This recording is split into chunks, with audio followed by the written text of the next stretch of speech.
A Cowboy and His Christmas Crush. A Johnson Brothers novel, Chestnut Ranch Romance, Book 3. Written by Emmy Eugene. Narrated by Tom Campbell. Chapter 1. Russ Johnson stood outside, the faint music from the wedding dance behind him.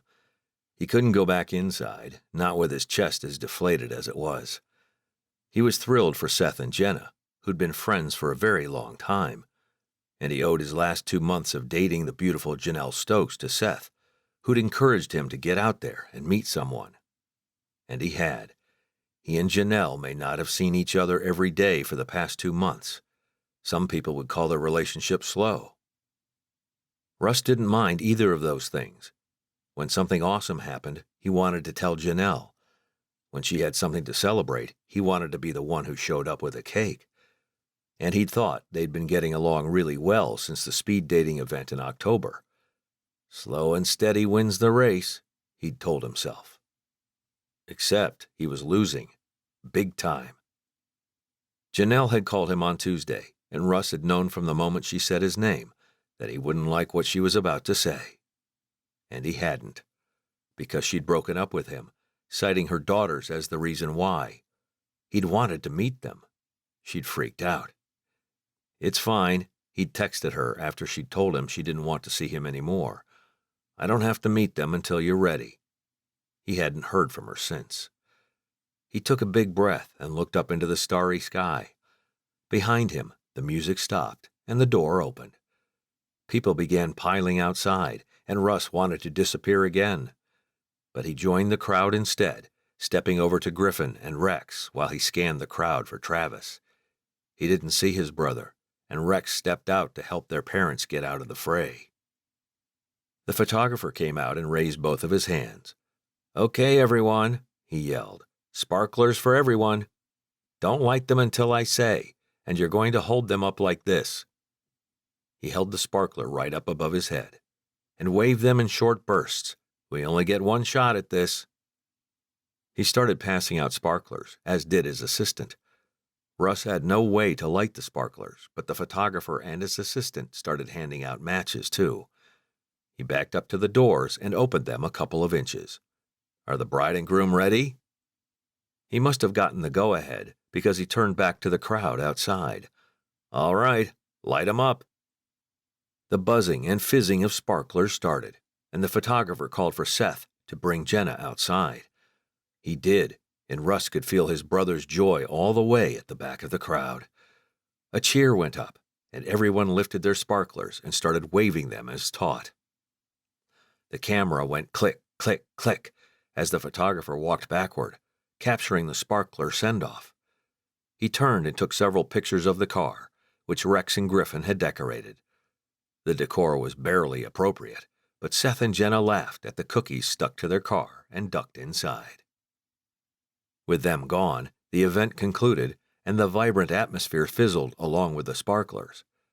Russ watched his burn all the way down, and then he put it in the pile with all the other burnt-out fireworks. He and his brother still had an hour of cleanup to do, and he still didn't know where Travis had gotten to. Probably with Millie, Russ told himself, as he'd been the one to tell his brother to go ask her to dance. Russ found him inside, alone, folding up chairs. "You didn't come out for the sparkler thing?" Travis shook his head, looking a bit dazed. Russ didn't have time to wonder what that was about, because they had to be out of the posh castle where Seth and Jenna had gotten married in exactly 1 hour. He started helping with the chairs, too, while others pulled down decorations, picked up centerpieces, and loaded everything into boxes to be taken outside. When everything was finally done, he got in the truck with Travis and started back to Chestnut Ranch. Neither of them spoke, and Russ was grateful Travis wasn't the kind of brother who needed to know every detail of everything the moment it happened. He alone knew that Janelle had broken up with Russ. Well, until that disastrous dinner conversation. Now everyone knew, and Russ was actually surprised his mother hadn't cornered him during the dancing to find out what had happened and then offered advice for how to fix it. His mama meant well, he knew that, But she didn't understand that Janelle was as stubborn as the day was long. She was smart, too, and beautiful, with a wit that spoke right to Russ's sense of humor.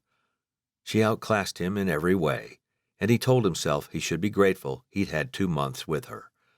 But he couldn't help wanting more time, wanting forever. "How was the dance with Millie?" he asked, when he went through the gate and onto the ranch. "Good," Travis said. "You gonna call her?" His brother sighed and looked over at Russ. "Yeah. How do I do that?" Russ grinned at Travis, who was a couple of years younger than him. "You just put in the numbers, and when she answers, you ask her to dinner. Easy." "Easy," Travis said, scoffing afterward. He got out of the truck when Russ parked, but Russ stayed in the cab for another moment. Could he just tap a few times to pull up Janelle's contact info, call, and ask her to dinner? "Yeah," he said to himself darkly, "if you want another slash on your heart." And he didn't. It was already hanging in shreds as it was, and Russ rather needed it to keep breathing. Russ survived Saturday and Sunday because Travis was there. They did minimal chores on the ranch on the weekends, and he and his brother could get the animals fed and watered in a couple of hours. He'd napped, and he stared at his phone, almost willing it to ring and have Janelle on the other end of the line. Monday morning, Travis loaded up with the ranch hands that lived in the cabins along the entrance road, and they left to go move the cattle closer to the epicenter of the ranch. Russ was glad he hadn't drawn that chore this time, but his loneliness reached a new high in a matter of hours. Griffin and Rex worked somewhere on the ranch, but Russ wasn't as close with them as he was with Seth and Travis. He certainly didn't want to talk about Janelle with Rex, who thought it was fun to go out with one woman on Friday night and a different one the next evening. Dusk found Russ standing on the back edge of the lawn, looking out over the wilder pastures of the ranch. In the distance, dogs barked and barked and barked. Russ normally loved dogs, but the increase of them on the ranch over the course of the last month had been too much. With Seth gone for the next couple of weeks, Russ didn't even find the puppies cute anymore. Winter barked as if she was the mother hen and was telling the other dogs to settle down. They didn't, and she ran along the grass line, barking every few feet.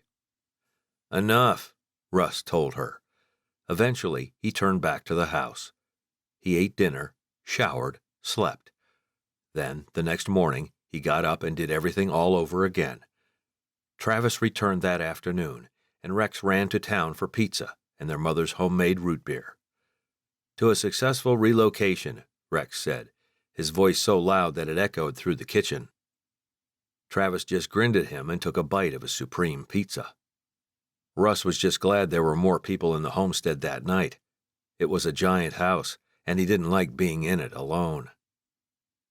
"I'm going to shower," Travis said, and Russ picked up another piece of pizza.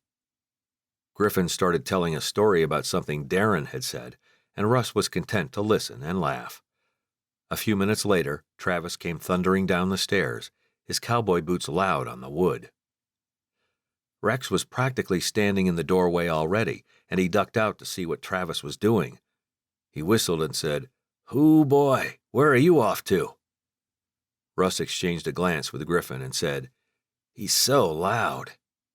"Try living with him," Griffin muttered, and they both moved into the living room, where Travis was putting on one of his nicest dress hats.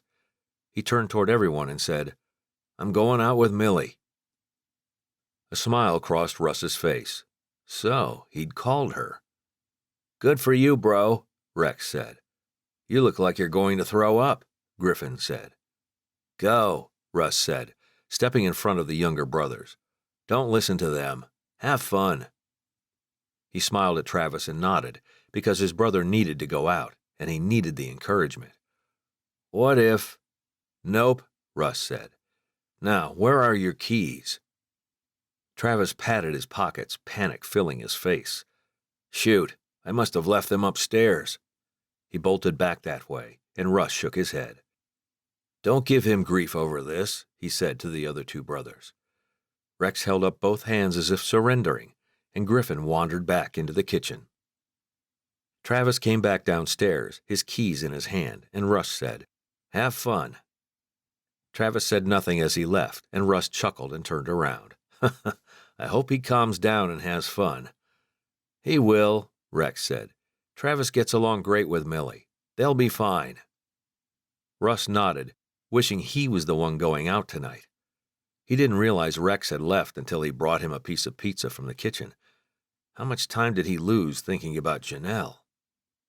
"What about you and Janelle?" Rex asked, lifting his new piece of pizza to his lips. His eyes were sparkling, like he wanted all the dirt on the painful breakup. His half-smile said he'd definitely tease Russ, who wasn't in the mood. "There's nothing about me and Janelle," Russ said. "You like her, though, right?" "Of course I like her," Russ said, his voice growing as loud as Rex's. "I like her a whole lot, but what am I supposed to do? Drive over to her house and beg her to go out with me? She won't talk to me, Rex. She doesn't want me in her life. So liking her is irrelevant, isn't it?" Rex lowered the pizza and stared. "I'm sorry, bro," he said, really quiet. All the fight left Russ, and his shoulders slumped as the air whooshed out of his lungs. "Me too. Sorry, none of that was fair." "I get it," Rex said. "No explanation needed." He fell back a step. "But if you like her as much as you say you do, she probably likes you too." "Knock, knock," a woman said, and Russ spun toward the front door. It started to open, which meant it hadn't been latched all the way. How much had Janelle heard? Humiliation filled Russ, and he turned back to Rex, but he was gone. At least his brother had done one thing right that night. He'd brought dinner, too, so Russ would give him 2 points. "Janelle," he said, her name scratching in his throat. "What are you doing here?" Chapter 2. Janelle couldn't believe she had the courage to be standing on Russ's front porch. She also couldn't believe she'd heard his entire conversation with his brother. "Janelle?" Russ said again, and she blinked. Yes, she said, clearing her throat. Her heart had been pounding for a solid hour, and she just wanted to calm down. He came closer, and it was so unfair that he was so tall, with such broad shoulders, and that caring glint in his dark eyes. Janelle had always loved his eyes, from the very first moment she'd sat down across from him at the speed dating event during Chestnut Springs Oktoberfest. "You have another dog with you," he said, looking down at the mutt, panting at her feet. "Yeah, She'd maybe used the dog to get herself out to the ranch.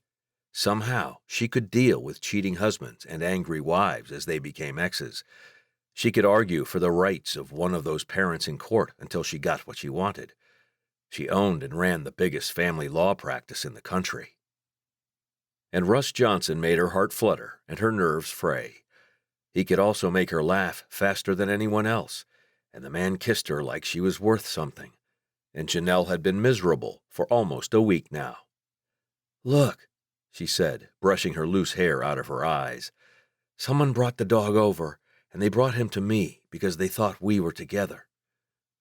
Russ started nodding, the pain etched right on his face. He ducked his head, that dark gray cowboy hat hiding his eyes. She hadn't meant to hurt him, and she wanted to tell him she was miserable too. "And I brought him over here because I want us to be together." I like her a whole lot. Janelle knew Russ liked her. When she'd called him to say she wanted to take a break, he'd gone silent. He accepted what she said, and she liked that he didn't argue back. Her ex would have argued back. In fact, she'd taken Henry back 3 times because of his excellent argumentative skills. She never should have married another lawyer. "You want us to be together," Russ said, lifting his eyes to hers. "You know what you're saying, right?" "Yes," Janelle said. "And I told you last week, I just wanted a break. It wasn't a full break-up." "No, what you said was that you didn't want me to meet your daughters." He held up one hand. "Which I'm fine with, sweetheart. Honest." "It's not fair for you to call me sweetheart," she said, teasing him now. And he knew it. "It's just me," he said, saying what he'd always said. "And when you meet my mama, I know, Janelle said, smiling. She'll call me baby and sugar and sweetheart, too. Russ bent down and picked up the leash Janelle had put around the dog's neck. I'll take him out to the enclosure, but I don't know where we're going to put him. We've got at least 8 more dogs than we can house. Janelle saw another opportunity zooming toward her, and she snatched at it. I could take some, she said. Russ's eyebrows went up, and she desperately wanted to swipe that cowboy hat from his head and kiss him. She licked her lips instead, her fantasies going down a path she couldn't follow, at least right now. You could take some? Russ repeated. Where are you going to put them? He leaned in the doorway, easily the sexiest man alive in that moment. I have an old stable in my backyard, she said. Maybe you could come help me fix it up, and I could probably put 6 or 7 dogs back there. Russ considered her, the corners of his mouth twitching up. What? She asked, smiling at him. Do you know what to feed a dog? He asked. Or how often they need to go out? Or any of that? No, she said. That's why my awesome, handsome cowboy boyfriend will come help me. And the girls. Russ's eyebrows went all the way up, and he folded his arms. She loved that he stayed silent during key moments, because the mystery of what he was thinking was hot. I get to meet the girls? He asked. That's what you want, isn't it? Janelle wanted that too. She was just overprotective of Kelly and Cadence. No, Janelle, he said, oh so soft and oh so sexy. I don't know what you did or didn't hear, but I'm pretty sure it's obvious that what I want is you. The air left Janelle's lungs because Russ Johnson always knew what to say and how to say it. Her fingers twitched toward his cowboy hat, and Russ chuckled. Ha ha, I saw that. His eyes twinkled like stars, and he took off his own cowboy hat this time. Janelle slipped one hand along the waistband of his jeans, his body heat so welcome. He enveloped her in an embrace, pressing his cowboy hat to her back. Russ, she whispered, I like you a whole lot too. So you heard everything. I need to go slow, she said, closing her eyes and tipping her head back, an open invitation for him to kiss her. I know that, baby, he said, sliding his fingers around the back of her neck and into her hair. His lips touched hers in the next moment, and kissing Russ was like coming home. He took his time like he'd really missed her, and Janelle knew that he had. She hoped he could feel that she'd missed him too, and that she was sorry she'd freaked out about him meeting her kids. The following afternoon, she picked the girls up from school and said, Okay, we have a new project. Another one? Kelly asked, adjusting her backpack between her feet. Mama, we're still making the brownies tonight, right? Yes, yes, Janelle said, smiling at her oldest. Chocolate and caramel swirl. Kelly smiled. So, what's the new project? It has to do with that dog someone brought over last night. Janelle made the left turn out of the school pickup lane. You took it over to the ranch, Kelly said, and then brought it back. They don't have room over there, and I told Russ we could put a few dogs in our stable, so we need to get it cleaned up for them. Janelle knew 7 was more than a few, but she didn't want to think too long about it. Otherwise, she'd wonder how she was going to keep them all happy and fed. But it couldn't be that hard. The girls could help her put out fresh food and water morning and night. She had a fenced backyard they could romp around in while she went to work and the girls went to school. And then she wouldn't have a canine sleeping in her bed like she'd had last night. She turned onto their street while the latest and greatest song came on. Mama, turn it up, Cadence said from the back seat. Janelle smiled as she did, so glad she'd been pulling her hours back at the firm so that she could be there to pick up her girls in the afternoons. She'd had a nanny for the past 3 years, since Henry had moved out, but she didn't want Mallory to be the one who knew her daughters. She didn't need to work as much as she did, and she wanted to be as good of a mother as everyone believed she was as a lawyer. So she put up with the tween pop song her daughters knew every word to. Even Janelle could sing along, because the song was completely overplayed. She pulled into the garage and waited for the song to finish, before turning off the car and getting out. "Everyone in," she said. "Wash your hands and change your clothes. We'll work for an hour in the stables, and then it's brownie making time." Kelly cheered, and Janelle smiled at her. She'd taken off a huge bite this holiday season, but her 10-year-old loved baking and cooking, and Janelle had said they could put up a post every Sunday, asking all the clients and followers of the Bird Family Law social media to suggest the things they should make that week, and they'd make at least 3 of them. The fun had only been going for a week, and since there hadn't been school last Wednesday, Thursday, or Friday, they'd made 5 of the dozens and dozens of suggestions. This week, they'd chosen caramel swirl brownies, carrot cake muffins, and mini cheesecakes.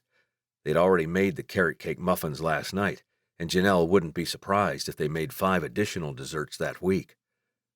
The employees at the firm enjoyed the leftovers, and now that Janelle had gotten Russ to forgive her, she'd have another reason to pay the 16-year-old next door $10 to sit with her sleeping kids while she ran out to the ranch after dark. She felt giddy at the idea of seeing him again that night, and she told herself that a woman her age shouldn't be sneaking off to see her boyfriend. But she wasn't sneaking off. She'd go out to his ranch for a few minutes, and then she'd bring him back here to see her shed and eat brownies. As if on cue, her phone chimed, and it was Audrey from next door, asking if she was still coming over that night. "Yep," Janelle sent. "Thank you so much." She got a smiley face and a thumbs up in return, and she put the step stool in front of the sink so Cadence could reach to wash her hands. "Kel, did you wash?" "Yes," her daughter called as she ran down the hall, and Janelle had the suspicion that her daughter had not washed her hands. Janelle was a bit of a germaphobe, as she worked with a lot of people. Always in and out of her building, with their kids and their babies, and her daughters went to school with a plethora of kids who could have anything. Her rule to wash hands after school eased her mind, though it probably didn't do anything to actually eliminate the germs she could be exposed to. "Snacks?" she asked. "That white popcorn," Cadence said, soaping up really good. Janelle pumped some soap into her hands, too, and shared the running water with her daughter. "White popcorn coming up." She washed, dried, and got down the bag of white popcorn before Kelly came back down the hall. She now wore an old pair of plaid pajama pants and a t-shirt that had been bleached at some point. "What do you want for a snack?" "Cheese quesadillas," Kelly said. "That's a meal," Janelle said. "We'll eat dinner while the brownies bake." She didn't have time for cheese quesadillas either. "Granola bar," Kelly said. "Great," Janelle said, giving her daughter the side eye. "Wash your hands and get the box down. Let's go change, Cade." She gave Kelly a "don't even try to lie to me again" look as she guided Cadence out of the kitchen. "Pick something that can get dirty, okay?" Cadence skipped into her room, and Janelle went into hers to change out of her pencil skirt and silky blouse. She kicked off her shoes, missing the cute heels she used to wear. But she had bunions now from all those adorable shoes she'd worn in her 20s. She'd been wearing orthopedic flats for over a decade now, and she actually really liked them. Several minutes later, she and her daughters went outside, where the dog that had been dropped off last night came over to greet them. She jumped away when Kelly reached for him, and Janelle said, "Go on back to the stable, girls." She herded them out of the gate because Russ had warned her that stray dogs were unpredictable. "What should we name the dog?" Cadence asked. "Name him?" Janelle stepped through the gate, too. "Yeah, if we're going to keep him, we should have a name." "Oh," Janelle took her daughter's hand. "I don't know how long we're going to keep him, baby, but what do you want to name him?" Cadence thought while they walked back to the stable. "King." "King it is," Janelle said, smiling. She wished she could bottle up 7-year-olds because they seemed to have the magic of the world inside them. Cadence skipped everywhere, and even mundane things like dandelions intrigued her. Janelle reached the stable and opened the door, the smell of something old and dusty coming out. "Oh boy," she said, looking at the wreck that existed inside the stable. Her first thought was to call Russ and invite him over right now. But that wouldn't be fair, because he had a ton of work to do at his own ranch. With his brother gone, Russ was working more than usual, and she'd agreed to go consult with him about taking on half a dozen dogs that night after the girls were down for the night. He'd said he'd then come look at her stables for a couple of minutes. Janelle turned back to her kids. "Kelly, go grab the broom from the garage. Cadence, see if you can get the garbage can we use for weeds." The girls turned to go do the thing she wanted, and Janelle reached for a pair of gloves on the shelf by the door. She could do this for 1 hour, just to be able to tell Russ that she hadn't done nothing that day. She didn't want him to think she was using him, and though he'd kissed her last night and said they were good, Janelle knew he didn't trust her completely. She also knew trust was built one brick at a time, one day at a time, one good experience at a time. So she'd put the girls to bed, drive out to the ranch, and hope she could have another amazing night with Russ Johnson. Her phone blitzed out a high-pitched noise, and her heartbeat leaped over itself. She'd assigned that chime to Russ, and while she could hear Cadence pulling the garbage can across the cement, she hurried to pull out her phone. "I have something to show you tonight." "Great," she tapped out. "Can't wait." "Oh, and how does hot chocolate sound?" "Amazing," she whispered, a smile crossing her face. "Can I take you to dinner, too?" he asked next. "You could come out to the ranch at, say, 5:30 or 6 instead of 8. Janelle very much wanted to go to dinner with him, and her thumbs flew as she texted Audrey to see if she could come earlier. "Sure can." "Great," Janelle said under her breath. She texted Russ that dinner would be lovely, and she added, "Can't wait," out loud and via text. "What, Mama?" Cadence said, arriving behind her out of breath. "Nothing." Janelle pocketed her phone and reached for the garbage can. "Nice job, Cade. Now we're going to fill this thing up." She'd work and she'd bake with the girls, because there would be nothing better for dessert than hot chocolate and caramel swirl brownies.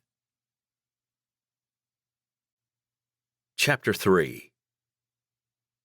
Russ's excitement over the new dog enclosure was probably ridiculous, but he leaned over the blueprint paper Travis had left on the kitchen counter. He'd gone to shower, and he'd be down soon enough. Russ needed to make hot chocolate, as he planned to keep warm a couple of different ways while he and Janelle examined the stables she had to keep dogs in. His brother came into the kitchen, and Russ cleared his throat as if Travis could see what he'd been thinking. "I don't see why it has to be lesser than the one we have," Travis said, tapping and swiping on his phone. "And we have those plans right here." "You want to build the exact same thing?" Russ looked at him incredulously. Travis was a master carpenter, having spent years working with some of the best cabinet makers in the business. He could build entire homes with his bare hands, with custom kitchens, baseboards, linen closets, exposed wood beams in the ceiling, all of it. Why would he want to build something he'd already designed? No, because the orientation would be wrong. Travis glanced up at Russ as he opened the fridge and got out cream and milk. "But we need the kennels, the outside doors, the shelving in the pen and the pantry near the front door. We need the outside entrances." He picked up a pencil and Russ set a pot on the stove and then watched. Travis had a unique ability to pull his thoughts out of his head and make them appear on paper, and it was beautiful to watch. "How many can we get in the space we have?" he asked. Travis paused for a moment, his pencil hanging in midair. 8. "Only 8? Wait, I have an idea." He erased and redrew, pulling the bottom lines longer. "We don't need 20 feet to get to the enclosure if we do it this way." Russ leaned over and Travis looked up at him. "You better go shower before Janelle shows up," he said, smirking. Russ got up, realizing how late it was getting. "I want to see that when I'm done." He showered and shaved, trying not to let his nerves get the best of him. Rex and Griffin had gone for the day. Darren had invited Russ over to his cabin to play cards, but Janelle was coming to the ranch, and he'd declined. He didn't have to say why, not to Darren. Millie was coming over that night to set up a Christmas tree with Travis, and Russ had promised not to be underfoot. He felt bad making Janelle drive all the way out to the ranch, but their relationship had never been one where he picked her up at her place. If he did that, he might meet her girls. And Janelle didn't want him to meet them yet. 20 minutes later, Russ returned to the kitchen and his hot chocolate. Travis had sat at the bar, and he leaned away from the blueprints, shaking out his fingers. 16, he said. We can do them in a double stack, with a door out the front leading to the range. The pens can be left open for a double long area, or closed so dogs can be isolated. Russ studied the blueprint, taking in all the details Travis had been able to capture. Seth would love this, and more enthusiasm built inside him. It was insane. He was insane. He had plenty to do around the ranch, especially with Seth gone for the next 2 weeks. And Russ loved it. He loved getting up early in the morning, before the sun. He loved watching the golden light transform the flat gray landscape of the Texas hill country. He loved the goats, the chickens, the hayfields. He loved all of it, and he couldn't imagine doing anything but running a ranch. This ranch. He loved Chestnut Ranch, and while Seth was the oldest and loved the ranch too, Russ was the foreman. Russ ran things, and Seth worked the land alongside him. Entrance on the side. Brilliant. Russ looked at Travis, a smile appearing on his face. This holds more than the one Seth currently has. But not even all the dogs we have right now, Travis said, a bit of misery in his eyes. And it'll take at least a month to build. Let's call Seth. Russ picked up his phone and started tapping on the screen. We can't call Seth, Travis said, reaching for Russ's phone. He bobbled it and ended up setting it on the counter. He said not to call unless something was on fire or one of us was in the hospital. We need to get started on this, Russ said. If they wanted to have something ready for their brother before he got back, supplies needed to be ordered, equipment rented. Russ would gladly pass off other chores so he could work on this building, and he wanted to clear things with Seth. Yeah, Travis said. He got up and retrieved a notebook out of a nearby drawer. And we don't need Seth's permission. He knows we need another building. Let's just start on it. It'll be his Christmas gift.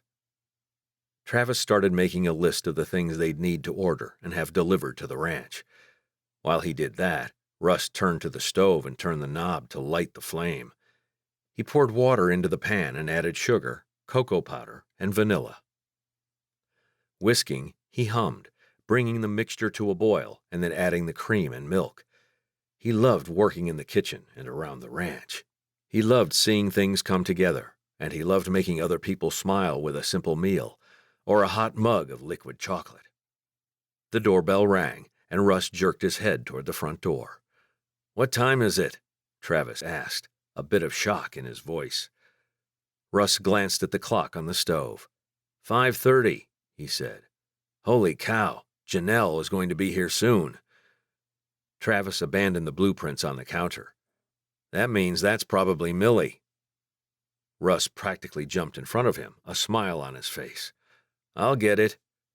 His brother glared at him, and Russ could see how much he liked Millie. He couldn't hide it, even if he'd tried. No, you will not. Russ held up both hands and faded back to the stovetop.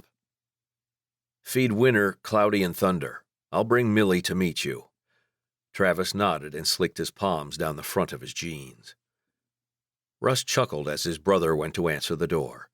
He did need to feed the dogs, and he set about doing that while voices came from the front room. Russ wouldn't want Travis up in his business either, so he didn't go intrude.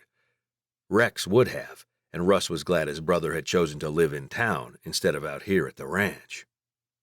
Seth had moved next door already, and Travis didn't love ranch work. Russ had thought about suggesting Travis do something else, but he didn't want to bring it up. And Travis never had, so the conversation had never happened. He stirred the hot chocolate on the stove, his stomach grumbling for something more than just sweets. Janelle should be here soon, and they'd go to dinner. He was hoping for some good old-fashioned Texas barbecue, but Janelle loved to eat at more adventurous places. Russ had tried more foods in the past couple of months since starting a relationship with her than he had in his entire life. He didn't hate everything he tried, and in fact, he'd grown to sort of love the bento box at Ramen Nation, Maybe he'd suggest there, because Janelle loved soup as a meal, though Russ couldn't understand such a thing. If he made soup for dinner, there was always bread and salad, and maybe even a sandwich to go with it. He flipped off the burner, and the flame went out underneath the pot of hot chocolate. He got 2 thermoses down from the cabinet above the refrigerator and turned to get a ladle. It was almost December, and once the sun went down, the temperatures could take a nosedive. He filled the thermoses, and a feminine laugh filled the front room. Russ ladled some hot chocolate into a mug and moved over to the doorway. Travis and Millie were laughing in the living room, Travis leaning over one of the boxes they'd hauled inside. Russ cleared his throat, and they both looked at him. "Oh," Travis said, straightening out his smile. "Millie, this is my older brother Russ. Russ, Millie Hepworth." "So great to meet you." Millie strode forward and shook his free hand. "I mean, I've probably met you before, but not for a while." "True," Russ said. "Your brother is Chris, right?" "One of them," she said, smiling. "Are you going to help us with the decorations?" "No, ma'am," he chuckled. "I'm pretty useless with that stuff." He took a sip of the hot chocolate, and wow, if this didn't win over Janelle, nothing would. "But I wanted to let you two know I made hot chocolate, if you want some." He glanced at Travis, who knocked into the end table on the other side of the couch. The lamp fell to the floor with an ear-splitting crash, and Travis looked like he might topple over. Russ smothered a laugh and a smile while Travis found his footing. "I'm okay," Travis said, and Russ couldn't hold back his laughter for another moment. It burst out of his throat before he could silence it. The doorbell rang, and everyone turned toward the front door. His laughter cut off mid-ha, and he spun back to the kitchen to get the blueprints and the thermoses. He wasn't finished with his hot chocolate, but he had plenty to enjoy with Janelle. "Don't you dare answer that." He rolled up the blueprint quickly and tucked it under his arm before grabbing the thermoses. Hurrying back into the living room, he told himself to calm down. Take a breath. "Are you guys going to be here?" Travis asked. "You could help with the tree." "No, we're going to her place, remember?" "Oh, right," Travis said. "You're showing her the blueprints?" Russ paused with his hand on the doorknob. He hadn't even thought Travis wouldn't want Janelle to see it. But he had drawn the new dog enclosure, and it wasn't Russ's to share. "Is that okay?" "It's fine," Travis said, but Russ should have talked to him about it. Before Russ could say he didn't need to show anyone, the doorbell rang again. Russ pulled open the door. He could deal with Travis later. "Janelle, hi," he said, stepping outside as he spoke. He handed her one of the thermoses and pulled the door closed behind him. "Hot chocolate for later. It should stay plenty warm during dinner." Janelle took a step back, but she didn't leave much space between them. She smelled like flowers and peaches, and Russ couldn't help grinning at her like she was his best friend. In many ways, she was. She grinned back at him. "Hi yourself, Cowboy." Oh, so she was going to be the flirty single mom tonight. Russ sure did like that, and he ducked his head to conceal how much he liked it. The air had a bite to it, and he started for the steps. "How does Ramen Nation sound tonight?" "Amazing," she said. "I haven't been there in a while." She linked her arm through his elbow, dislodging the blueprint. "Oh, what's that?" The rolled-up paper bounced its way down the steps, and Russ went after it. "Travis and I are going to build Seth a new dog enclosure." "Oh, that's right," she said. She stooped to pick up the blueprint. "Maybe you don't need my stable." "We do," Russ said quickly. He arrived at his truck and took the thermos from her, setting both of them on the front seat. He turned back to her and took the blueprint, spreading it out on the hood of the truck. "It's going to take at least a month to build this. I'm hoping to have it done by Christmas, but honestly, that will take a miracle." "A Christmas miracle," Janelle said, a playful edge in her voice. "Better start praying," he said, glancing at her. She smiled again, and with the sun almost down for the day, and the last of the golden light haloing her, she looked like an angel straight from heaven. He cleared his throat and ran his hands over the blueprint again. Okay, so this one will hold 16 dogs. He went on to show her the entrances, the double stacking of the dogs, the gates between them, and we're going to start tomorrow. You'll get to drive the excavator, she said, leaning against his bicep. Ha ha, you know what I like, he said, chuckling. Yeah, the big machines. They're fun to drive, he said, leaning against her and pressing his lips to the top of her head. This looks intense, she said. You're going to be busier than normal. Probably, he said. I'll get everyone around here on board. Janelle's feet scuffed against the ground, making a scraping sound. What if the girls and I came to help this weekend? Russ whipped his attention toward her, his eyes searching her face. Was she serious? She looked serious as she gazed back at him. She finally asked, What? You and the girls? He asked. Yeah. She shrugged, but everything about this was important. I'd like you to meet them. This weekend, Russ said. Yeah. Janelle leaned into him and ran one hand down the side of his face. It was very, very hard for Russ not to press into that delightful, feminine touch. This weekend. Chapter 4. Janelle couldn't believe she'd volunteered to bring the girls out to the ranch. But it was time. It is, she told herself again, as Russ walked with her over to the passenger side of his truck and helped her up. He seemed a bit more guarded with her. A week ago, before she'd broken up with him, when she'd touched his face and traced her fingers down the side of his face, he'd have kissed her. Tonight, he hadn't even moved in that direction. Janelle wished with everything inside her that she hadn't freaked out when he'd suggested that it might be time for him to meet her girls. Janelle didn't mean to be overly protective of them. She simply was. Henry could be an absolute nightmare sometimes, and sometimes Cadence and Kelly paid the price during one of his bad moods.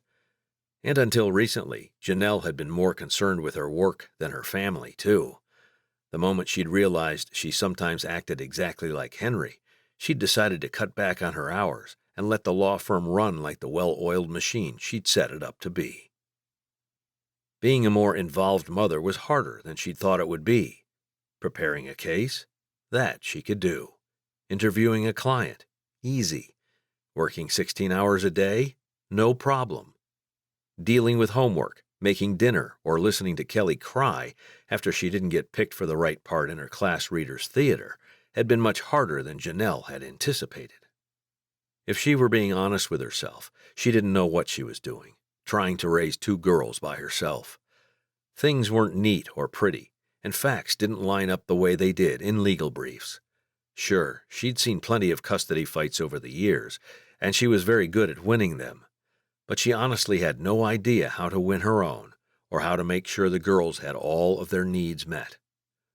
Her anxiety over being a good mother had bled into other parts of her life, including her new relationship with Russ, and that had led to her slight overprotectiveness. Hey, are you okay? Janelle turned and looked at Russ, who had gotten in the truck and started driving toward town. Sorry, she said. Yes, I'm okay.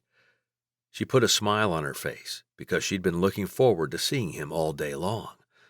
She couldn't get lost inside her head again, especially because she'd been through all of these thoughts dozens of times before. What are you thinking? He asked. Janelle turned away and looked out the window.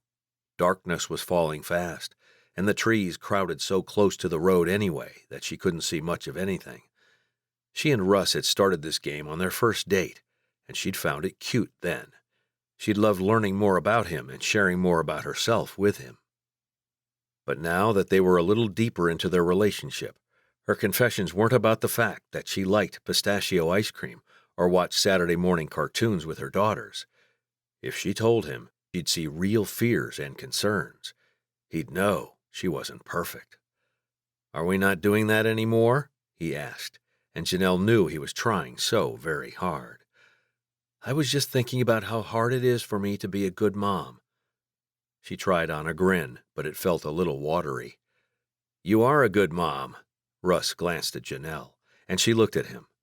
The same connection that had formed between them the moment she'd sat down in front of him at the speed dating event materialized again. She reached over and slipped her hand into his. "You don't even know that." "Sure I do," he said. "You're a good person, so you have to be a good mom." "You think I'm a good person?" Russ looked at her for so long, Janelle thought he'd drive them right off the road. "Tell me what you're thinking." He looked back out the windshield. "Janelle, I wouldn't go out with you if I didn't think you were a good woman." He squeezed her hand. "I want a good woman in my life." Janelle had no idea what to say. She really wanted to be the woman he wanted in his life, and a slip of anxiety moved through her. What if she couldn't be good enough for him? He'd never been married. He didn't understand how messy marriages were, how disgusting her house was 90% of the time. She'd given up the housekeepers at the same time she'd stopped working afternoons. She could wipe down a counter and put in a load of laundry when she wasn't working 80 hours a week. And she did, but she liked making piles of papers, art projects, bills, ID cards, and anything else that came into her hands that she might want later. She held onto all the girls' ceramics, drawings, and notes from school. She had a bin in the laundry room for school things and a bin for the after-school clubs Kelly and Cadence attended. Everything else got piled on the built-in desk in the kitchen or a box in the pantry when the desk got too full.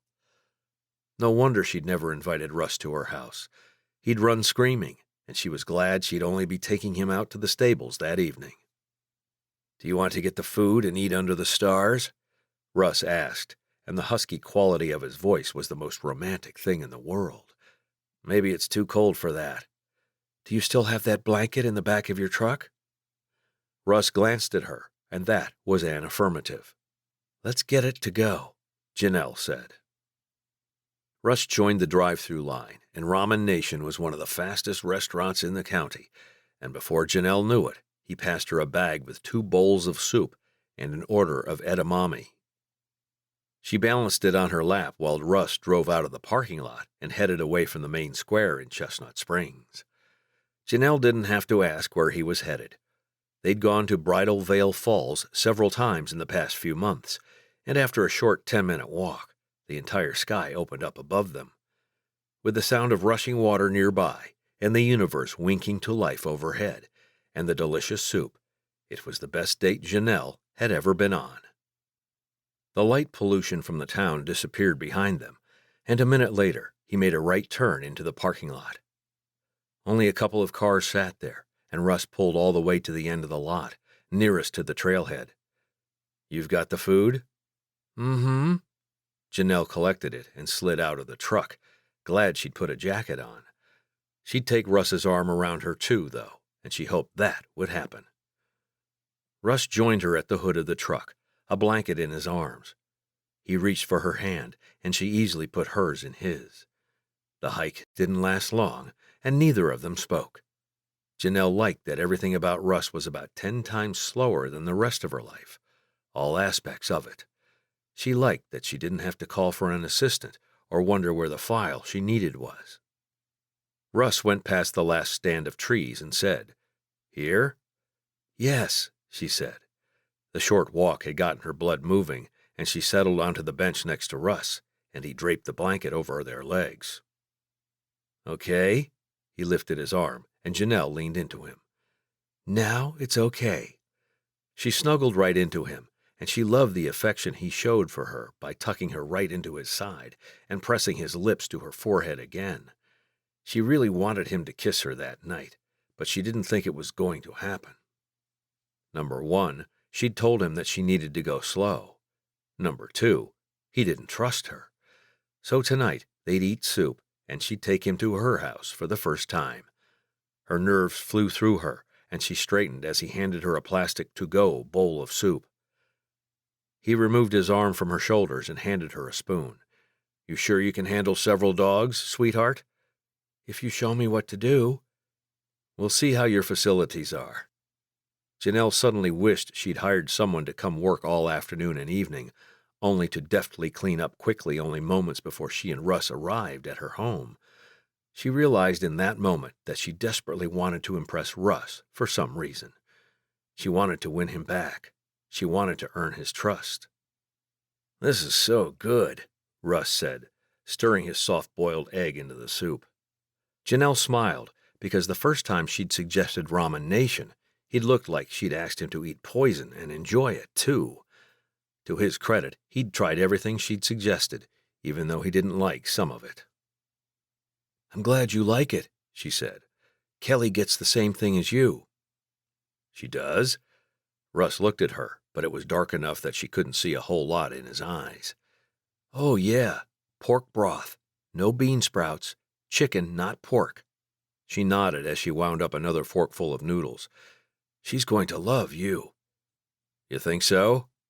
A hint of true nerves ran through his question, and Janelle thought it was really cute. "I think so, yes," Janelle said. "And you want to know what I'm thinking?" "Always," he said.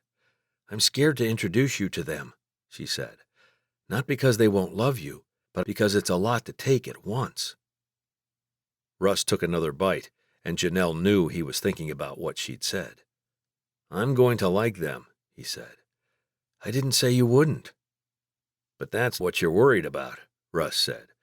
"When you say it's a lot, you mean you think I'm not going to like them, or I'm not going to be able to handle them." "They're a lot to handle," she said. "Well," he said, calm as ever, "I still can't wait to meet them."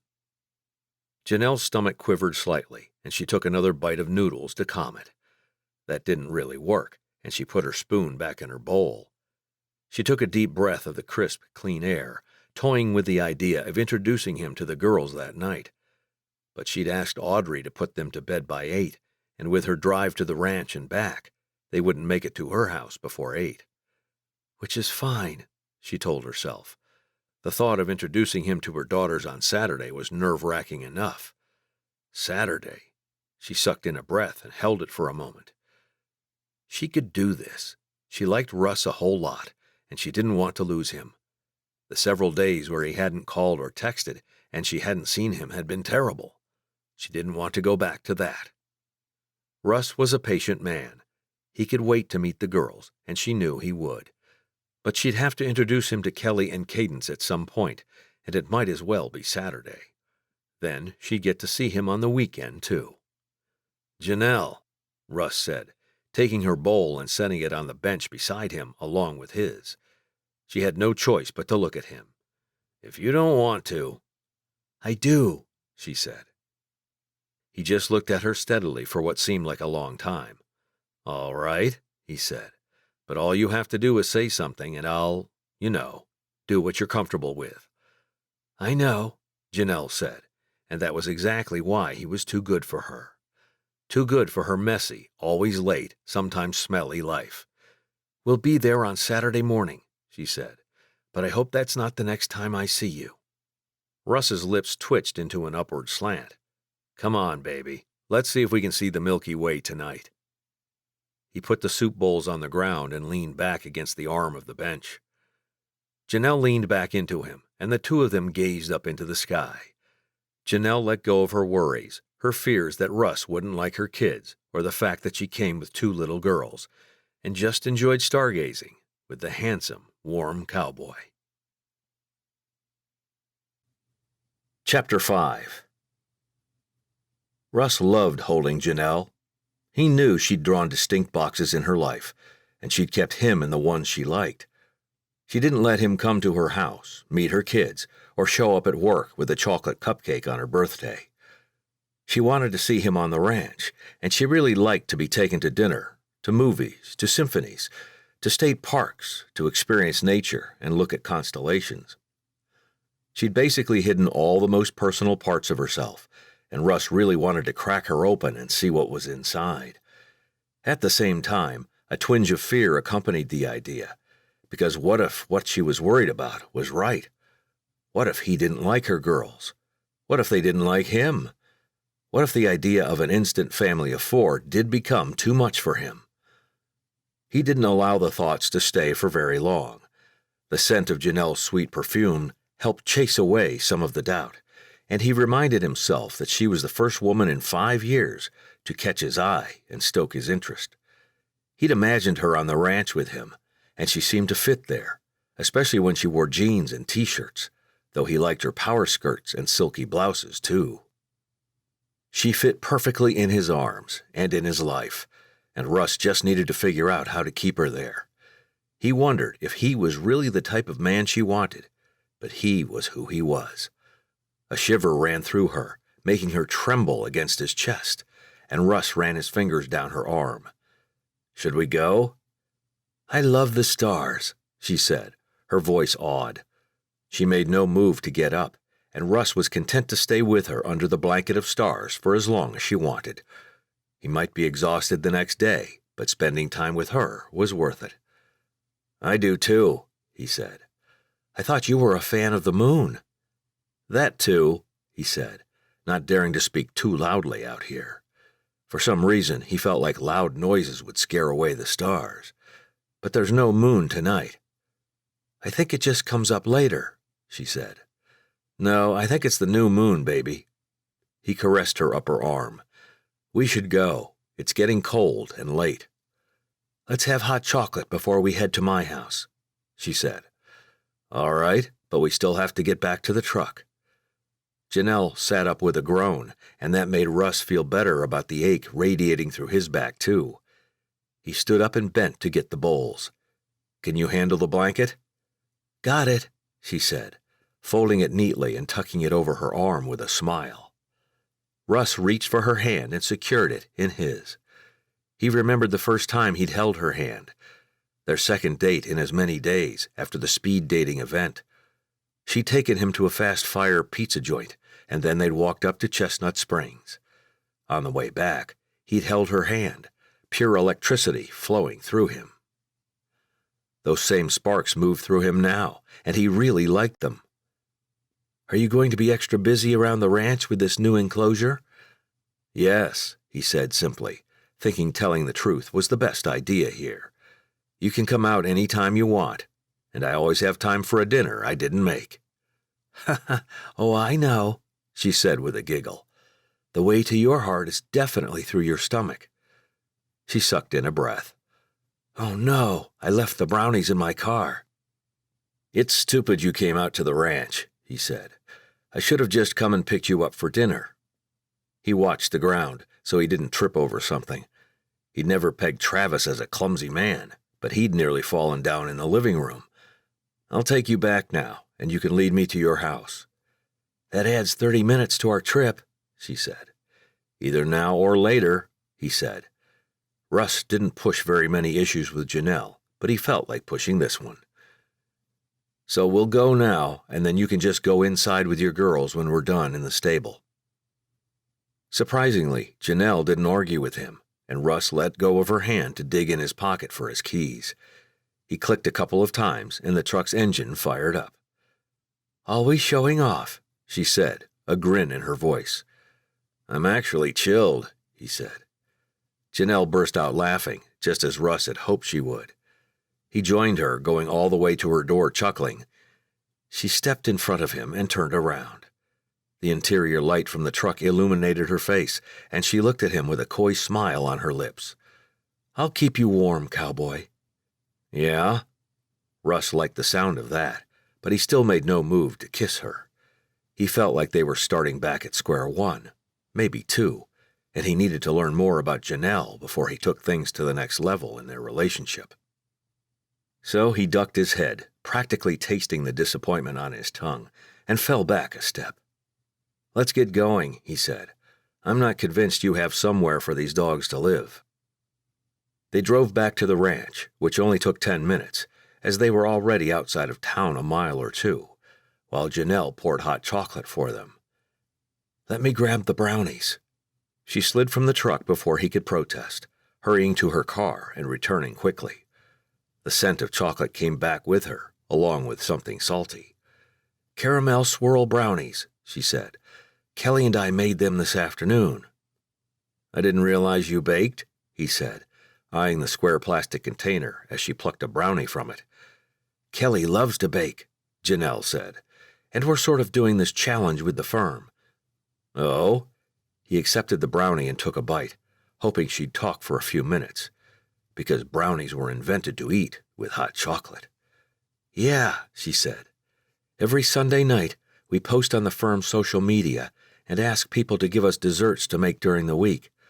We've committed to making 3 each week, but we made 5 last week, and this is the 2nd this week already." "Wow," Russ said, polishing off his brownie. "You and your 10-year-old made these?" "She does most of it," Janelle admitted. "I mostly supervise around the hot stuff."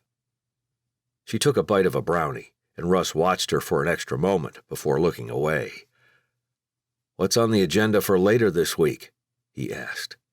"Mini cheesecakes for sure," she said, "but we can bring something sweet to breakfast, too. I think someone suggested cinnamon rolls on one of the social media streams." Russ would love cinnamon rolls on Saturday morning, delivered by her daughters. "Would you make those on Friday night?" "Sure," she said. "I can't get up that early on a weekend." She grinned at him, clearly flirting with him. "So, we won't be going out on Friday night." Russ reached for another brownie, the container holding them much too close to him now. He could literally eat the whole lot of them if they remained within such easy reach. "Are you asking me out?" Janelle asked. "Yeah, that's right," he said. "Can you get a sitter for Friday night?" "Yes," she said without hesitation. Russ nodded, the smile on his face pure and wide. "So it's Tuesday," he said, "and we have way too many dogs here. So let's go see what your stable looks like, and maybe I'll be back at your place tomorrow night, too." He wanted to see Janelle every day, and they'd gotten to that point in their relationship after about 6 weeks. Those had been a couple of great weeks, until the breakup had come out of nowhere. Not nowhere, he told himself. She'd been afraid of him, meeting her daughters. Russ really hoped he wasn't setting himself up for another massive fall come Saturday morning. 20 minutes later, he pulled into the driveway of a house with white siding above gray, marbled brick. He peered through the windshield at the house, somehow expecting it to be different. It was utterly normal, with a light over the porch and motion lights that had kicked on as Janelle pulled into the garage. It was a 2-car garage, and the other half held bicycles and a lawnmower, boxes, and a bag of dog food. "Well, she has something to feed the dogs," Russ muttered to himself, wondering if involving Janelle in their dog rescue operation was a mistake. He got out of the truck when he realized Janelle was standing at the corner of the garage, next to her black garbage barrel. They held hands as they snuck around the house and into the backyard. Russ didn't want to admit that he felt like he was 16 years old again and sneaking off with a girlfriend his parents didn't approve of. Janelle's yard was in decent shape, and she led him to an outbuilding that had obviously had someone looking after it recently. "The girls and I cleaned up a little this afternoon." "Yeah?" Russ stepped over to the door and peered inside. "Does it have lights?" "Yes, and they work." She reached past him and flipped a switch. Russ stepped inside the stable, seeing all kinds of flaws. But there was potential here, too. The stalls had been swept out, and they could easily house a canine in each one. 6 stalls, with waist-high doors lined one side of the stable. On the other side, hooks stuck out of the wall, and there was space right by the door for bags of food and a few supplies. "This is great, Janelle," he said, her name rolling off his tongue easily. He hardly ever called her by her name, and it felt good to do so. "You think so?" "Does this window open down here?" He walked all the way down the aisle. "The dogs will need some airflow," he said. He tried the window, but it didn't budge. "And are you planning on letting them into the yard during the day?" "Yes," she said. "That's okay, right?" "It might be kind of messy," he said. "Honestly." "We can handle it," she said. "I want to help you guys." She put her hand lightly on his back, and sparks shot up to his shoulders. "I think if we can get this open, we can move dogs here tomorrow." He looked down at her. "Are you ready for that? I can bring the food they need, too. Then it's just feeding in the morning and evening, fresh water at those times, too. Monitoring them to make sure they're not fighting or injured or sick." Russ's mind began to move through possibilities. "I can bring the tamest, nicest dogs we have right now, I'd hate it if something happened to your girls. In fact, he'd never be able to live with himself if she or her kids got hurt by one of the rescue dogs they were housing. They named the one we already have King. Janelle leaned into Russ, and he did like how much she touched him. And you'll notice that he's not out here. I probably won't be able to get rid of him now. Definitely not, Russ said, chuckling. Once you start naming them, it's all over. Your rescue dogs don't have names? Oh, they do, Russ said, but we don't let them all in the house. He turned around and took a couple of steps away from her. I'm going to check this window from the outside. I'm not sure it ever opened, she said as he walked away. We'll figure it out, he said over his shoulder, and he meant more than the window. Janelle was definitely giving him all the signs he'd normally need to kiss her goodnight and make sure they saw each other the next night. And for some reason, despite kissing her last night, Russ wasn't ready to do it again. The window didn't open from the outside either, and he determined he'd bring some tools with him tomorrow night to get it unstuck. A yawn pulled through his whole body, and he rounded the corner to see Janelle talking to a teenage girl. They laughed together, and Janelle said something else. Russ watched them interact, and everything seemed so easy for her. He wondered what he'd even say to the girl, so he stayed in the shadows. Once she left, headed back toward the house, Janelle turned to see where he'd gotten to. He moved then, coming out of the darkness beside the stables and asking, Is she your sitter? Yeah, she had to leave, Janelle said, but she can take the girls to get ice cream tomorrow when you bring the dogs. Russ nodded, his jaw suddenly tight. He wasn't sure why he couldn't just meet her kids the following evening. What was so special about Saturday? Doesn't matter, he told himself. He'd always said he'd do what she wanted, and they were her kids. So he'd wait until Saturday. Simple as that. Chapter 6. Janelle clicked through her email, seeing 3 messages from clients that she needed to answer quickly. She also had a meeting in 20 minutes, and she reached for the phone. She loved the feeling of accomplishing many little tasks in a short amount of time, and she'd spoken to 2 clients, reassured them of the progress of their cases, and responded to the 3rd via email before gathering the 2 file folders she needed for her client meeting. She'd barely reached the door when Libby Hawker came through it. Oh, the brunette said, giggling. Sorry. She carried a to-go cup of coffee in one hand and a stack of folders in the other. I pulled all those files you wanted. Shall I just put them on your desk? Yes, please, Janelle said, smiling at her personal secretary and the best friend at the office. Libby stepped past her, and she was young enough to still wear the cute high heels. Today, they were pink to go with her black pencil skirt and white blouse with pale pink pinstripes.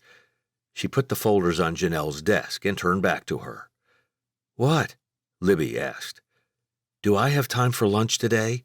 She asked. A huge smile filled Libby's face, along with a knowing glint in her dark hazel eyes. I think you do, she said. Tell me what's going on so I can prepare myself. I got back together with Russ. Janelle braced herself for Libby's squeal, which came a moment later. Janelle laughed, shaking her head. She loved Libby, who'd been with her for 8 years now. She had been the one to tell Janelle to pull the trigger on her own divorce, after Henry had been unfaithful to her for the 5th time. And yet, that had been so hard. But once it had been filed and things started moving, the peace had come to Janelle's heart. I can't wait, Libby said as the phone started ringing. You have a meeting. Go. I'll get the phone.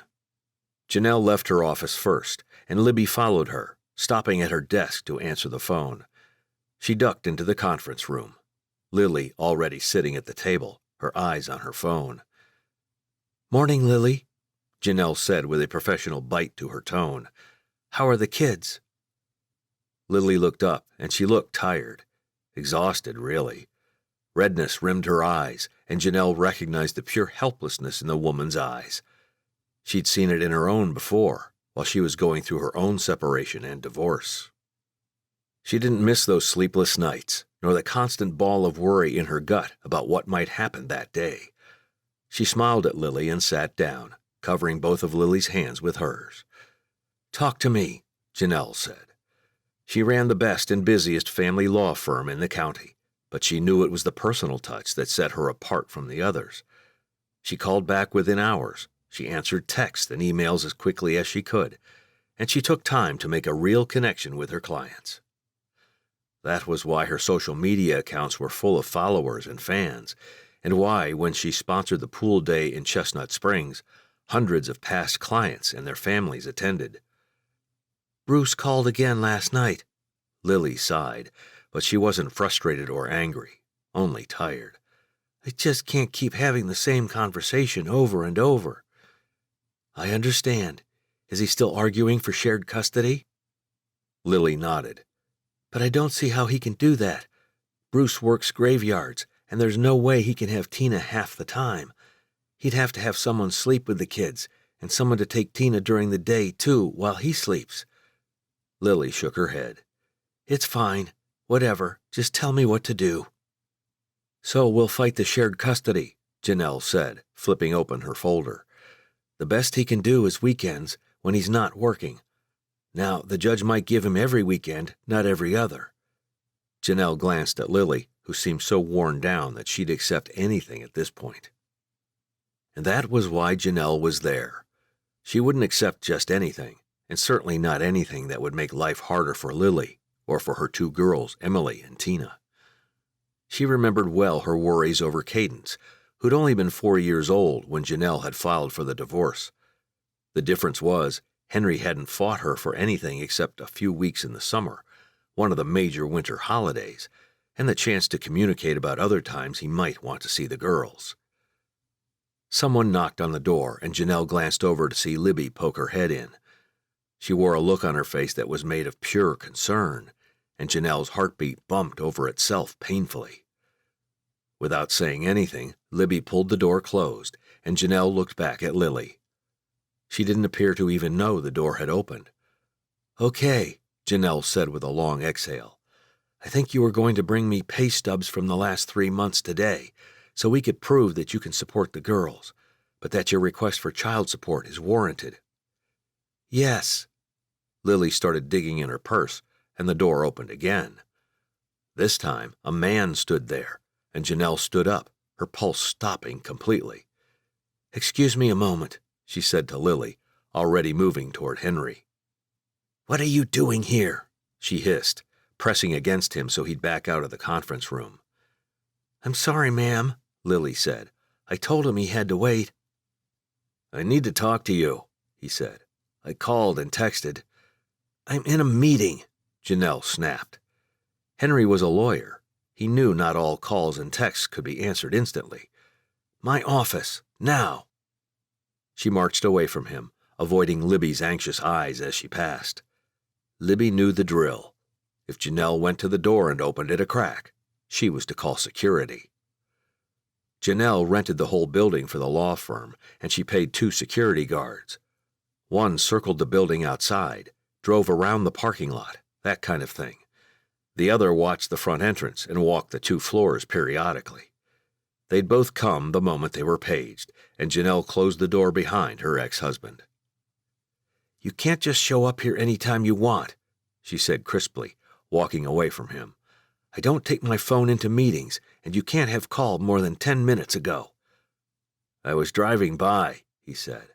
"I thought it might be easier just to stop by rather than wait." He groaned as he lowered his tall frame into one of the chairs in front of her desk. Janelle stayed standing behind the desk, glaring at him. "Well, let's hear what was so important. You have 5 minutes." Henry simply looked at her, and Janelle had seen that glint in his eye before. She saw her December plans blowing up right in front of her face. The 3 desserts each week, the Saturday morning breakfast at the ranch, and then helping Russ with the dog enclosure, the holiday gift shopping, the visit to her parents down in Hondo.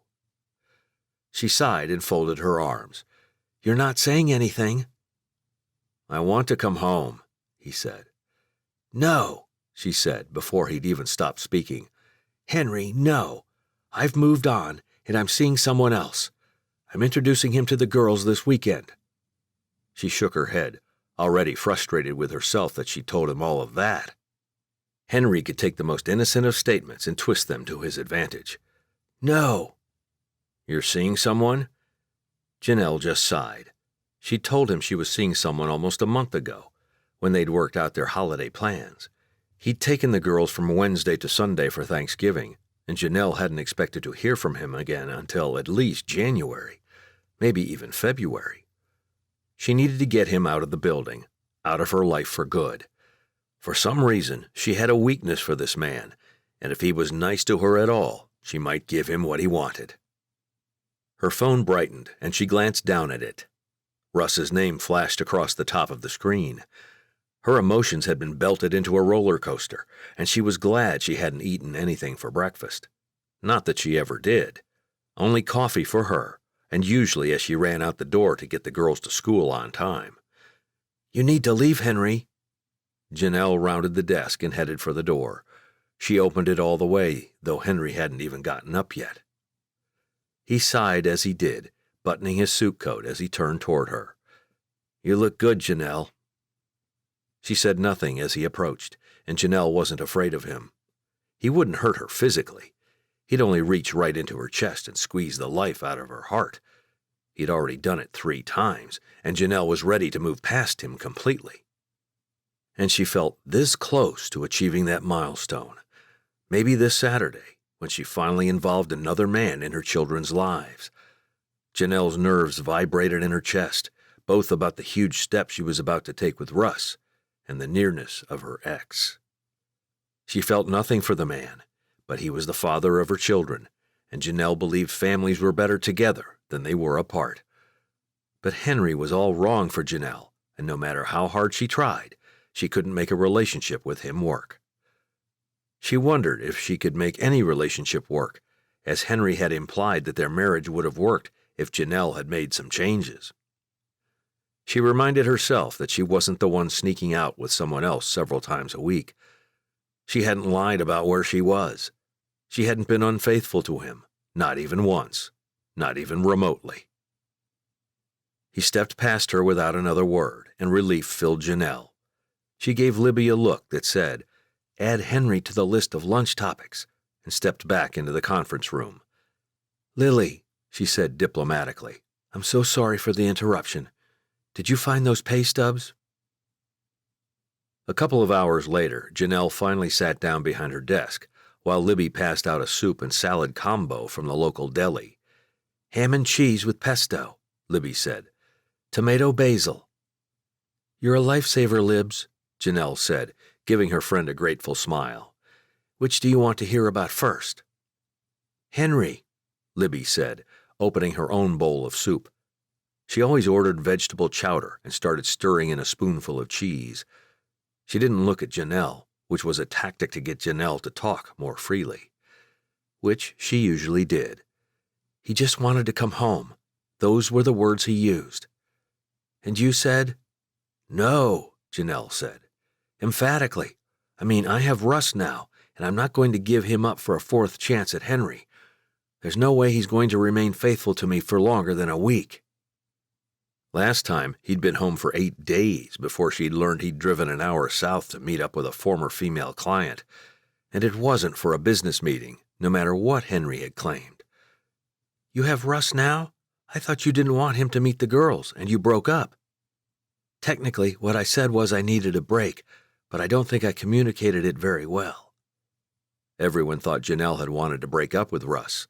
Everyone but her. Anyway, I went back over there a couple of nights ago because someone dropped off another rescue dog, and we're back together. Libby watched her for a moment. "Did someone really drop off another dog?" Janelle almost choked on her sandwich. "Libby, of course they did." Libby giggled and shrugged, and before Janelle knew it, she was laughing too. "So, who brought the dog over?" Libby asked. "I don't know." "And I don't believe that at all." Libby just kept stirring and stirring her soup. "You know everyone in town. Someone shows up on your doorstep with a dog, you know who they are." Fine, Janelle said. It was Will Huff.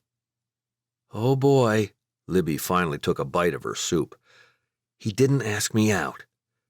Honey, I think him stopping by, at night, with a dog, is him asking you out. Well, I'm with Russ again. Janelle took another bite of her sandwich. Yeah, and I need more details about this reunification.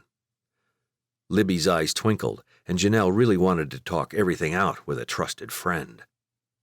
So she did, laying out everything she'd heard on Russ's doorstep, to him refusing to kiss her last night, to their date that night. Wow, honey, Libby said, so he just needs some time. Do you think that's what it is? I mean, I don't know Russ Johnson really well, Libby said, but from what you've told me, he's very loyal. Well, you broke up with him. I know, Janelle stared at the last of her soup. I shouldn't have freaked out. I know better. She really did.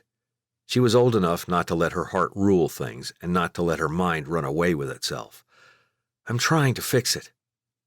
So you said you need to go slow, and he's respecting that. And he probably needs to go slow too, because he's trying to make sure you're not going to break up with him again. Janelle nodded. Okay, I think you're right. Oh, honey, Libby laughed again. I'm always right. And shockingly, you don't have a boyfriend, Janelle said, plenty of sarcasm in her voice. Well, you could help with that, Libby shot back. I mean, how many brothers does Russ have? Chapter 7. Russ fed all the animals on the ranch, that job his favorite. He loved talking to them and calling them by name, giving them their favorite treats, and watching them snack happily in their pens or corrals or fields. After that, he went out to the dog enclosure and went through the paperwork Seth had for each dog. He didn't have any for the newer dogs, so Russ didn't pick them to take to Janelle's. He sorted out the 6 tamest dogs, got down leashes, and memorized their names. He texted them to Janelle, but she didn't answer right away. He knew she was busy at work, and she'd reduced her hours at the beginning of the new school year, so she did the same amount of work in less time. Russ often got messages from her in the middle of the afternoon, while she waited in the school pickup line for her girls. So he continued his work, helped Travis begin the order for the supplies, and listened to his brother give all of the brothers a lecture about Millie's mother, who was coming to lunch the next day. Her mom? Rex asked. Wow, you guys have gone straight to serious. No, Travis said, looking disgruntled. Her mother is lonely without Millie in the evenings, and I said she could come out here for lunch. Simple. Let's just treat her like Mama. Will do, Russ said. Am I making dinner tonight? Whatever, Travis said. Don't you? He cut off at Russ's glare, and Rex and Griffin looked back and forth between the two of them. What? Rex asked, never one to let things go. He actually thrived on having hard conversations. Sometimes he perpetuated them. Nothing, Travis said at the same time Russ sighed. They're going to find out anyway. Find out what? Griffin asked. The lunch tomorrow is for everyone, Travis said. Brian, Tomas, and Darren, too. No one even looked at him. Rex and Griffin kept their eyes right on Russ, who rolled his eyes. I started seeing Janelle again. No way, Rex said, but he smiled at the same time. That's great, Russ. I've always thought you two were good together. As if what his brother thought counted in the grand scheme of things. I'll tell her you said that, he said. I'm sure it'll convince her that we're made for each other. He shook his head, though he did wear a smile. The brothers laughed, and Russ went with Griffin as they walked into the equipment shed. Griffin was a wizard with a wrench in his hand, as was another of their ranch hands, Darren. So what's going on now? Russ asked. Seth bought some new machinery, and it works great, Griffin said. But we need a couple of new tractors, too, or someone better than me to work on them. Better than you? Russ didn't know such a person existed. He looked at the pair of green tractors sitting in the shed. They looked well loved, with dirt on the tires. They won't start? The one does, and it runs for maybe 20 minutes. Griffin moved over to the one on the left. And no one wants to be in the middle of a field when it quits. Yeah, I wouldn't. Russ oversaw the agriculture on the ranch, but he didn't actually do it himself. Griffin did a ton with the planting schedule, the rotation of fields, the fertilization of everything. He was good at keeping records, and he kept a modest office in the corner of the shed here. How are things with Rex? He asked. Griffin shot him a look. Okay, I guess. Is he as intense in private? He's less. Griffin turned and walked over to a small fridge next to the door. You want something to drink? Sure. Then I have to get over to the corral and see how the horseshoeing is going. I hired a new farrier. I'm going to work on the ATV, Griffin said. Then I'll get over to the house and clean up for Millie's mom. The house isn't that dirty, Russ said. Me and Travis are fairly clean. I know, Griffin said, but our washing machine is broken, and I need to do laundry anyway. Thought I'd just pick up and maybe vacuum. Check out the Christmas tree Millie and Travis put up, too, Russ said. It's really pretty. Oh, right. Griffin tipped his hat at Russ and started over to a huge tool chest. He'd tinker with the ATV, and he could probably fix their washing machine, too. Maybe he just hadn't had time to do it yet. Griffin and Rex got along great, but Rex was definitely the most intense of all the brothers, and his personality dominated Griffin's. They lived together in a house in the center of town, and Russ tried to keep in touch with both of them separately to make sure they weren't driving one another crazy. And for right now, Griffin seemed to be doing okay. Russ left him in the equipment shed in favor of the corral because he'd much rather work with horses than metal. The new farrier had brought an assistant, and they seemed to have everything under control. All the horses were lined up, carefully tethered to the post, where they had access to hay and water. Only one horse was brought out at a time, and the farrier had a calm, peaceful air about her. He needs a new shoe here, she said to her assistant, glancing up. She caught sight of Russ, who raised his hand. Alex, he said. He was just shod last month. He's throwing 'em, she said, and it looks like he's been gnawing at his ankles, too. She frowned as she put the horse's hoof down. Have you had a lot of pests around? Not more than normal. Russ frowned as the woman came closer. She had reddish-brown hair that held a tight curl and fell halfway down her back, despite the ponytail she'd contained it in. Her dark brown eyes smiled at him as she approached. Good to see you, Russ. Yeah, I think I was moving cattle when you came last month. He shook her hand, and she sighed as she turned back to the horses. Overall, they look good. Their shoes are holding strong, and we're working on the regular rotation of horses.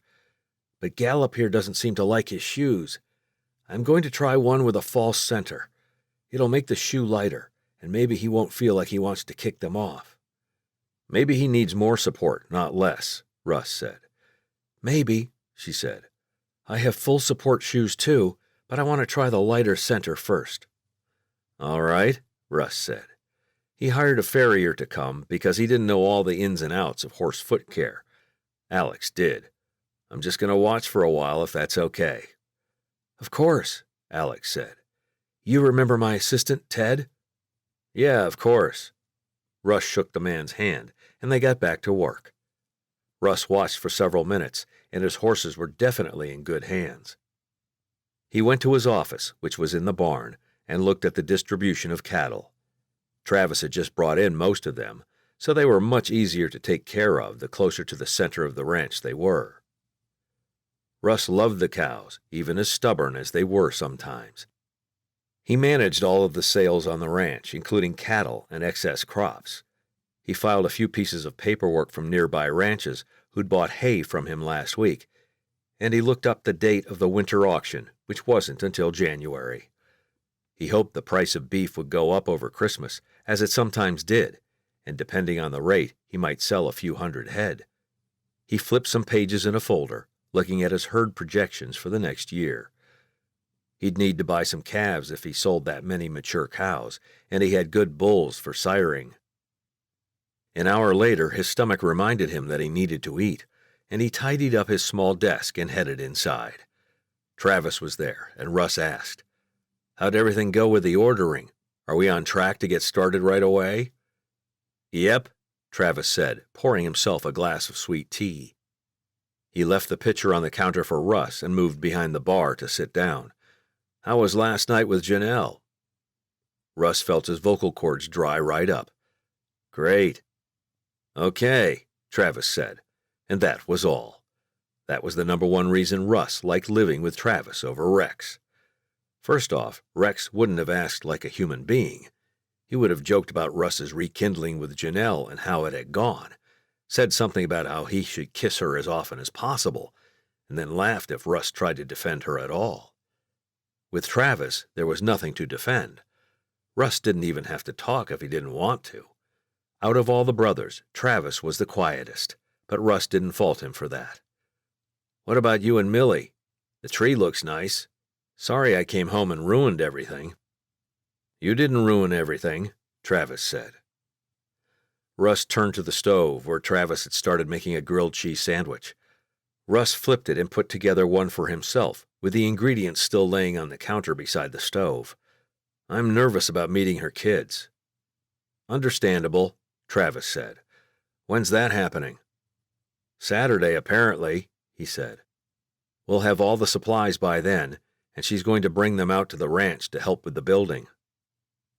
"The kids will like that," Travis said. "And if they don't, they can play with some of the nicer dogs." "I'm taking the nicer dogs to Janelle's tonight," Russ said. "Her stables are in great shape, and she can house 6 of them. I'll teach her how to get them in and out safely, how to feed them, all of it." "You think she can handle it?" "Yes," Russ said without hesitation. Janelle Stokes could handle anything. Russ knew that. She was a powerful woman with a lot of confidence. At the same time, she demonstrated some vulnerability for him, some weaknesses, provided him with a more rounded picture of who she was. She looked no-nonsense and professional on her website, but Russ had seen her with sweat dripping down her face as they hiked, and he listened to some of her deepest worries. "All right," Travis drawled, and Russ finished cooking his sandwich for him. Later, with the ranch chores done, Russ went back to the homestead at the same time Darren was pulling out in his truck, too. "Cards tonight?" the other cowboy asked him. "I want to," Russ said, "if I'm done by 8. Really, he needed to be on the road, with all the dogs, by 7:45. 7:30, he amended. "Brian made sloppy joes. Come over any time.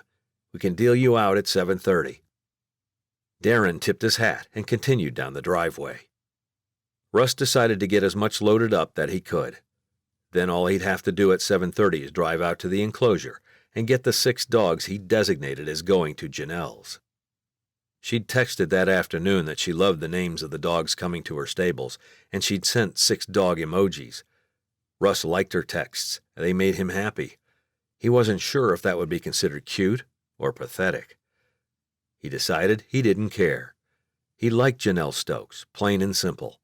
He wanted to meet her girls to see if they could like him, and he could like them, and they could maybe be a family. "Don't think too far ahead," he told himself. But Russ couldn't help it. He had to think into the future with Janelle. She wasn't the average woman, and she did come with more complications than someone like Millie Hepworth. After loading up leashes, bowls, and dog food, Russ went home and showered. With a freshly shaven jaw, plenty of cologne, and his best boots on, Russ went down the road to Darren's cabin. He didn't knock before going inside, where the heater had been running and the food had been simmering. "Smells good in here," he said, and the 2 cowboys sitting at the dining room table looked up. "There he is," Darren said. "Food's on the stove, boss." Russ didn't mind that they called him boss. It wasn't a term of superiority, at least not to him, and it was vastly better than Rex's bro. He helped himself to the buns, sloppy Joe mix, and cheese slices before joining his friends at the table. "How'd things go down at the river today?" he asked Brian. "Good enough," the man said. "The lines all look good. There's something else causing a problem with the pump." "Travis will have to go look at the wells," Russ said. "I'll talk to him about it." He bit into a sandwich and groaned. "Brian, this is so great." "Thanks." He grinned at Russ, who had some decent skills in the kitchen.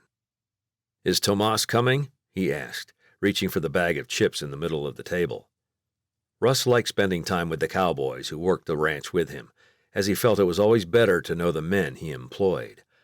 That personal connection could keep good help around for a very long time, and Russ liked Brian, Tomas, and Darren. "Ha ha, he's out with Lucy tonight," Darren said with a chuckle. "Oh, wow," Russ said. "I can't wait to hear about that."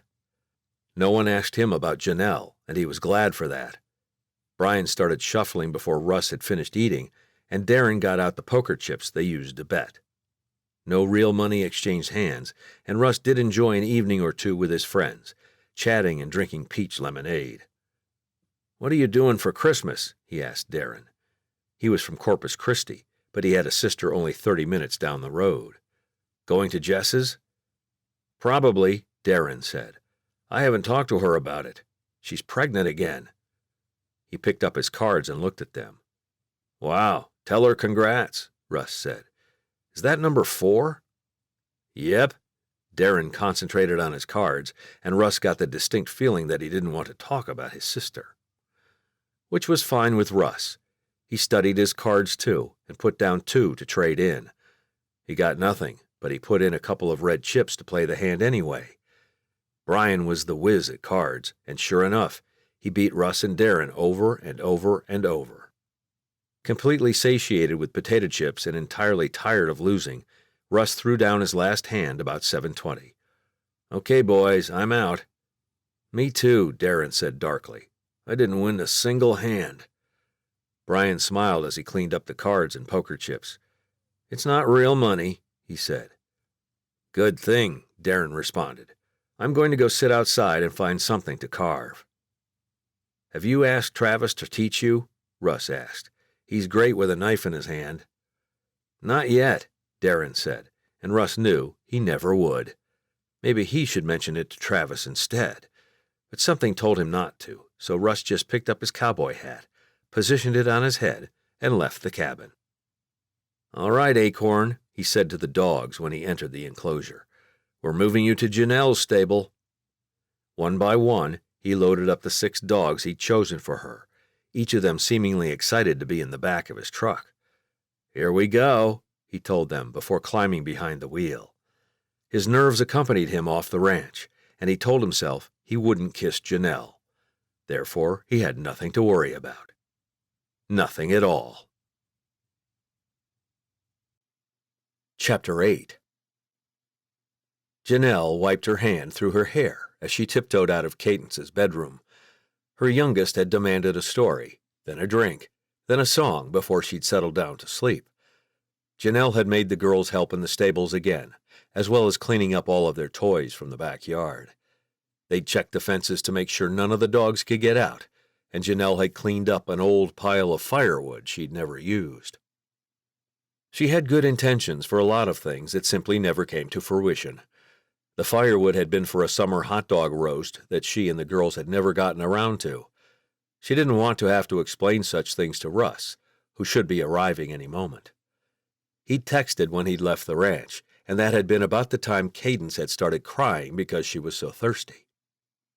Thankfully, water could cure tears, and Janelle knew which songs would get Cadence to settle back down. The house sat in silence, and that was Janelle's absolute favorite sound.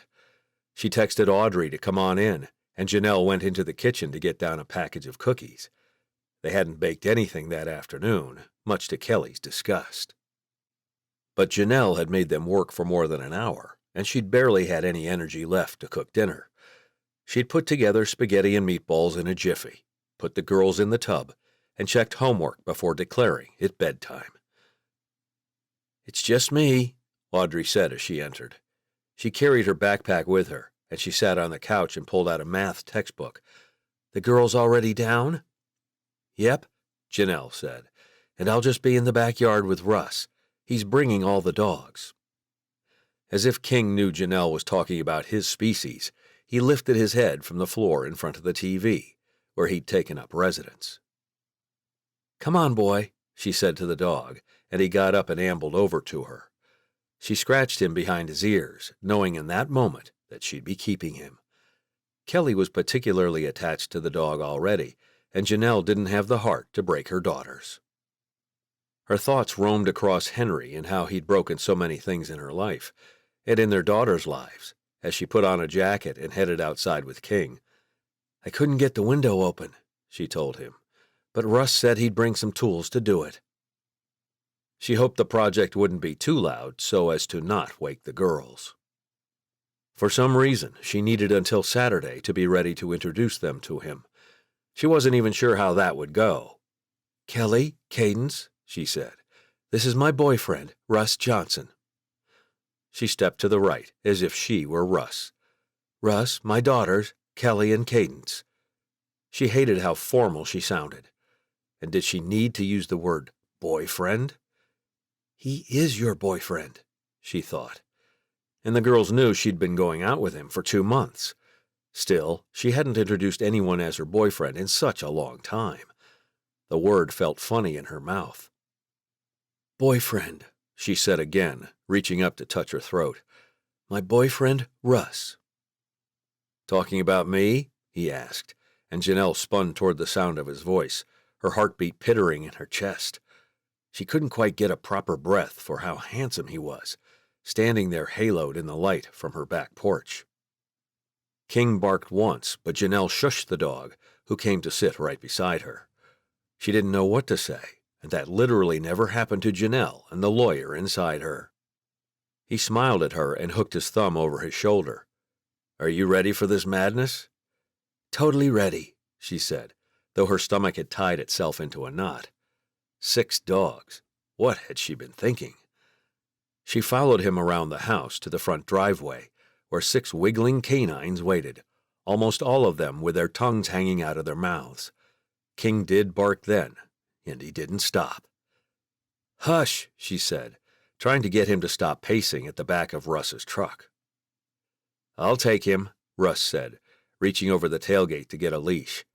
He attached it to King's collar and said, "Stop. Sit." Miraculously, the dog stopped and sat. Russ handed her the leash, and King whined. He shushed the dog and got back to work, leashing the remaining dogs. They ranged in size, but none were smaller than 25 pounds, probably. "I picked out the nicest ones," he said. "The ones Seth had been working with the longest. They're relatively calm, and they don't bark, and they should be okay here." "They'll be okay," Janelle promised. "We'll take real good care of them." "Seth does adoptions on the last Saturday of every month," Russ said, "but I don't know if he'll do it in December or not, what with him being gone and all." "Have you heard from him at all?" Janelle asked. Russ lowered the tailgate and managed to keep all 6 dogs in the back of the truck at the same time. He turned and handed her 2 leashes. "You've got Acorn and Snowdrift. They won't pull too much. I'll bring the other 4. He added, "All right," and all the dogs jumped out of the truck. Janelle dang near got her arm ripped out of the socket, but she managed to hold on to Acorn and Snowdrift, and King, while Russ yipped at his dogs, and they all sat down like he was their puppet master. "Haven't heard from Seth," Russ said. "Travis said we can't bother him unless there's a lot of blood or a big fire." "Probably smart," Janelle said with a smile. "I wouldn't want to be bothered on my honeymoon either." Russ gave her a look out of the corner of his eye, and Janelle waited for the questions to start. He'd had a lot over the several weeks they'd been seeing each other, and she knew that look. They'd talked about a lot as they'd been dating, but she had a feeling tonight's conversation would put them on new ground. "If you got married again," he started, "would you want another honeymoon?" "I suppose so," Janelle said. "It's not something you only get once, you know." "I know," he said, leading the dogs around the side of the house and through the gate. Janelle followed him, securing the gate behind her so she could let go of the dogs. All of them set about sniffing everything in sight, including each other. King was especially interested in his new friends, and Janelle stood in the backyard with them, while Russ went back to his truck to get his tools. "Where would you go on your second honeymoon?" he asked when he returned. Well, Henry and I went to Hawaii on our first, so not there. Somewhere else tropical? Russ unclipped all the leashes and took them with him as he walked toward the stable in the back corner of the yard. He hung the leashes inside the building and went around it to work on the window. Janelle just tagged along, grateful to be with him, even if it was only for an hour. Sure, she said. I like tropical locations, but somewhere like Iceland or Alaska would be fun too. He paused and looked at her, surprise in his eyes. It snows in places like that, you know. Ha ha, she said, teasing him. Of course I know that. I've always wanted to see the northern lights. Ah, I see. He started probing around the edges of the window with a screwdriver, finally driving the tool into the crack and prying it open. That would be beautiful. He started back toward the gate again. Let's get the food and bowls. She once again went with him, asking, Where would you go? Anywhere, he said, and it sounded a bit evasive to Janelle. She wanted to press him further, but he kneed one huge dog back and said, Stay here, Benny. You're not coming. No, none of you are coming. Janelle had the distinct feeling these dogs would not like her as much as they clearly liked Russ. But she helped him carry in food and water bowls, and she listened as he told her how to feed and water them, how much to give them, and when. Can they have their food in the stalls with them overnight? If you want, he said. That's not how we feed them at the ranch, but you can do what you want. I'll put them out here, she said, lining up the food bowls in the small space outside the first couple of stalls. Do they need constant access to water? Water is good, Russ said. You can feed out here and put water in there. Don't be alarmed if they share. Janelle nodded and got to work laying the bowls out where she wanted them. Have they been fed tonight? Yep. He put the second bag of dog food beside the first. So, in the morning, you give them all a scoop of food. They can come in and out of the stables throughout the day. They'll be fine in the backyard. Part of Janelle wanted them all to come sleep on her bed with her. Then she remembered how much space King took up, and how stubborn he was about moving if he laid on her blanket the wrong way, and those thoughts dried right up. With everything done, Janelle faced Russ again. You have your family dinner tomorrow night, right? Yes. He drew her into his arms, his touch warm and welcome. You haven't introduced anyone as your boyfriend in a long time, have you? No, she whispered against his neck. His cologne made her pulse accelerate, and the hardness of his muscles in his chest and arms provided her with a sense of safety. You have a couple more days to practice, he said, his lips right at her ear. Good day at the firm? Janelle thought about Henry's visit, and she wanted to tell Russ, but the words wouldn't come. He didn't need to know anyway. Henry was not coming back into her life, though she'd never truly be rid of him. Yes, she said. You? How's the ranch? Oh, we've got some issues, he said, the same as he always did. He grinned at her, but we'll get them sorted out. When does the excavator come? Tomorrow, he said, a new twinkle entering his eye. Ha ha, so you'll call me and tell me about it, she said, laughing. Sure thing, sweetheart, he said. I think we're good here. Are you feeling okay about having 7 dogs? A keen sense of being overwhelmed hit her, and Janelle exhaled in a low hiss as she glanced around at all the 4-legged friends she was now responsible for. Yes, she said, though she didn't feel it. We can do this. She wanted to help Russ if she could. Having the dogs here would definitely keep him in her life, and that was where Janelle wanted him. Did you bring hot chocolate tonight? She asked. No, ma'am, he said. I was playing cards with Darren until right before I came. Ah, I see. She smiled at him and stepped over to the stables. Lucky for us, I put some cookies out here. Want to sit with me for a while? Russ reached for her hand and brought it to his lips. Out here? Yeah, she said. I have a swing on the back porch. It's not terribly cold. And you'll keep me warm anyway, he said, his voice husky. I think it's you who's going to keep me warm tonight, she said. Well, and these cookies. She lifted the package and walked down the path that led back to the house. They sat in the swing together, and she offered Russ the box of cookies. He took several, and they watched the dogs interact in the yard. A couple of them came to sit right at Russ's feet, and Janelle enjoyed the calm presence of them. "Thanks for bringing the dogs here," she said. "Thanks for taking them," he said. "I think we're going to have to turn away anyone else who stops by with a dog. The Humane Society can take them." "They only get 30 days at the Humane Society," Janelle said, frowning. She did not like that place, and she didn't want even one dog to go there and risk not getting adopted. "We'll build the new enclosure as quickly as we can," he said, pushing them gently with the tip of his cowboy boot. Janelle snuggled into his side because she could listen to the low, rumbling sound of his voice forever. "Tell me what you're thinking," she said. "I'm thinking about how much I'd like to kiss you," he said, no hesitation and no embarrassment in his voice. You better do it then." She tipped her head back and looked up at him. He lowered his head toward her, just as a wail filled the air. Janelle looked over her shoulder and through the window into the house. Audrey had Cadence in her arms, trying to soothe her.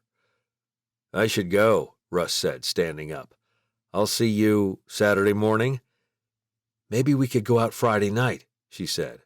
"Out, away from crying kids." "I'm free Friday night," he said. "Great," she said as Cadence's cries continued. "I'll see you then."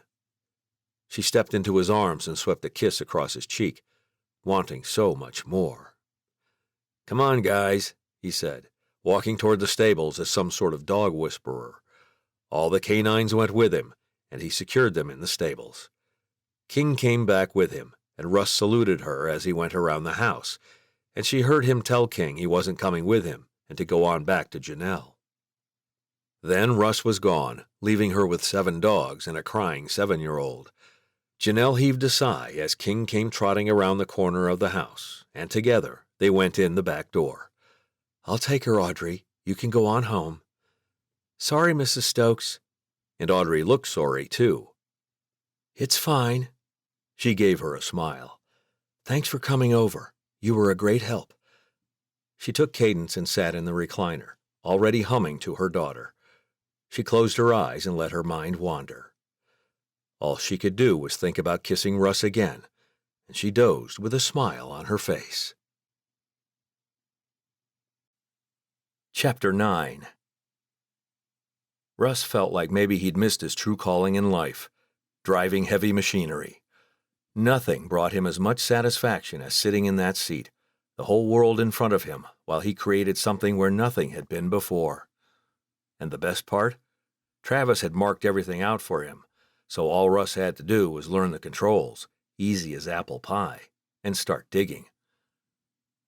Exhilaration moved through him as he removed scoopful after scoopful of earth, making a neat pile several yards away from the foundation. Not only that, but he'd get to start using power tools that afternoon too, while the cement trucks poured the foundation. Russ liked power tools almost as much as horses, but not quite as much as driving big trucks and tractors. Since Chestnut Ranch sat several miles out of town, nestled in the hills that made up the Texas Hill Country, he and Travis had been up and working long before dawn. Darren had arrived about 6, and he had coffee and the look of sleep still in his eyes. But Russ had asked him to come, because the man had a keen eye for detail and wouldn't let Russ dig somewhere he shouldn't. By the time he reached the proper depth for the foundation, Nirvana had also almost been reached inside his soul. The sun rose steadily through the sky, painting everything in blues, grays, and then gold. Russ hummed to himself inside the small cab of the backhoe, glad to see Darren manning the ATV and loading the clean fill into the back of one of their wagons with a shovel attachment. Between them all, the hole was dug and ready just after lunchtime, and Travis said he was going back so he'd be there for Millie and her mama. "Oh, right," Russ said, climbing down. "We're right behind you." Travis bustled off, and Russ looked up into the cloudless sky, a sigh of satisfaction moving through his whole body. "Let's leave everything," Russ said. "They're bringing lunch for everyone, and we should be there at the beginning." Darren and Brian, who'd also come to help move the clean fill, didn't argue, and they loaded into Russ's truck and headed back to the homestead. Russ had barely washed his hands in the huge industrial-sized sink before he heard Travis say, "They're here." Rex and Griffin were already in the homestead, and the scent of hot chocolate filled the house. So they'd had time to heat up drinks, and Russ entered the kitchen to the wagging of three tails. Winter barked and scampered off toward the front door, as if Millie and her mama needed herding to the proper place. He'd fed the dogs that morning, but Russ checked on their water and refreshed it, as Griffin pulled the pitcher of sweet tea out of the fridge. "Plates and forks," Rex said, and Russ was quite proud that he and his brothers could put together a meal with all the proper pieces when guests came over. "Russ," Travis called, and he turned and went through the doorway and into the living room, greeting Millie's mother with a warm smile. "Ma'am." He tipped his hat and reached for her arm, as she didn't seem super stable on her feet. She smiled back at him and shuffled forward. "You can call me Shirley," she said, taking a stronger step now that he had a hold of her. They entered the kitchen, and Griffin beamed at the older woman. "Ma'am," he said, "sweet tea?" Winter barked over her answer, but surely it was yes. She'd lived in Texas her whole life, and Russ wasn't even sure he remembered what regular water tasted like. "Winter," he chastised the dog, "leave her be." He pushed the canine back, glad Cloudy and Thunder seemed to know their places. "Oh, I love dogs," Shirley said, bending down to pat them. "So this is Winter? And you?" She cooed at Thunder, whose tail went whap, whap, whap against the counter, and Rex's legs. "Tail awareness, Thunder," he said, chuckling. "Thunder," Russ said, "and Cloud 9, but we call her Cloudy." "Sweet tea, ma'am?" Griffin asked. She accepted the glass of tea from him, and Griffin led her over to the dining room table. "Pizza's here," Travis said, dropping 6 boxes on the counter. 6. Russ's mouth started watering immediately, and chaos ensued as plates got passed out and napkins retrieved from the cabinet. Russ put 4 slices of pizza on his plate, his stomach thinking he could eat more than that, and took a seat at the table. "Leave one for Millie," he said, thinking Travis could pull up a bar stool. With Darren, Tomas, and Brian here, there was only 1 seat left at the table. 8 chairs for 9 people. Rex said something to Millie's mother and got up to get her a plate of food. Russ retrieved her a napkin, and they all sat down before Travis had even picked up a plate. Russ watched his brother, and he was definitely glowing in Millie's presence. At least he didn't fall down, and Russ tuned into the conversation at the table.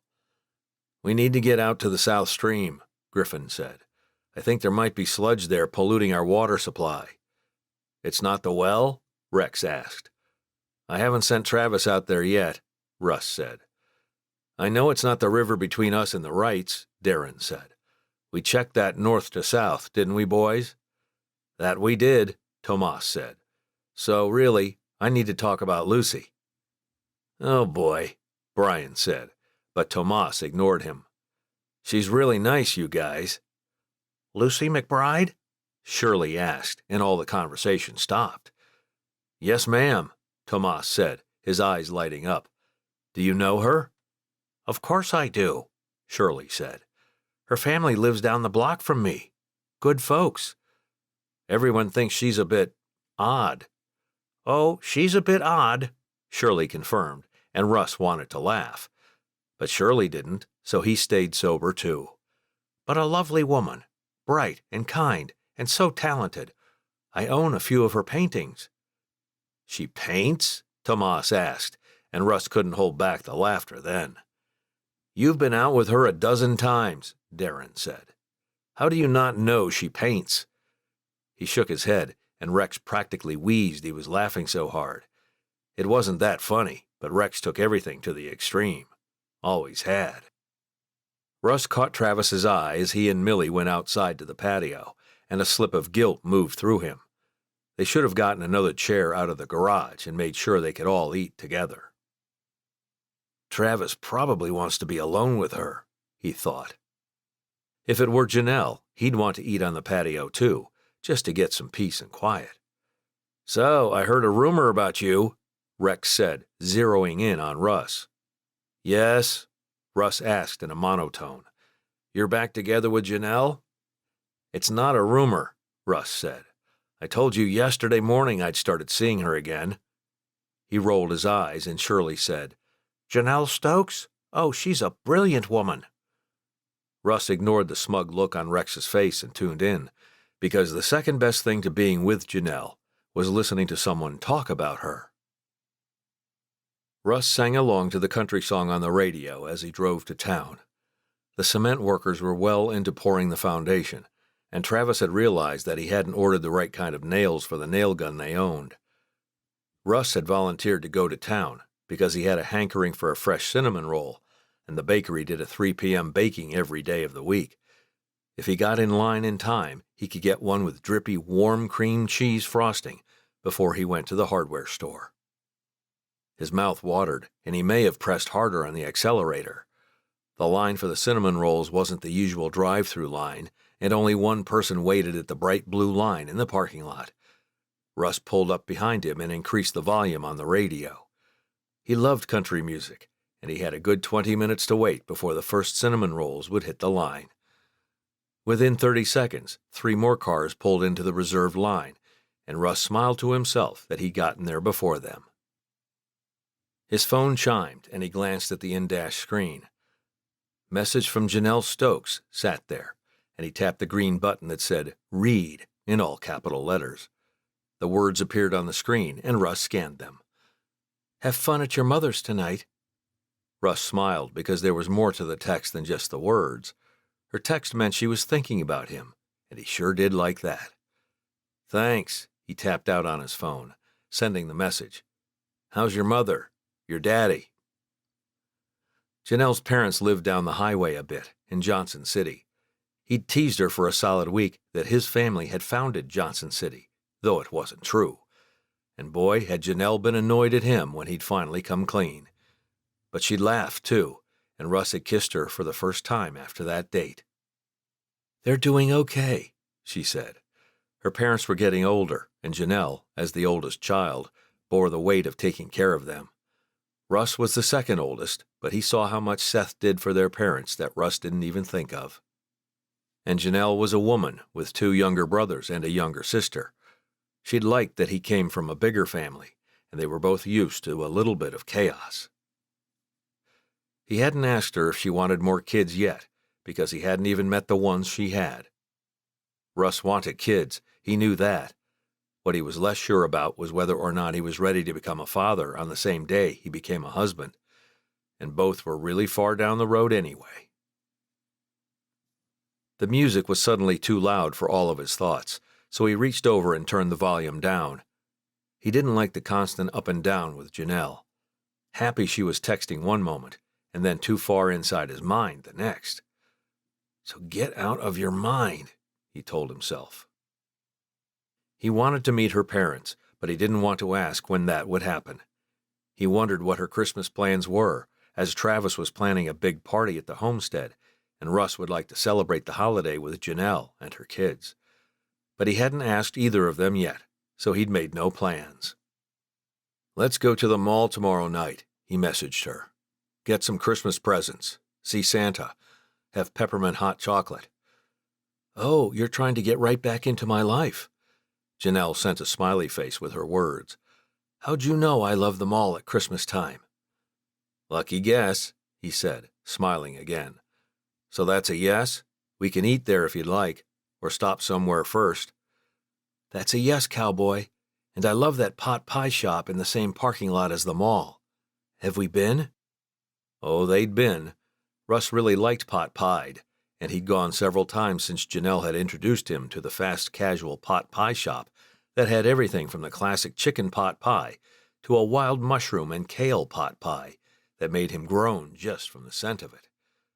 We've been, he sent back, and I love that place. Seriously love it. What's your favorite pie? Oh, there's too many good ones to choose a favorite. The minutes passed quickly as he texted his girlfriend, and Russ experienced a new level of happiness in his life. A girl approached his window, and he tapped quickly. My cinnamon roll is here. Got a ride." He rolled down his window and paid the girl in exchange for the ooey-gooey treat, a smile beaming from his very soul. "Thank you, ma'am," he said, taking the container, which was still warm on the bottom. His in-dash screen read, "Cinnamon roll?" but he dismissed the message. He needed to move out of the way so the rest of the line could get their afternoon pick-me-up, and he still had to go to the hardware store. He savored the scent of freshly baked dough, butter, and cinnamon on the quick drive down the street to the hardware store. He pulled into a space that was mostly shaded and reached for the treat. A black plastic fork rested in the container, and he cut off his first delectable bite. The sweet and savory dough made him feel like singing, and he reached over to turn the radio back up. The music filled his soul the same way the cinnamon roll filled his stomach, and he savored every bite until he reached the middle piece. It was his favorite bite of all, and he held it up a little higher as if offering a sacrifice to the gods of baked goods before putting it in his mouth. He closed his eyes in bliss as he chewed and swallowed, so glad Travis had ordered the wrong nails. Maybe he should come up with a reason to come to town every day at 2:20 so he could wait in the cinnamon roll line and text Janelle. He reached for his water bottle and drained it.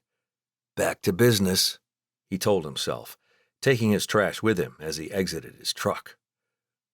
No sense in leaving the evidence of his little sugar habit behind. Not that anyone but him drove his truck, and he just told Janelle about his cinnamon roll fetish. The thunder rolled through the sky, and Russ glanced up at the dark clouds that had draped themselves over the Texas hill country. He loved rainstorms, and he reached the entrance to the hardware store before the thunder stopped filling the sky. A man wearing a brand new pair of jeans and a crisp blue polo exited the store as Russ started going in, and they almost collided. "Oh, excuse me," Russ said, stepping out of the way. The man didn't look like the type to be at the hardware store. In fact, he probably had people who did all of his shopping for him, and Russ was surprised this guy even knew where the hardware store was. He carried a can of paint by the handle, and he flashed a smile at Russ. "No problem." He did a double take. "You're Russ Johnson." The man wasn't asking, and Russ studied him. He decided he didn't know this guy, which wasn't all that surprising. He had grown up in Chestnut Springs, but he'd been living out on the ranch for years now. "Yes, sir," he said slowly. "Do I know you?" "I'm Henry Stokes." He extended his hand for Russ to shake. "I think you're dating my ex-wife." Chapter 10. Janelle looked at herself in the mirror, completely satisfied with the sweater she'd finally settled on. It was pine green, perfect for shopping on the first weekend in December, with white and black stripes around the thicker green ones. It hugged her curves, and she'd paired it with a purposefully ripped-up pair of black jeans. She wasn't as sure about those, as she was 41 years old, and maybe the jeans said she was trying too hard. Maybe she was trying to relive her 20s. "Mama?" Cadence said, and Janelle turned away from the full-length mirror in her bedroom. "What, baby?" She ran her hand through her daughter's hair, the silky fine quality of it so childlike. "Kelly says I can't watch Mulan with her tonight." Cadence had her pout down pat, and Janelle's irritation rose no matter how she tried to push it down. "Well, that's just silly," she said. "Of course you can." "But, Mama," Kelly said from the doorway, "she sings all the songs, and half the words are wrong. It's annoying." "Then watch something else." "I haven't seen Mulan in forever," Kelly whined. "All she wants to watch is Coco." "That's because I know all the words to those songs," Cadence argued. "Girls," Janelle said firmly, "all you have is each other. You have to figure out how to get along." "We just won't watch a movie tonight," Kelly said. "Not your call," Janelle said, sighing. "Can you two please not spend the night arguing? Audrey doesn't deserve that." She didn't either, but she was their mother, and she couldn't leave at midnight and go back to her regular life. "Are you going out with Russ again?" Kelly asked, folding her arms. She didn't look happy, but Janelle hadn't gone out while the girls were awake in over 2 weeks. She was home every morning and every afternoon with her kids, and they'd been doing art lessons, cooking and baking, and going to the swimming hole at the bottom of the springs. Not recently, of course, but when the weather was warmer. They'd put up their Christmas tree together once the girls had come home from Thanksgiving with Henry, and Janelle had bought each girl the candle she wanted to scent the house with, and they'd made a schedule for who could burn what, when. "Yes," Janelle said. "And girls?" She sat down on the bed and drew Cadence into her arms. She motioned for Kelly to come closer, and the girl did. Janelle stroked her hair too, smiling at her as fondness moved through her. "We're going to go out to Russ's ranch tomorrow morning. He's making breakfast, and he wants to meet you." Both of her girls just looked steadily back at her, their eyes both a shade of brown that sat somewhere between her light brown ones and Henry's deep dark ones. They both had brown hair too, with Kelly's being darker than Cadence's.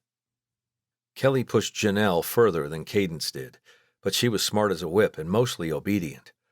Cadence was still little and learning, but she seemed to want to please Janelle and her teachers, and Janelle loved both of her daughters with a fierceness that rivaled the power of gravity. "Do you want to meet him?" she asked. "I really like him. He's my boyfriend." "Is he going to be my dad?" Cadence asked.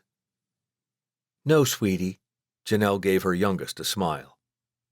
"You have Daddy. He's still going to take you as much as he always does. Russ and I are dating, getting to know each other." "Are you going to marry him?" Kelly asked. "Because if you do, then he's going to be our dad." "I don't know," Janelle said.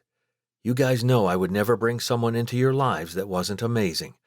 And Russ is pretty amazing." She had no idea how to talk to children in a way where they could understand complex adult situations like this. "He's nice. I think you'll like him." "What's he making for breakfast?" Cadence asked, and Janelle grinned at her. "I'm not sure, but he loves cinnamon rolls.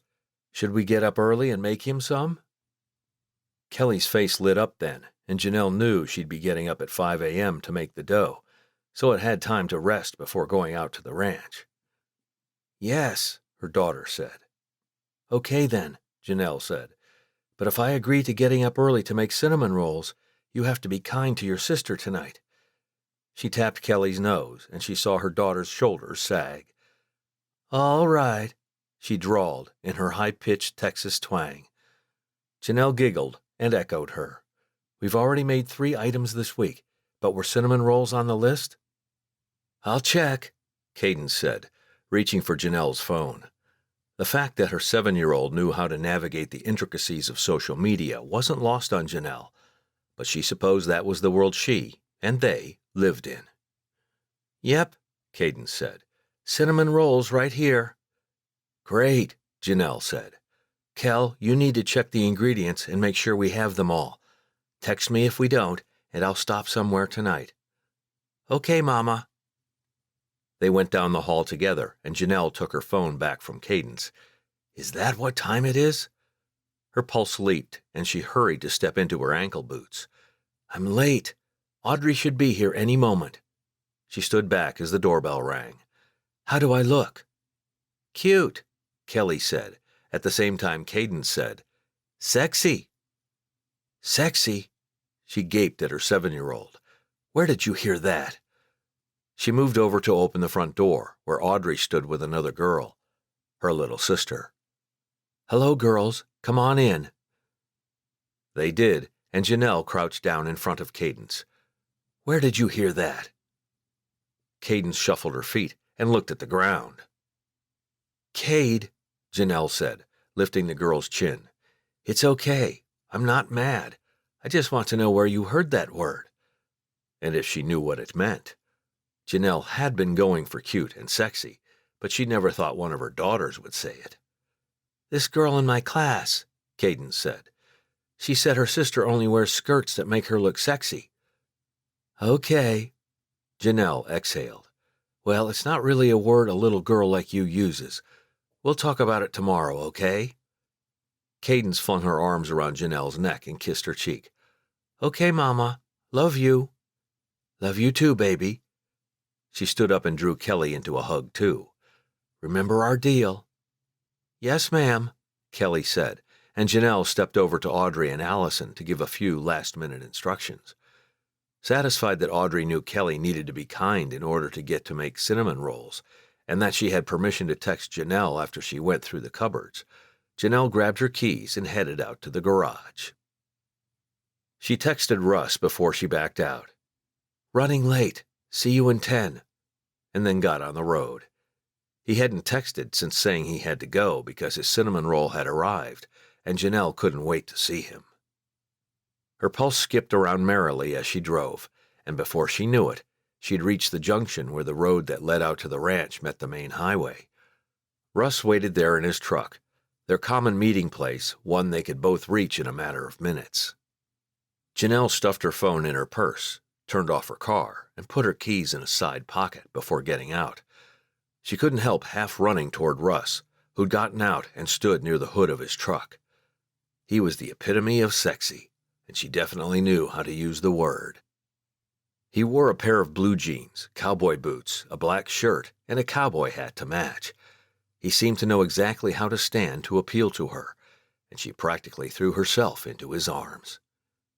Chuckling, he swept his arms around her, and Janelle held onto him as pure joy streamed through her. "Hey, baby," he practically purred in her ear. "Rough time getting out of the house tonight?" "Negotiations," she said, stepping back. "But I told the girls about meeting you tomorrow. They seemed excited." Russ swallowed, the only sign of his nerves. "What time are y'all coming out?" 9, she guessed. "Is that too early?" "Baby, I'll be up by 5.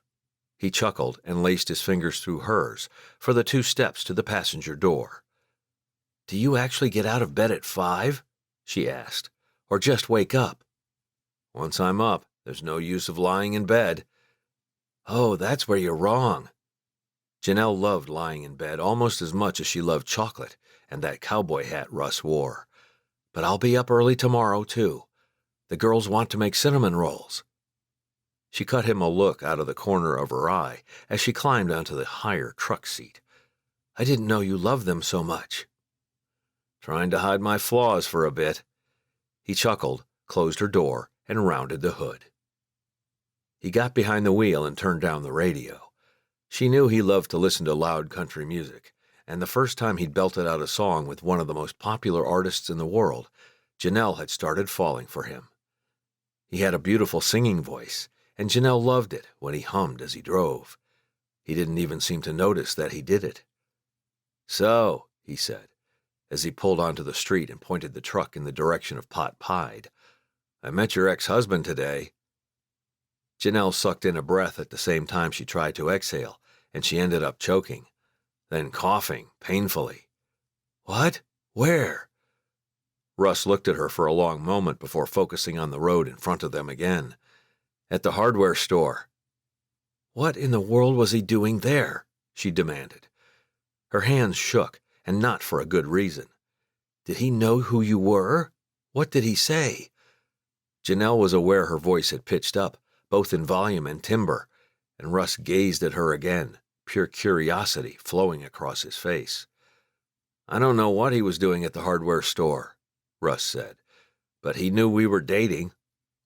"I didn't tell him about you," she said. "I mean, I did. I told him I was seeing someone, but I didn't give your name." Her voice trailed off. She lived in a small town, with a rampant rumor mill. Everyone in town knew she and Russ had been seeing each other. They'd been out to almost every restaurant in town and the surrounding area. "He had a can of paint," Russ said. "He lives an hour north of here," she said, "out in a suburb of Austin, and he stopped by my office 2 days ago. So why—" "He stopped by your office 2 days ago?" Russ asked. "Why?" Panic flowed through Janelle, and she pressed her palms to her thighs. She took a deep breath in, held it, and pushed the air out. "He stopped by to say he wanted to come home." Russ said nothing, but the atmosphere in the truck's cab changed. An electric charge filled the air, and Janelle struggled to breathe against it. "He's not coming home," Janelle said. "I moved after the divorce, and I don't want him back." "That so?" "Russ," she said, realizing that she didn't say his name very often. "That's very so. I told him that in no uncertain terms." "And yet, he's still in town." Russ made a turn, and he could have looked at her, but he chose not to. "I'll call him and tell him to go home." "Is he hanging around for the girls?" Russ asked. "He is their father." "No," Janelle said. "He took them for Thanksgiving. He's not supposed to see them again until January." Janelle rolled her shoulders, which were suddenly so tight. "I mean, there's no supposed to. We have an open custody agreement. He can ask to see them more often, and if it works, it's fine with me." "Did he ask to see them?" "No." Janelle swallowed, her mouth sticky. She couldn't wait for a tall soda from Pot Pied, as they had some of the best diet cola in the county. "We talked for maybe 5 minutes. He interrupted my meeting, and I was annoyed. He left without a fight." "Okay," Russ said, but his voice seemed a bit too high. Janelle didn't want Henry to ruin their magical holiday evening together. The street lamps on Main Street now bore Christmas wreaths, and Janelle loved the holidays in Chestnut Springs. "The city center has the lights up," she said, as the bright, colorful lights came into view. "How they do that all the way to the top of the trees is impressive," Russ said, and his voice seemed normal now. "Isn't it?" Janelle tucked her hair behind her ear, wishing the conversation they'd just had didn't still seethe under her skin. "I had a client once who worked for the city, and he said it takes a crew of 10 men to get all the lights up. Only takes them 2 days. "Is that so?" Russ gave her a smile, and Janelle returned it. Hers felt a little shaky on her face, but Russ didn't seem to notice. The mall loomed ahead, and Russ made a left turn into the parking lot. Plenty of Christmas lights had been put up on the mall, too, and some of Janelle's tension leaked out of her muscles. "I love Christmas," Janelle said. "Tell me what you're thinking." She forced herself to look at Russ, though she was afraid of what he'd say. He remained silent until he pulled into a space near the restaurant. Then he put the truck in park and faced her, too. "I'm thinking that I like Christmas, too," he said. "But what I'm really thinking is that I need to know more about you and Henry." "What?" Janelle asked. "Why?" Russ cleared his throat. "Because what ex-husband thinks he can show up and interrupt his wife's meeting, only to ask her if he can come home?" He looked away, pure frustration pouring off of him. "So just be honest with me. What's really going on with you and Henry?" Chapter 11. "There was nothing going on with me and Henry," Janelle said, and Russ really wanted to believe her. He told himself for the 10th time that she wasn't the best lawyer in 5 counties for no reason. She could put together a killer argument, and he couldn't forget that. He hated that he didn't fully trust her, but he couldn't ignore the facts. And the first fact was that she had been married to Henry. They had 2 children together. She'd always be connected to him, and Russ needed to know what he'd be dealing with for the rest of his life, if he stayed together with Janelle. "Janelle," Russ said, and she held up both hands. "Okay, listen, this doesn't mean anything, okay?" "What doesn't?" She inhaled slowly and looked him squarely in the eye. He sure did like that, and he wished his crush on this woman wasn't quite so large. "Henry and I were married for 12 years, she said. "We've been divorced for 3, and I've taken him back 3 times. I guess he thought it was time for a 4th. "And is it?" "No," she said emphatically. "Absolutely not. I told him that. My personal assistant was there. I am not taking him back. I don't want him back. That's why I told him I was seeing you, so he could see that I'd moved on, and that he should too." Russ looked away from her, his mind spinning through everything. He sometimes needed to get out of his own head, but he didn't know how, not for something like this. "I've been cheated on before," he whispered, almost to himself. "I don't want to go through that again." "Russ!" Janelle's voice held only agony, and that was the reason he looked at her. "Henry cheated on me for 5 years before I left him. Both times I took him back, he said he'd changed, that he wouldn't ever do that to me again." She wrapped her arms around herself, and Russ's heart started to bleed for her. He wished it wouldn't. He needed to think clearly when it came to this relationship, not let his heart lead. The last time, he was only faithful for 6 days before I found him with another woman. Her chin shook, but she didn't cry. Russ wondered what would make a woman as strong and confident as Janelle Stokes cry. I would never, never do that to someone else. I know exactly what that feels like, and I would never do that to you. Russ nodded because he believed her. All right, he said. Are we still feeling festive? He was starving, but he could drive Janelle back to her car if she didn't want to go out with him. I am, she said. You? I could at least eat, he said. She smiled and swiped at her eyes, though he still saw no evidence of tears. You can always eat, Russ. He reached for her hand, glad when she let him hold it. I'm sorry, baby. I just had to ask. I know. She nodded and put his palm against her cheek. I'm glad you did. Promise me you'll tell me if you want to move on, he said. Get back with Henry, whatever it is. He couldn't promise that he wouldn't crack and break, but at least he wouldn't have to guess about what she wanted. He hated the guessing, the speculating, the obsessing, most of all. If Janelle would just tell him when she wanted to move on, he could at least turn up the music and keep the damaging thoughts from keeping him on the ranch for another 5 years. I'll tell you, Janelle said. I had no problem telling you I was uncertain about you meeting the girls, right? Right. Russ got out of the truck and went around to Janelle's side. He leaned into the space between the door and the seat so she couldn't get out. And so we're clear, I want you to know I sure do like you, Janelle Stokes. I don't want to break up. I want to meet the girls. I want to celebrate Christmas with you. Janelle's eyes searched his, and they softened by the moment. I like you too, Russ. I don't want to break up either, and I'm a little nervous about tomorrow morning, but it feels right. And I can't think of anything better than spending Christmas with you. She gave a little nod at the end of her speech, and Russ really wanted to kiss her. But the foot traffic going in and out of Pot Pied made him uncomfortable. He wasn't a 15-year-old with his first girlfriend, unable to control his hormones. There was an appropriate time for kissing a beautiful woman, and in the parking lot of a busy restaurant wasn't it. Let's go eat, he said, and then you can educate me on the finer points of holiday shopping. Janelle's face lit up from within, and Russ grinned too. He'd spoken true, and he was glad Janelle hadn't gotten scared by it. The last time he'd tried talking to her about something serious, she'd said she needed a break. Oh, the special is green chili pork, she said. I'm getting that. It's fantastic. Is it spicy? Russ asked, his eyes scanning the menu for his favorites. Not at all, she said. It's a green chili verde sauce. Really great. It comes with potatoes and carrots and a creamy gravy. It's so good.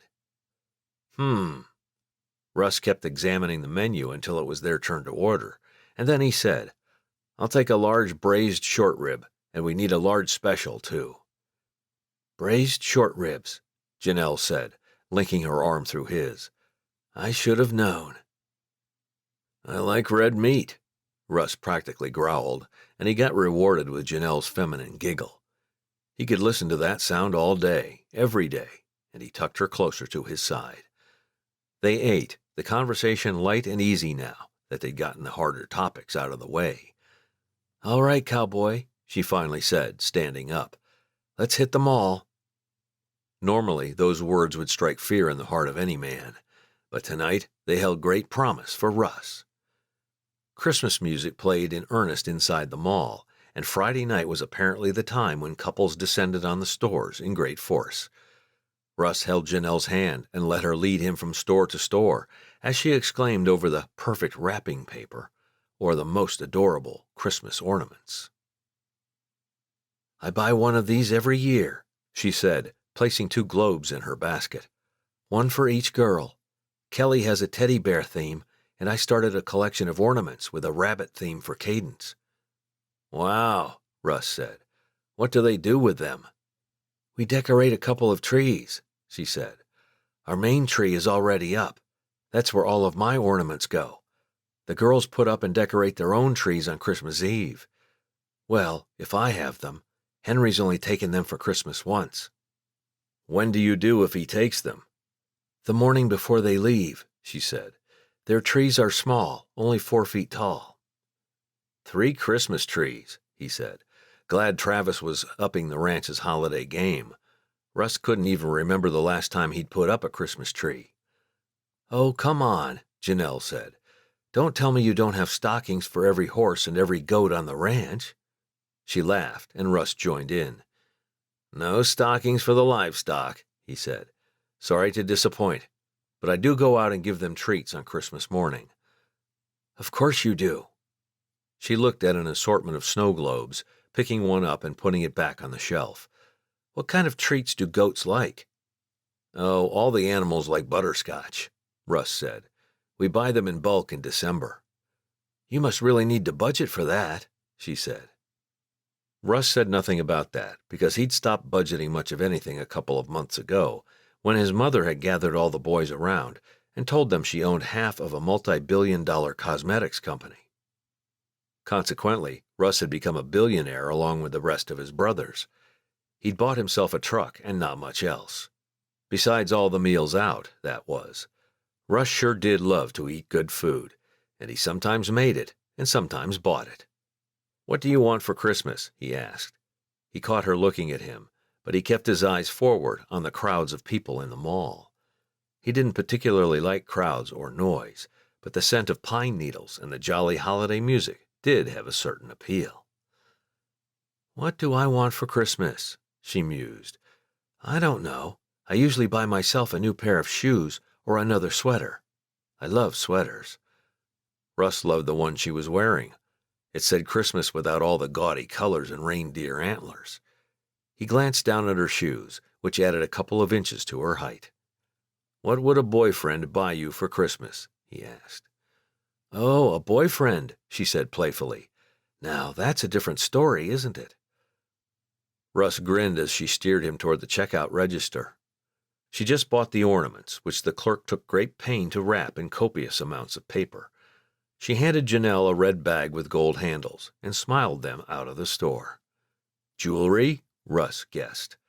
Janelle always had something glinting from her ears, but her fingers were gem-free. She automatically moved her hand to the necklace he'd seen her wear. "You always wear that," he said. "Yeah, it's a mother's necklace," she said. "It has the birthstones of my girls on it." "Ah." Russ couldn't top that, and he wondered who'd bought it for her. "My sister gave it to me last year for my birthday," she said, and Russ got that question answered. "I know," he said. "A year's supply of coffee from brew time." "Do you know how much a year's supply of coffee from brew time would cost?" Janelle scoffed and shook her head. "That's something my brother would get for me." "Definitely not interested in being your brother," Russ said, dipping his mouth closer to her ear. It could have been his imagination, but he thought he detected a shiver as it moved down her arms and into her hand, which held his. "Candy?" he suggested as they walked by a store full of caramel apples and chocolate-covered truffles. "No, that's lame." He honestly didn't know what to buy for a woman. "I usually get my mother a pair of slippers or something she likes to read." "If you buy me a pair of slippers ever, it's over," she said. "That's the death knell for a relationship, isn't it?" "Is it?" Russ looked at Janelle. "I think slippers can be sweet. Like, sometimes I'm annoyed when I have to run the garbage can out to the end of the driveway, and it's been raining, and I have to put on my shoes and socks. Slippers are so much easier." "Do you need me to buy you a pair of slippers?" she teased. "Actually," he said, "I was hoping to find some tonight." Janelle laughed, quieting when he just smiled at her. "Oh, you're not kidding." "No, I am not." He steered her toward a department store. "So let's go in there, see what they have." The music changed once they stepped through the wide entrance, and he said, "Look, tons of sweaters." "A sweater would be romantic," she said, dropping her hand to finger the fabric on the one closest to her. "You'd let an old cowboy buy your clothes?" "First off, you're not old," she said. "And second, yes, I think clothing gifts are sweet." Slippers could be counted as clothing. You're never going to let that go, are you? Nope. He took her hand again and led her toward the shoe section. He wasn't fussy, and he knew what he liked, sometimes just by looking. He picked out a pair of slippers fairly quickly. He wasn't planning on buying her a Christmas gift that night, but he sure would like to know what would constitute a boyfriend gift so he could start thinking about it. He still liked the idea of jewelry, but his mind also moved in the direction of a pet. What about a kitten? He asked. For a Christmas present? Janelle looked and sounded horrified, and Russ crossed a pet off his list. Never mind, he said, setting his slippers on the counter for the clerk to scan. The guy rang him up, and Russ pulled out his card to pay. You're a man, he said to the man. What do you give your girlfriend for Christmas? Janelle giggled quietly beside him, and they both watched the guy, who was easily 10 years younger than them, maybe 15. Perfume? He guessed. I got that once for my girlfriend. Are you still with her? Janelle asked. No. He ran Russ's card while Janelle cocked her head and looked at Russ meaningfully. So, no perfume. Russ took back his card and his bag with his new slippers in it, and he and Janelle headed back out into the mall. You know, Janelle said, it's not about the cumulative gift once a year. Oh, it's about all the little things, Janelle said. Flowers for no reason, doing the dishes for me before I get home from work, sacrificing something you want to do to spend time with me, doing what I want to do. Russ nodded because he believed that too. So I'm really getting some points for being at this mall tonight, aren't I? You suggested the mall, she said, looking at him with surprise in her eyes. Yeah, he said, putting his arm around her waist and bringing her close to him, because I knew you liked it. Janelle's eyes softened and she melted into his side. That's so sweet, Russ. All right, baby, he said. Let's go find Santa Claus. I have a few questions for him, and I want to make sure he knows what I want for Christmas. Chapter 12. Janelle turned in a full circle, looking for something in her house. What? She didn't know. She just knew she was nervous about putting the girls in the car and driving out to Chestnut Ranch.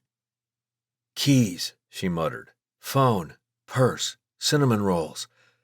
She'd gotten up early with Kelly to get the dough made, and then she'd spent the hour while it proofed getting their hair braided and curled. They wanted to look cute when they met Russ for the first time, and Janelle hadn't even suggested it. When Kelly had wanted to wear her blue and yellow flowered dress, Janelle had told them about the construction on the new dog enclosure. So sneakers and jeans, girls, she said. We can still look cute in clothes like that, trust me. Russ had told her last night how much he liked her sweater, and Janelle had caught him looking at her several times. He still didn't kiss her when they pulled up to the patch of dirt off the side of the road where she'd parked her car. As she'd driven home last night, she realized why. He didn't want to kiss her on the side of the road at an intersection he passed every time he came to town.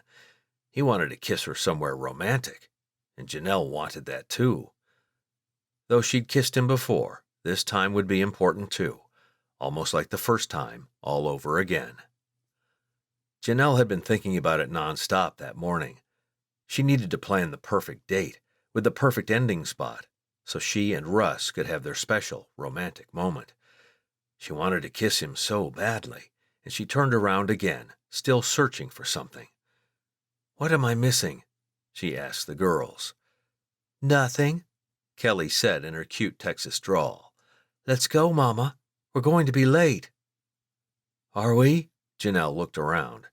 They'd fed and watered the dogs. They'd been let out of their new stable pens. The oven was off. She had everything she needed. Now, if she could just find the steel nerves required to drive the 20 minutes to the ranch, getting out of the car, meeting Russ on the front porch. Come on, she said, exhaling. I'm ready. The girls went first, and Janelle turned back, something still on her mind. She wasn't sure what it was, so she followed them into the garage and handed Kelly the roll of cinnamon rolls they'd carefully frosted only 20 minutes ago. The miles disappeared under her tires as Kelly sang every lyric to nearly every pop song that came on the radio. Janelle didn't even have the wherewithal to be annoyed, though she certainly would have been in any other circumstance. Before she knew it, she drove past the elaborate fence that marked Chestnut Ranch, and then under the arch that had a giant J carved into the wood. "This place is nice, Mama," Cadence said from the back seat. "Real nice," Janelle agreed. "Russ is nice, too, and I'll bet we get to meet some of his brothers, too. Y'all remember your manners now. Make me proud." "Yes, ma'am," the two girls chorused back to her. Janelle drew in a deep breath and continued past the cabins on the left-hand side of the road. The driveway held 2 trucks and a sedan, and she parked beside Russ's truck. "That is a huge house," Kelly said. "Mama, he must be really rich." "He must be," Janelle agreed. She'd never really thought about it before, and Russ had never said anything about money. A huge pine wreath decorated the front door, with a brilliant, bright red bow on the lower right side. She stretched as she got out of her car, and she took the pan of cinnamon rolls from her oldest. The girls joined her at her door, and she said, "You two go first. There's nothing to be afraid of. It's like going to visit Pops." "Is he old like Pops, Mama?" Cadence asked. "Ha ha, no, silly," Janelle laughed. "That wasn't a good comparison. I just meant sometimes you two are afraid of Pops, but he's always nice, and he always has candy, and you always love seeing him as soon as you get past your fear." Janelle wondered how she was going to get past her fear, because the ball of nerves in her throat wouldn't go away, no matter how many times she swallowed. The wreath moved as the front door opened, and Russ himself stepped out. He was a cowboy god, and Janelle's pulse rioted in her chest. "There he is," she whispered. Kelly and Cadence kept walking, and they were the only thing that kept Janelle's feet moving, too. She smiled at him as he leaned against the post at the top of the steps, a huge smile on his face, too. "Well, look what we have here," he said, his Texas drawl bright and unrushed. "3 pretty ladies. Who are you guys here to see?" Cadence giggled, and Kelly said, "We came to see you." "You came to see me?" Russ came down the steps then, his boots making plenty of noise against the wood. "Wow." He crouched in front of Cadence, his eyes never wavering from hers. "You must be Cadence. Your mama talks about you all the time. You like to draw and paint." He looked at Kelly. "And you're Kelly. Did you make the cinnamon rolls?" "Yes, sir," she said, and Janelle was proud of her manners. "Do you draw?" Cadence asked. "Ha ha, only if I want to make people guess about what they see," Russ chuckled. "But my younger brother Travis is a real good artist. He draws whole buildings." "Wow," Cadence said. "Girls," Janelle said, "this is Mama's boyfriend, Russ Johnson." "Nice to meet you, sir," the girls rehearsed, and Russ chuckled as he straightened. "Nice to meet you ladies, too." He touched the brim of that sexy cowboy hat, and finally looked at Janelle. "You look great, baby." He smiled at her and reached for her hand. "I have coffee, milk, and juice inside. Everyone else is out on the ranch. Let's go eat before we get to work." "Mama helped with the cinnamon rolls," Kelly said as she climbed the stairs, "but I did a lot of it." "Did she braid your hair so pretty?" Russ asked as they brought up the rear. "Yes, sir," Kelly drawled. She stepped into the house, and Russ said, "Straight ahead, girls. Go on into the kitchen." They did, and Russ had more than a few beverages on the counter. Yes, he had the coffee, the juice, and the milk, but he also had bacon, scrambled eggs, and a huge platter of fruit. Janelle squeezed his hand, and he looked at her. His eyes danced with a spark of life she hadn't seen in him before, and his smile was brighter than any she'd seen previously, too. "I told you he liked to cook," she said to Kelly, as she slid the pan of cinnamon rolls onto the counter with the rest of the food. "Which is a very good thing, because I'm starving." She released his hand and moved around the counter to pick up a plate. She handed it to Kelly and said, "Go on, girls. You can eat." The mood relaxed from there as everyone loaded up something to eat. Russ helped scoop fruit, and he carried Cadence's plate to the table for her before returning to get his own food. Janelle couldn't help watching him, and she sure did like his gentle touch with her kids, the kindness in his actions and eyes, and the way he kept flitting his gaze toward her. He was still nervous, but doing such a great job of acting like he wasn't. Truth be told, Janelle was a little nervous too. Kids were unpredictable. They could say anything at any time. Cadence asked Russ if he likes Taryn Sawyers, and he glanced at Janelle with a blank look on his face. "She's a pop star," Janelle said with a smile. "You don't know Taryn Sawyers?" Kelly demanded. "Mama, let me see your phone." Janelle passed it over, and Kelly started looking up her favorite music video. "It's not country," she warned Russ, who looked from her to Kelly and back again. "He only likes country music, girls." "She has some country songs," Cadence said. "Not since her first album," Kelly said, rolling her eyes. Janelle wished her eyes were equipped with lasers as she glared at her oldest daughter. "Be kind," she thought. Kelly seemed to get the message because she put her head down and found the video. She put the phone on the table in front of Russ and watched him. He exchanged a glance with Janelle and peered down at the phone as the music started to blare from the small speaker. "Oh, wow," he said. "This is rock country. I think I've heard this before." "See?" Kelly asked. "Everyone's heard of Taryn Sawyers." She put another bite of bacon in her mouth while Cadence belted out the lyrics to the song still playing from Janelle's phone. "You're a great singer," Russ said to Cadence, who had eaten very little for breakfast. She rarely consumed more than a few bites in the morning, and Janelle would have to watch her out on the ranch. It wasn't terribly hot, and it had been raining off and on for the past couple of days, but Cadence could be delicate. Janelle finished her cinnamon roll and looked at Russ. "Not as good as the bakery, but not bad, right?" "It's delicious," he said. "Just as good as the bakery, actually. Just not as big." "No one can eat those huge cinnamon rolls," Janelle said. Russ gave her a sheepish grin, and Janelle burst out laughing. Russ chuckled too, his hand landing on her knee and sliding up a few inches.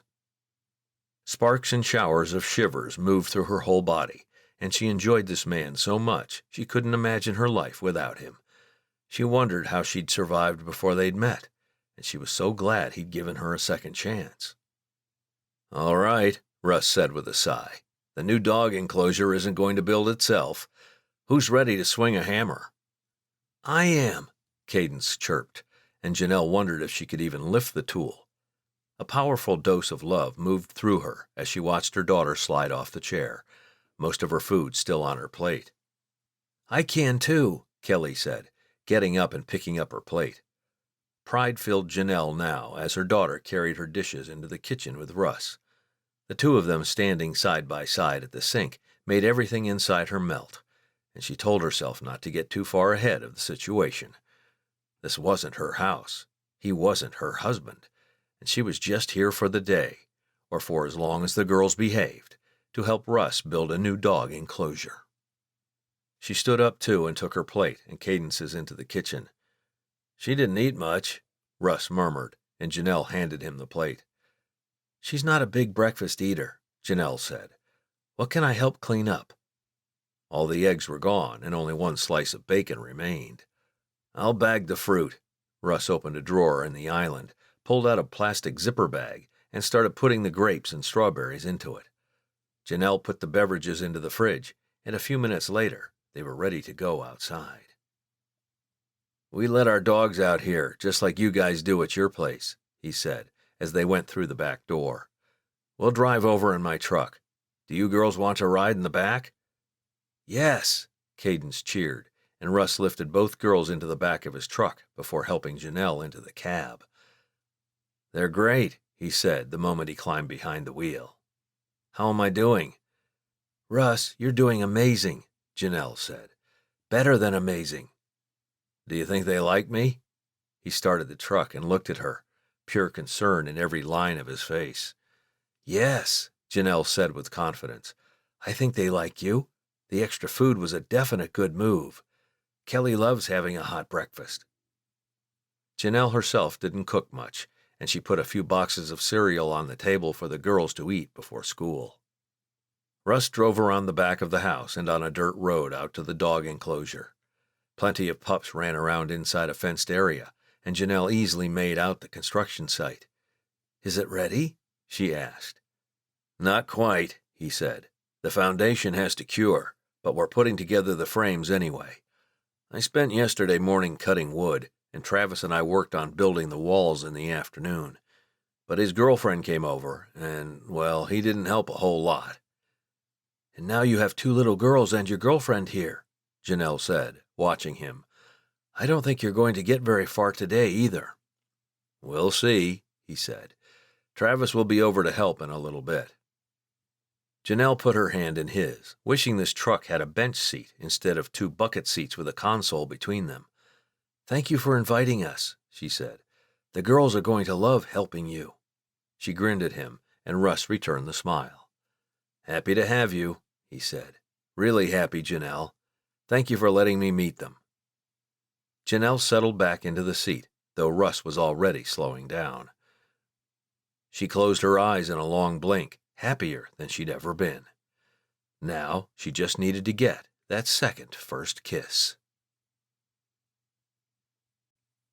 Chapter 13. New energy existed on the ranch, and Russ knew it had everything to do with Janelle and her girls being there. He couldn't adequately describe what it felt like to see them walking up the sidewalk to the homestead, and his heartbeat still jiggled a little in his chest. Kids were a tough nut to crack, he knew that, but Kelly and Cadence seemed warm enough to meeting him, though Janelle had said she'd never introduced them to any of her boyfriends before. To be fair, she'd only had one before him, and she'd said it didn't last longer than a few weeks. Russ practically floated as he got out of the pickup and turned back to open the tailgate. 2 brown-haired girls waited there, both of them dressed for a day of work on the ranch. His dreams of working Chestnut Ranch alongside his wife and kids had materialized right before his eyes. He smiled at the girls. "All right, ladies, are you ready to put together some wall frames?" "I am," Cadence said, gripping the side of the truck as she scooted to the edge of the tailgate. Russ stayed close by in case she toppled out of the truck, but she managed to get down easily. Henry Stokes didn't seem like the type of man to own a pickup truck, but Russ reminded himself that Janelle and her kids did live in Texas. A lot of people drove trucks. Kelly got down just fine, too, and Russ met everyone at the front of the vehicle. "Okay," he said. "I have a lot of wood cut. We need to build sections like these." He walked down past the huge hole he'd dug, which now had the cement foundation curing inside it. "2 tall ones," Kelly said, "with these in between." "Yep," he said, picking up one small section of what they'd used to frame in the walls. "I have all of these smaller ones cut, and my brother and I marked where they go." He moved over to the trailer they'd first used to haul away the dirt. It now rested out near the fields, where it would be plowed into the ground before they planted their crops for next year. "So, you take a smaller one," he said, lifting one out of the trailer. "And you have to be real steady. We don't go trying to hammer something in our hands." He took the 2 boards a little farther down, where several sawhorses waited. "This here is called the stud," he said, laying the long piece of wood across 3 sawhorses. "The sawhorses support it at a height where we can sand it, cut it, or nail into it." He turned and looked at the girls, Janelle included. "You with me?" "Yes, sir," the 2 little girls said. "Your mom or I will put the studs here," he said, "and you get to attach what we call the blocking." He smiled at them and bent to pick up 2 child-size hammers he'd purchased last night. He handed one to each girl. "Nails are in the bin on this here sawhorse." He wasn't as carpentry inclined as Travis, but Russ did love seeing a building come together. He could measure, cut, nail, and make things line up. And he and Travis had spent a couple of hours that morning already, marking a couple dozen studs with blue marks for where the horizontal support blocks should go. He'd be making the door frames and attaching them to sections of prepared frames, and he'd teach Janelle how to take the studs with their blocking and put the ceiling plates and sole plates on them to make them sturdy, square, and strong. "I think it's easiest to nail down," he said. "So what you do is take your blocking and you line it up with the blue mark we put on the stud, see?" He held the block in place. He was well aware that he'd done this 1,000 times before. For him, it was like pouring milk on cereal. For the girls, they probably hadn't seen anything like this in their lives. He waited to make sure they'd all nodded, and then he looked at Janelle. "Can you hold that block there, sweetheart?" Their eyes met, and the heat from her gaze made every cell in his body light up. He thanked his mama for calling him honey, sweetheart, baby, and darling for his whole life. Saying such things was simply second nature to him, and he sure did like the way Janelle looked at him when he did. "Right here?" she asked, putting her hands on the block and keeping it in place. "Yep." Russ inched to the side. "You guys can work together, and you can stand on opposite sides of the stud, okay?" "Okay," Kelly said, her fingers gripping her hammer a little too tightly. "Hands out of the way," Russ said. "Then you line up the nail." He did so. "And drive it in." 5 taps of the hammer, and he was done. Easy. For him, he knew. Cadence stared at the wood and then Russ, her mouth slightly open. "Kel, I want to hammer."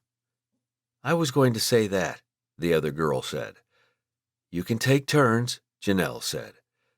"And we're not done," Russ said, glancing around at all of them.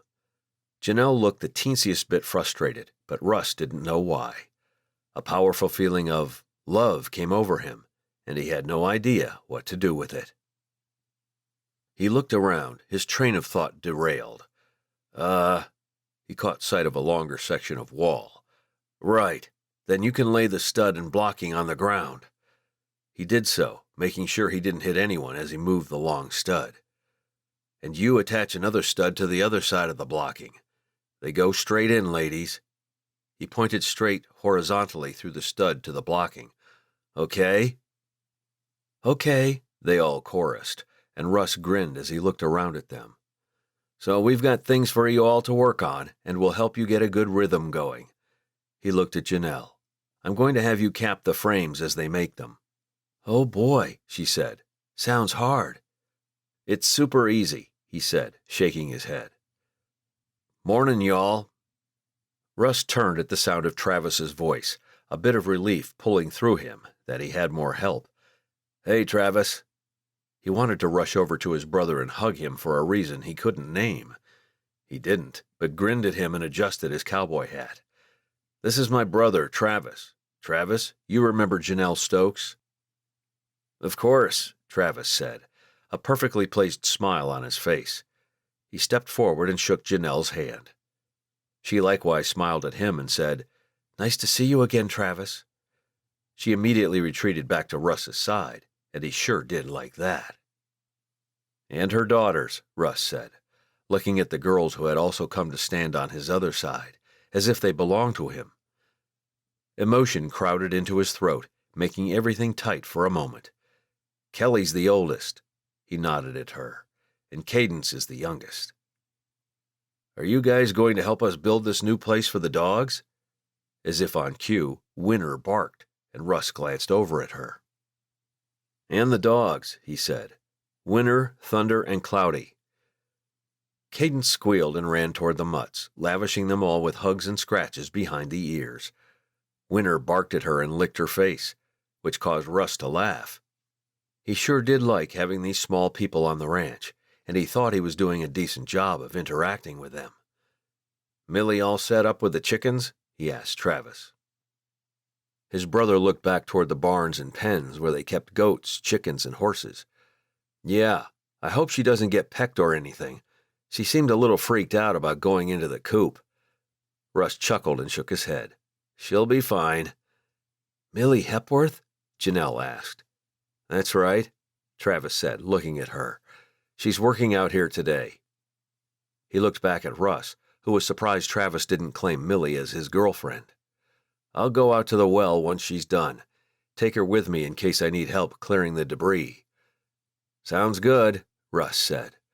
Travis had never taken anyone out to the well to help before, and he knew by the time Millie finished with the feeding, Travis would be ready to be alone with her. Russ turned back to the girls, his thoughts suddenly on being alone with their mother. "All right," he said. "Who's starting with the hammer?" "Me," both girls said in unison, and Russ sent laughter into the sky. "Kelly can start," Janelle said. Cadence immediately started to protest, and Russ had no idea what to do about the whining. Janelle simply waited for her to stop and then said, "Cade, you got to do all the dogs this morning. You went first for that. Kelly gets to go first for this." Cadence pouted, but she said, "Fine," and turned to go get a block. Russ slipped his hand into Janelle's, impressed by how she'd handled the situation. He would have had no idea what to do, and flipping a coin to see who got to nail first had sounded like a good idea to him. Janelle squeezed his hand and leaned her head against his shoulder. "Thanks for having us, Russ." "It's so great you're here," he whispered, dropping her hand and moving to reposition the stud so Kelly could put in the second horizontal support. Russ served taco soup for lunch, and Millie pulled out her party planning folder. The conversation didn't go super well until Janelle jumped in with a comment about apple fizzers. Russ appreciated her then, and he knew Travis did too. Rex had made some smart comments about the food until Millie glared him into silence, and the ranch hands just watched everything. Russ felt somewhat exposed, having his girlfriend and her family there, and he knew he'd have to talk about it next time he got together with Darren and Brian to play cards. And he'd have to talk to Travis too, see how the conversation at the well with Millie had gone. For some reason, he wanted everyone out of the homestead, and he asked, "Back to work?" to get everyone to clear out. Darren, Brian, and Tomas thanked him for lunch and left through the back door. Rex and Griffin went to catch a siesta on the couch, their usual midday activity. Russ took Janelle's hand in his and leaned right into her. "I want to be alone with you," he whispered. She tensed next to him, but her face lit up. "Girls," she said, "why don't you go play in the backyard for a few minutes before we get back to work?" Travis started cleaning up the kitchen while the girls ran into the backyard.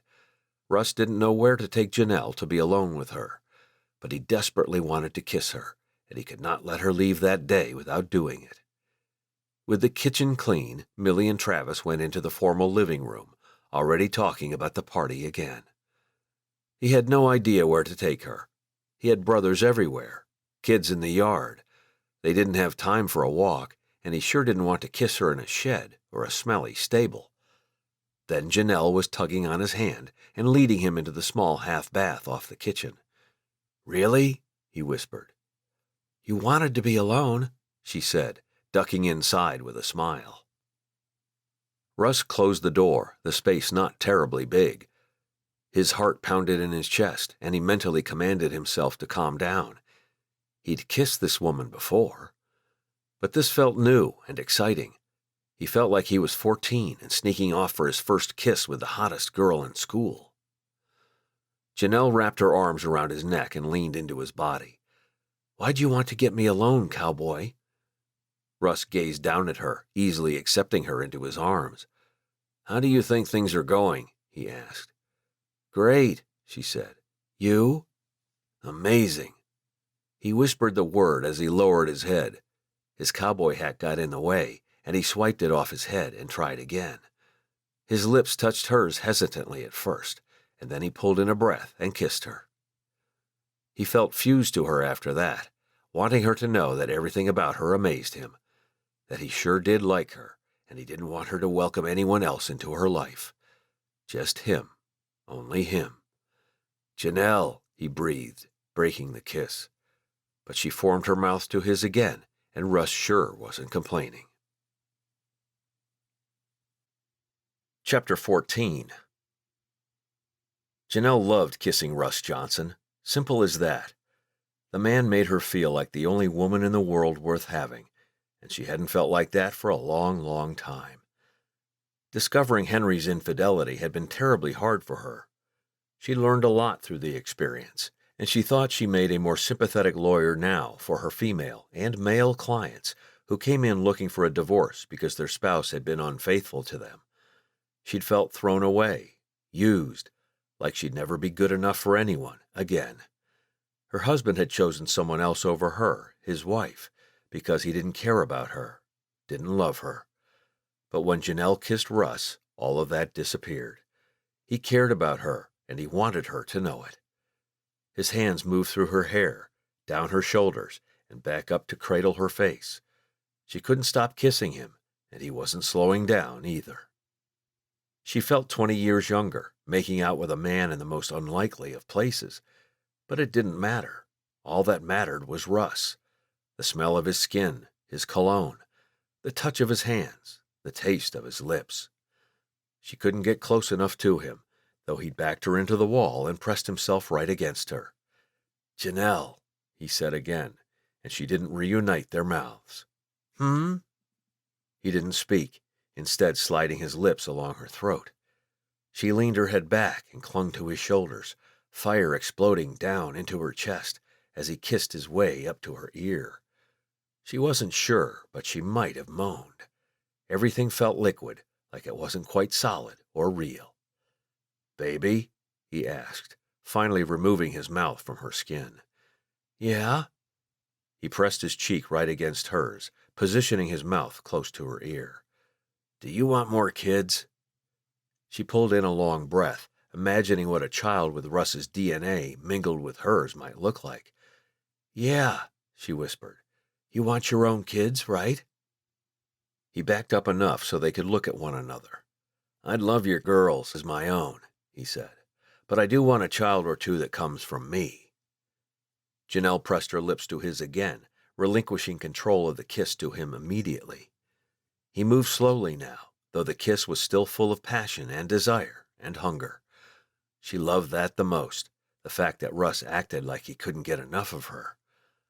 Everything in the world felt far away, muted, as she focused on kissing Russ. She'd been in love before, and she sure felt like she was sliding in that direction with him. And fast. She became aware of someone whistling at the same time someone opened the door. Russ pulled away from her and looked over his shoulder as Rex swore. He stomped away, leaving the door open so his footsteps echoed right into the bathroom. Janelle couldn't help the giggles that erupted from her throat. 41 and caught making out in the bathroom, of all places. Russ didn't laugh with her, but stepped back and picked up his cowboy hat from the floor. "We better go check on the girls," he said. He didn't leave her standing in the bathroom alone, but waited for her to make sure her t-shirt was covering her properly. She also ran her hands through her hair to straighten where he'd mussed it with his big cowboy hands. She shivered as she thought about those hands touching her in other places, and then she left the bathroom with him. Thankfully, they didn't see anyone else in the homestead as they made a quick escape through the back door. A wail filled the air, and Janelle's excitement waned. "That's Cadence.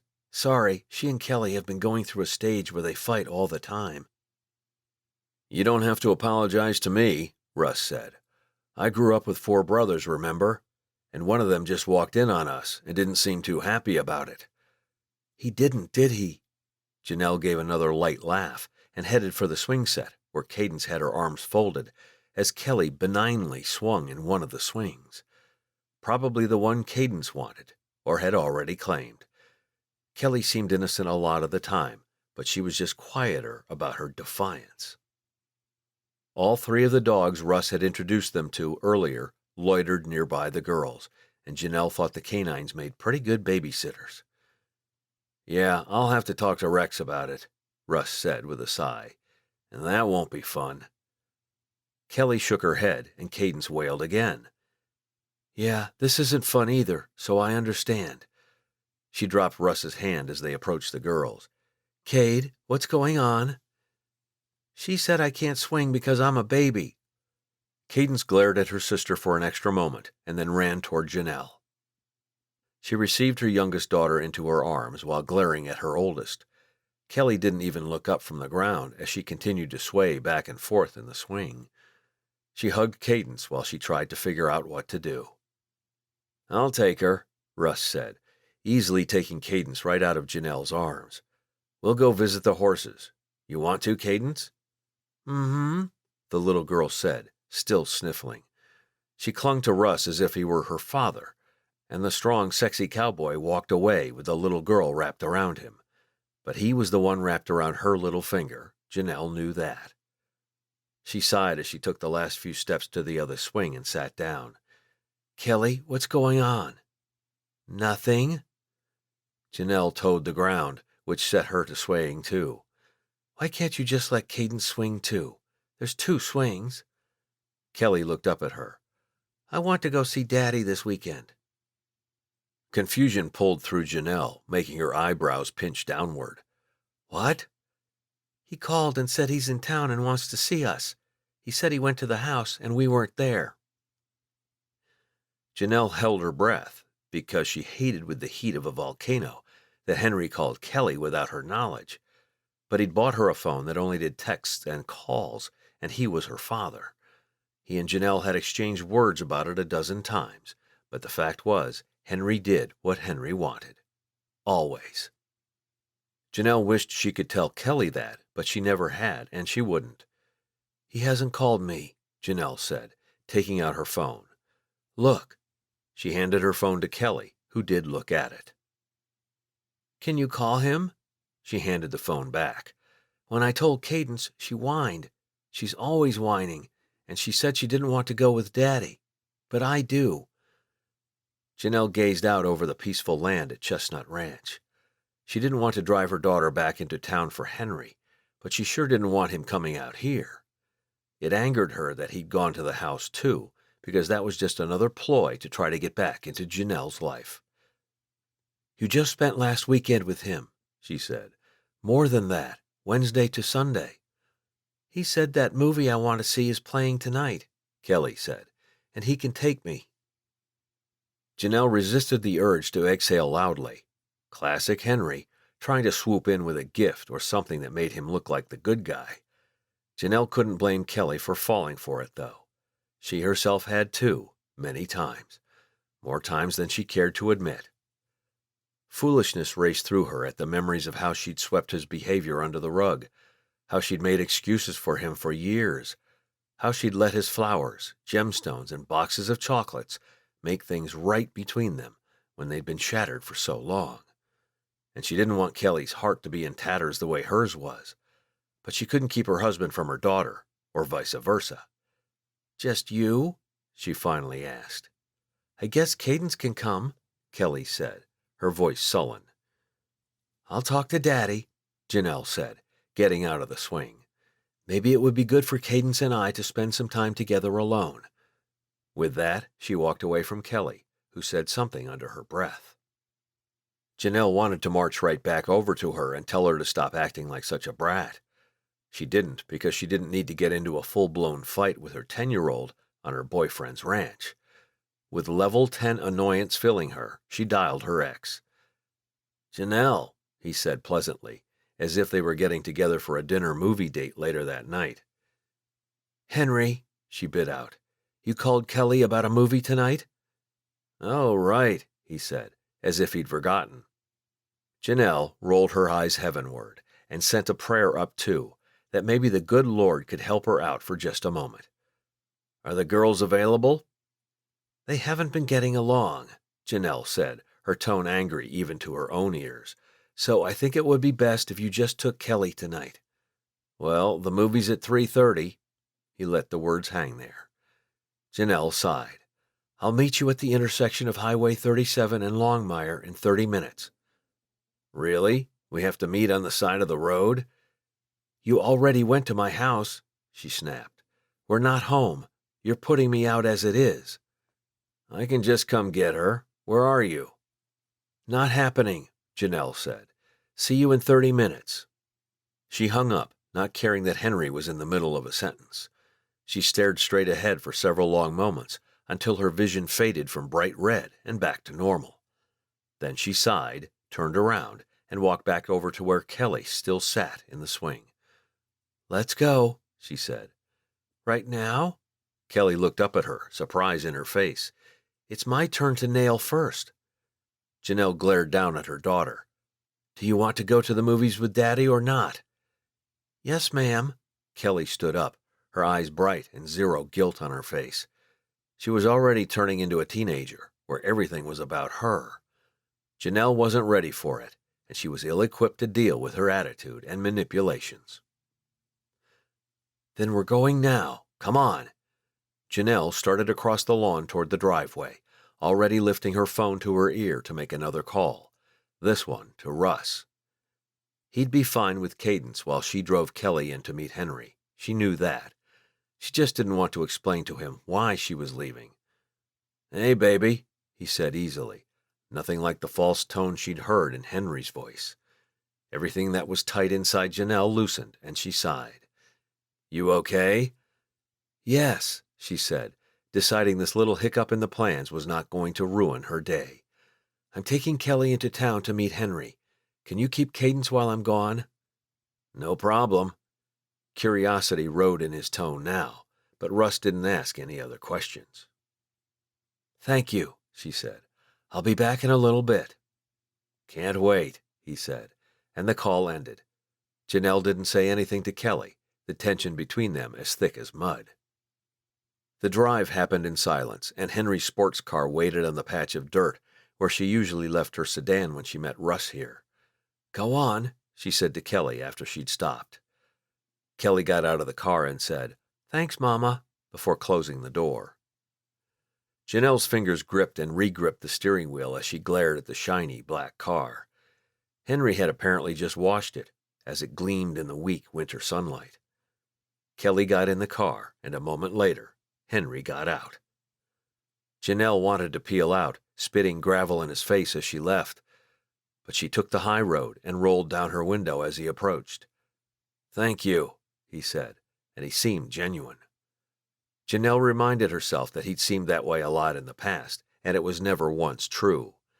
Yep. I'll bring her home tonight. Say around 9. Is that too late? 9 is fine. Janelle kept her eyes out the windshield, refusing to look at him. I didn't mean to interrupt you at the ranch, he said.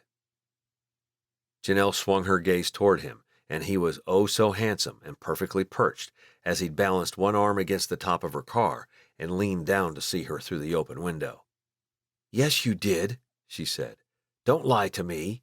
That might work on the girls, but I know better. Henry looked like she'd splashed ice water in his face, and he straightened. He tapped the top of her car a couple of times and said, All right, see you later, Janelle, before he walked away.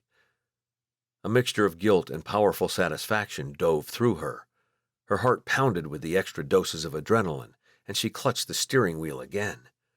Why couldn't she be a little mean, the tiniest bit unkind? He'd cheated on her with 8 other women while they'd been married. 8.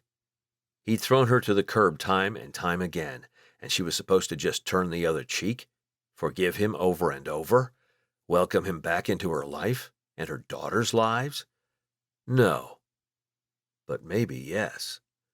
She sighed, some of her fury going with the air as it left her lungs. She could forgive him. She could turn the other cheek. But that didn't mean she needed to forget what he'd done. It didn't mean she condoned it, or that she had to open herself up to getting hurt again. She didn't have to be his doormat. She wouldn't. Her phone rang, and Russ's name sat on the screen. Sweet, thoughtful, kind Russ. He was white if Henry was black. Day while Henry was night. She swiped on the call, tears gathering in her eyes. Hey. Sweetheart, he said. You okay? Cadence and I can come get you, and we'll go get ice cream. She nodded because she didn't want him to hear the tears in her voice. She never let them fall, and she blinked them back now, too. Henry fired up his fancy car and left, turning to go south instead of north, where he lived. Cadence says ice cream sounds awesome, Russ said. So we're already heading to the truck, okay? Where are you? Janelle drew in a deep breath and cleared her throat, cleared all the emotion from her chest, cleared all the painful memories and hurt feelings and inadequacies from her memory. Our usual place, she said.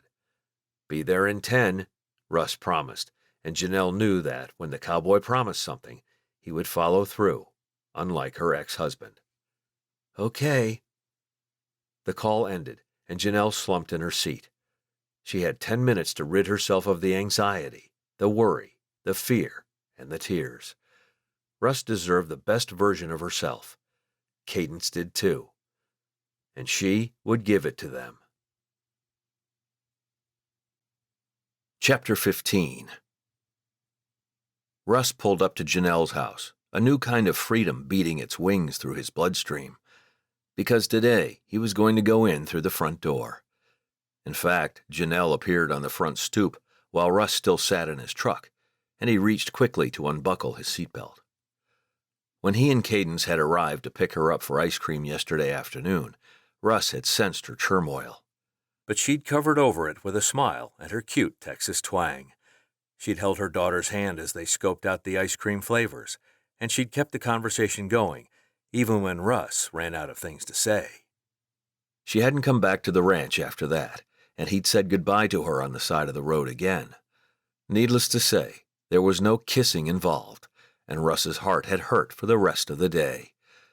He didn't know how to deal with an ex-spouse, and he didn't know how to ask Janelle what she was thinking about Henry. He didn't want to anger her again or upset her.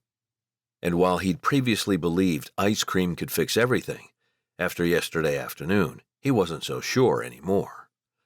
"Hey," he said, as he closed the truck door. "How's your day?"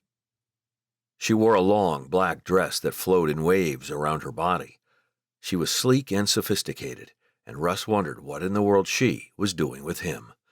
This woman, with her beautiful brown hair that fell in curls over her shoulders, and those perfectly painted pink lips, belonged with the posh, casual man Russ had run into at the hardware store. No matter what, Janelle definitely didn't look like a rancher's wife. "Good," she said, her fingertips touching the brim of his cowboy hat. He tensed as she removed the hat completely and gazed at him silently. Russ didn't move, and he didn't speak. So much was said between them anyway, and Russ hoped he was conveying the right things. "Kelly's already set up in the kitchen," she said, her voice pleasant. She seemed normal today, and Russ wondered how she compartmentalized everything so easily. Maybe she didn't. Maybe she was pretending. "What are you thinking?" he asked as she started to move. She froze again, her eyes coming back to his. "I'm thinking I'm sure glad you're here." She dropped her gaze to his hand, which she took in both of hers. "Henry was here all morning, and it's a relief that he's gone." Surprise darted through Russ, and his pulse picked up speed. Henry was here all morning? He kept Kelly overnight and brought her back this morning. And then, she exhaled heavily, he wouldn't leave, kept asking me questions about the dogs, and you, and your ranch. She wouldn't look at him, and Russ didn't know what to make of that. Russ really didn't like that her ex had hung out all morning at his girlfriend's place. But what was he supposed to do? He'd worked all morning, first with the animals, then on the dog enclosure, and then held a staff meeting for that week's task list. They had their final mowing of the year to do, as well as the last of the winterizing. The cattle needed to be checked more regularly when the weather turned wet, and Russ had scheduled himself and Darren for that, hoping to get some insight from the older cowboy about his relationship with Janelle. He hadn't spoken to Rex about what he'd seen in the bathroom, and Travis had disappeared into his wood shop, leaving the homestead to Russ and the dogs last night. In all honesty, Russ had been fine with that. He didn't want to talk about his relationship with his brothers anyway. Maybe Travis. He missed Seth, and he couldn't wait until his even-keeled, good-natured brother returned from his honeymoon. "What did you tell him about me, my ranch, and the dogs?" Russ asked. "Normal stuff," Janelle shrugged. "He asked if we were serious." "And?" Russ really wanted to know how she'd answered that question. She finally looked at him, and she was as serious as a nun in church on Sunday. "I told him we were." A smile played with Russ's lips. "Is that what you would have said?" she asked. "Yes." His whispered word barely met his own ears, but he knew Janelle had heard him by the way her eyes crinkled as she gave him half a smile. She enveloped herself into his arms then, and Russ held her right there on her driveway. She didn't shake or shiver, and she didn't cry, but Russ felt strong as she relaxed into him. She needed him, and he hadn't been needed by a woman in a very long time. After a few minutes, he said, "Maybe we shouldn't keep Kelly waiting." "She's fine," Janelle said, but she stepped back. "She's turning into a teenager already." She sighed in that frustrated way Russ had heard before. "I miss my little girl already." She threaded her fingers through Russ's, and they walked toward the front steps. Russ had never been inside the house, and it was obvious Janelle had spent at least part of today cleaning up. The air held the scent of pine needles and the sterile crispness of air freshener. All the pillows on the couch matched and were perfectly placed. There were no shoes, no backpacks, and no jackets in sight. "This is a beautiful house," he said, glancing around the open concept. A hallway led out of the living room to his left, back to bedrooms and bathrooms, he assumed. The dining room sat in the back right corner, with the kitchen beside it. Kelly sat at the bar, and she looked up from the book in front of her. She didn't smile, but she did slide off the bar stool and come toward them. "Good afternoon, Russ," she said, almost formally, almost like she'd been coached. Russ cleared his throat and glanced at the girl's mother. "Afternoon, Kelly." "Russ!" He turned toward the little girl barreling down the hallway toward him, barely catching her as she launched herself at him. He chuckled as he swept Cadence up and into his arms. "Hey, baby," he said, touching one finger to her nose. "Were you good for your mama last night?" "We watched My Little Pony and made caramel popcorn by ourselves." She sounded so proud, and Russ set her on the ground, glancing at Kelly as he did. She was clearly too mature to be swept into a hug, and far too advanced in the kitchen for mere caramel popcorn. She almost held her nose in the air, and Russ found himself wanting to connect to her anyway. "Sounds amazing," he said. "Did you eat all the caramel popcorn?" "Nope." Cadence skipped into the kitchen and opened a bottom drawer in the island. "Hey, where's the bag of popcorn?" "Cade," Janelle said, her voice already taking on a diplomatic tone. "Kelly ate it this morning, remember?" "It's fine," Russ said, but he saw the daggered look form on Caden's face. "Mom said I could," Kelly said. "I was saving that for Russ," Cadence said. "It's saving," Kelly said. "There's a G on the end of the word." She stalked away from Russ and Janelle, who wore a weary look on her face. "And we're making peanut butter bars today, so there will be plenty of treats." She closed her book and looked at Russ. "Can we start?" He didn't need to give his permission, but Kelly wasn't looking at her mom. Janelle turned and got out a giant jar of peanut butter. "Cadence gets to measure everything today." "Mama," Kelly whined. "Or we can skip it entirely." Janelle gave Kelly a pointed look. "And you haven't washed your hands. You can't mix if you don't wash up first." "I did wash." "Let me smell your hands." Kelly's fists balled up, and she marched around the island to the sink. "Fine, I'll wash up." Russ could have cut the tension with a knife, and he didn't know where his place was in all of it. Janelle motioned for him to come into the kitchen, but it almost felt like he'd be entering a war zone. He did it, though, and he glanced at the book Kelly had been reading. "I have this one," he said, a blip of happiness filling his heart. "It's got some amazing recipes in it. What have you tried?" "Nothing yet," Kelly said from the sink. "Daddy just bought it for me last night." "Oh." Russ picked up the book and leafed through it. "The peach tarts are awesome. The triple chocolate chip cookies. We've had those. I tried the baked potato chowder, but my mama's corn chowder recipe is better, and it has potatoes in it too, so." Kelly returned to his side. "Will you mark the ones you've tried?" "Sure." He smiled down at her. "I didn't know you cooked, too. I thought you all were into baking."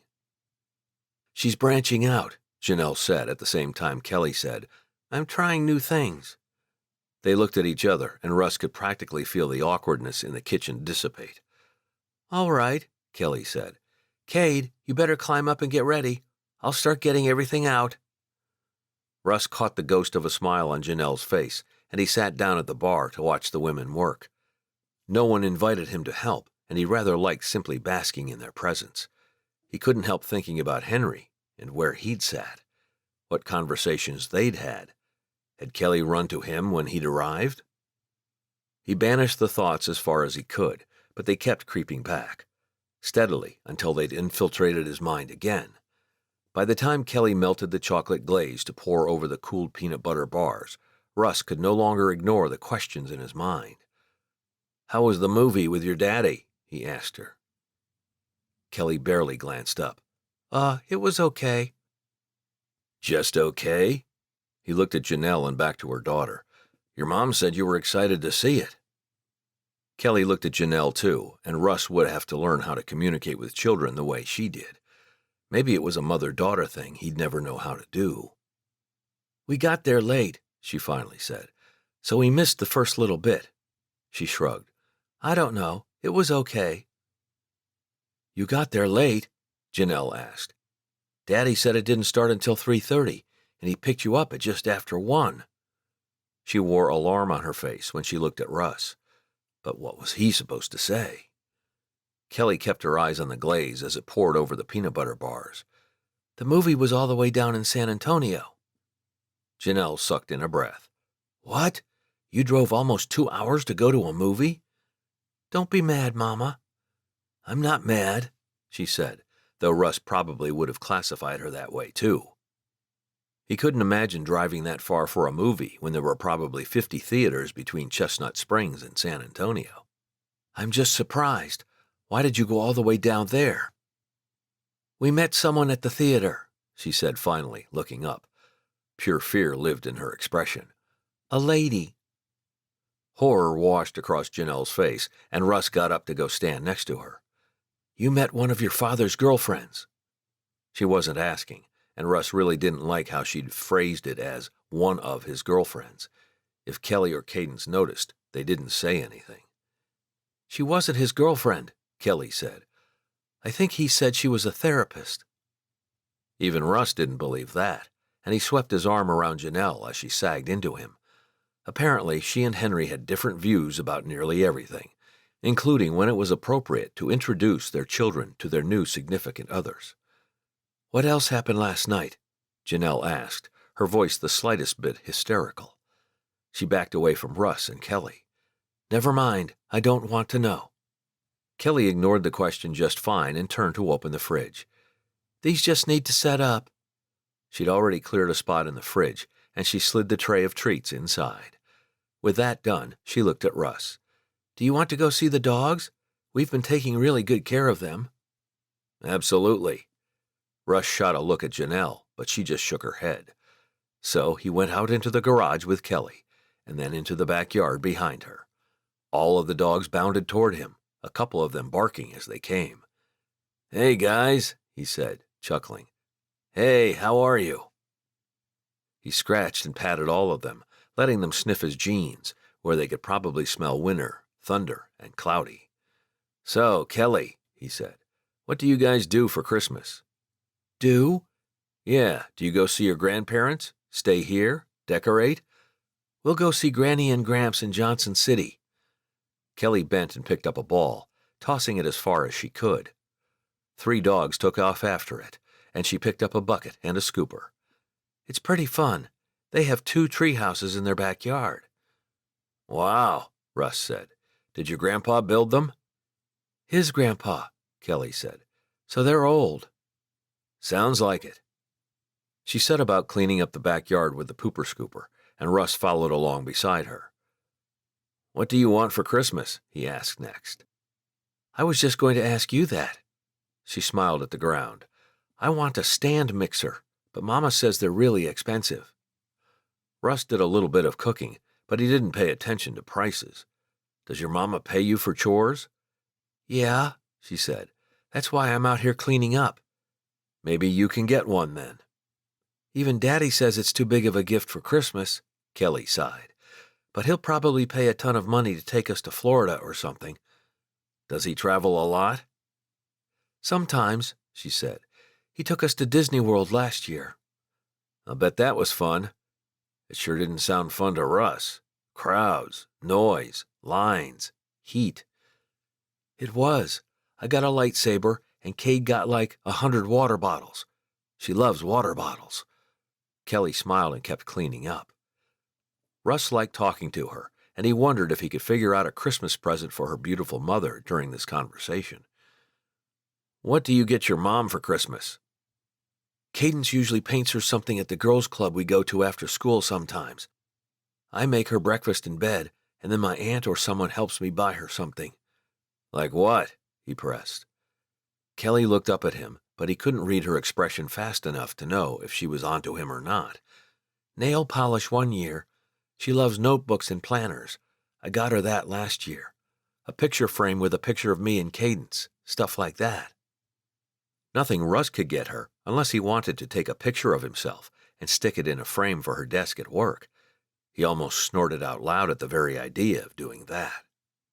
No, he needed something meaningful and romantic, something that showed he cared about her, knew her, and wanted her, all at the same time. He couldn't go with clothes. Slippers were out, obviously. He wasn't going to buy her nail polish or something for the house or kitchen. So what could he get? If you have any ideas about what I could get for her for Christmas, Russ said, let me know, okay? She's hard to shop for. Kelly giggled and nodded.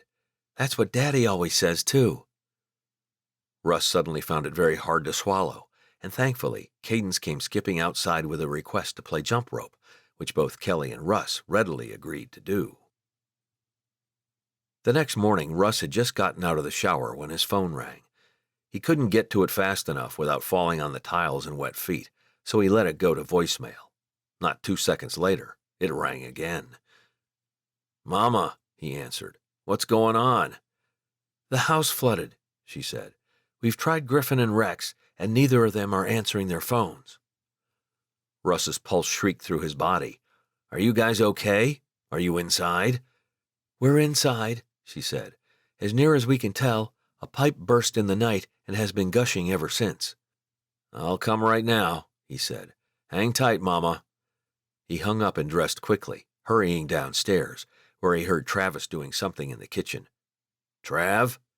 Right here, he said, stepping around the corner, still wearing a pair of gym shorts and yesterday's t-shirt. What's wrong? Russ finished tucking his shirt in and entered the kitchen to get his keys. Mama called. She said the kitchen is flooded and she can't get a hold of Rex or Griffin. They're probably still asleep. Yeah. Russ swiped his keys from the drawer and looked at Travis. Want me to go alone? No, Travis said. Give me 2 minutes. I'll meet you in the truck. Russ nodded and headed outside, ready to be going already. He had a ton of work to do that day and no time for house floods. Not only that, but getting his father to leave the house would be tricky, and getting him and his mama to stay in the homestead while they cleaned everything up? Russ wasn't even sure that was possible, but he would try, just like he'd decided to keep trying with Janelle. Chapter 16. Janelle put herself together on Monday morning the same way she did every other weekday. Makeup in muted tones, lip gloss in the perfect shade of pink for her complexion, professional hoops for earrings, her mother's necklace, conservative dark clothes with her Bunyan-approved flats. She got her kids ready for school and dropped them off exactly on time. She drove through Perky for another day and ordered her favorite coffee blend with cream and caramel. She walked through the door at the firm at precisely 9 o'clock, her briefcase bag swinging at her side.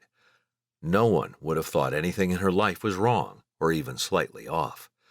But Janelle knew. She knew that so many things had been blown wide open that weekend, starting with Henry. He'd called as she was getting out of the shower, and she'd put him off with, "You can't call me in the morning. We're busy getting everything ready for the day. I'll call you when I get to work." She'd hung up before he could say another word, and he hadn't called back. So the message had been delivered and received. "Morning, Libby," she said, pausing at her friend's desk. "I need you to hold all my calls for the next 20 minutes. Then interrupt me no matter what and say I have an important client waiting for me." Janelle never scheduled important clients on Monday morning because she needed to ease into her week. "You're due in court at 11, Libby said, handing her a file. Yes, I reviewed this last night, she said. Libby stood up. Henry? Unfortunately, Janelle gave Libby her best smile, but it must not have come off very well, because Libby didn't return it. Good luck, she said instead, and we still need to talk about how things went on Saturday with Russ and the girls. Yes, we do. I'll block out time after your hearing. Janelle felt like she never had enough time in the day, but now wasn't the time for that lamentation. She entered her office and closed the door behind her. She didn't need to lock it, as she'd just given Libby instructions. She'd barely set down her bag and her coffee before she called Henry. He answered on the first ring with, Morning, Janelle. He sounded like he was relaxing in his back garden as he watched the sun rise over the hill country. She really disliked that picturesque vision of him, not when she'd been up since before dawn to make sure the three of them got up, brushed, bathed, fed, and had everything they needed for the day in just a couple of hours. You called? She asked, keeping the phone on speaker. Then, when Libby came in, Henry would be able to hear her. Yes, he cleared his throat. I didn't get a chance to thank you for letting me keep Kelly overnight on Saturday. Janelle pressed her lips together, trying to decide if she wanted to bring up San Antonio with him or not. She's your daughter, Henry, and I wanted to let you know that I'm in town until the new year. Surprise filled her, rendering her mute for a moment. All month? Yes. You're living here in Chestnut Springs? Yes. The town that smothers you? She bit back those words, as she really didn't need to fight with him. But he'd told her this small town smothered him, and that was why he constantly needed to drive to the city. Turned out that was only one reason, and Henry had left the moment Janelle had told him she was going to file for divorce. Her firm had handled all the legal proceedings, and she still relied on Regina Hessler if there were any legal considerations when it came to the girls and Henry. Why? She asked instead. I'm on a leave of absence from my firm, and I thought it would be good to spend time with the girls. Take them Christmas shopping, help them decorate their trees, all of that. A leave of absence? Janelle was a very good lawyer because she could pick up on the little things people said. Henry had said something big, though. Janelle ran a law firm, and she didn't just grant leaves of absences for no reason. Usually people only requested one if they had a loved one going through a terrible health crisis, in the case of a birth or death, or if they were in some sort of legal trouble themselves. A light bulb went off in Janelle's head, and she said, What's going on, Henry? For real, tell me the truth. For once. She didn't say that last part because she wanted Henry to keep talking. He sighed, but Janelle wasn't going to let him off the hook. She could outweight him, and they both knew it. She sat down behind her desk and reached for her coffee. Taking a sip, she could practically hear the wheels in his head start turning. He was going to lie to her. I've been accused of something I didn't do, he said. I have a friend at my firm representing me, and until it blows over, I'm on administrative leave. What's the accusation? She asked, already reaching for her laptop. If there was a formal charge, she'd be able to find it in the state system. It's nothing, honey, he said smoothly. The allegations are completely false, and I just have to get through the hearing, which isn't until December 27th. She opened the internet and started logging into the lawyer side of the court document system. So anyway, he said, I got an apartment here, and I'd love to pick the girls up from school. Take them to a gingerbread making class I found at the community center. Take them ice skating up at Marble Falls. All that stuff we used to do as a family. Janelle leaned away from her computer, needing every brain cell to focus on the man's words. You want to pick them up from school? He wasn't even on the emergency contact paper, as he lived over an hour away and had literally never picked up one of his children from school. Ever. Sure, he said. I'm just sitting here right now. In fact, I also found a stocking sewing class at Buttons and Bob's, and I know Kelly would love that. She would, Janelle said, somewhat numbly. She didn't have time to take the girls to very many after-school or weekend activities and classes, certainly nothing where she'd need to go sit with them or supervise the use of a sewing machine or the oven. Just baking their 3 items each week had been a huge challenge for her.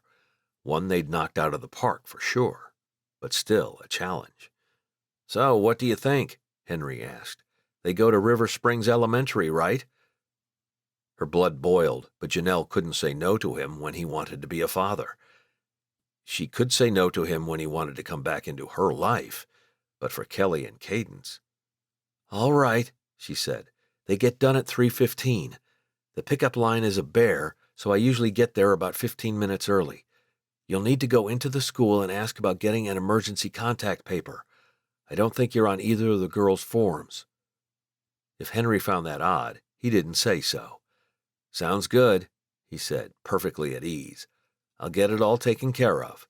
Thanks, honey." With that, the call ended, and Janelle watched as her ex-husband's face faded into blackness on her phone screen. "What is going on?" she asked herself. Then, shaking off the numbness, she leaned forward and finished logging in. She quickly typed in Henry Stokes to the search box, and sure enough, one case popped up.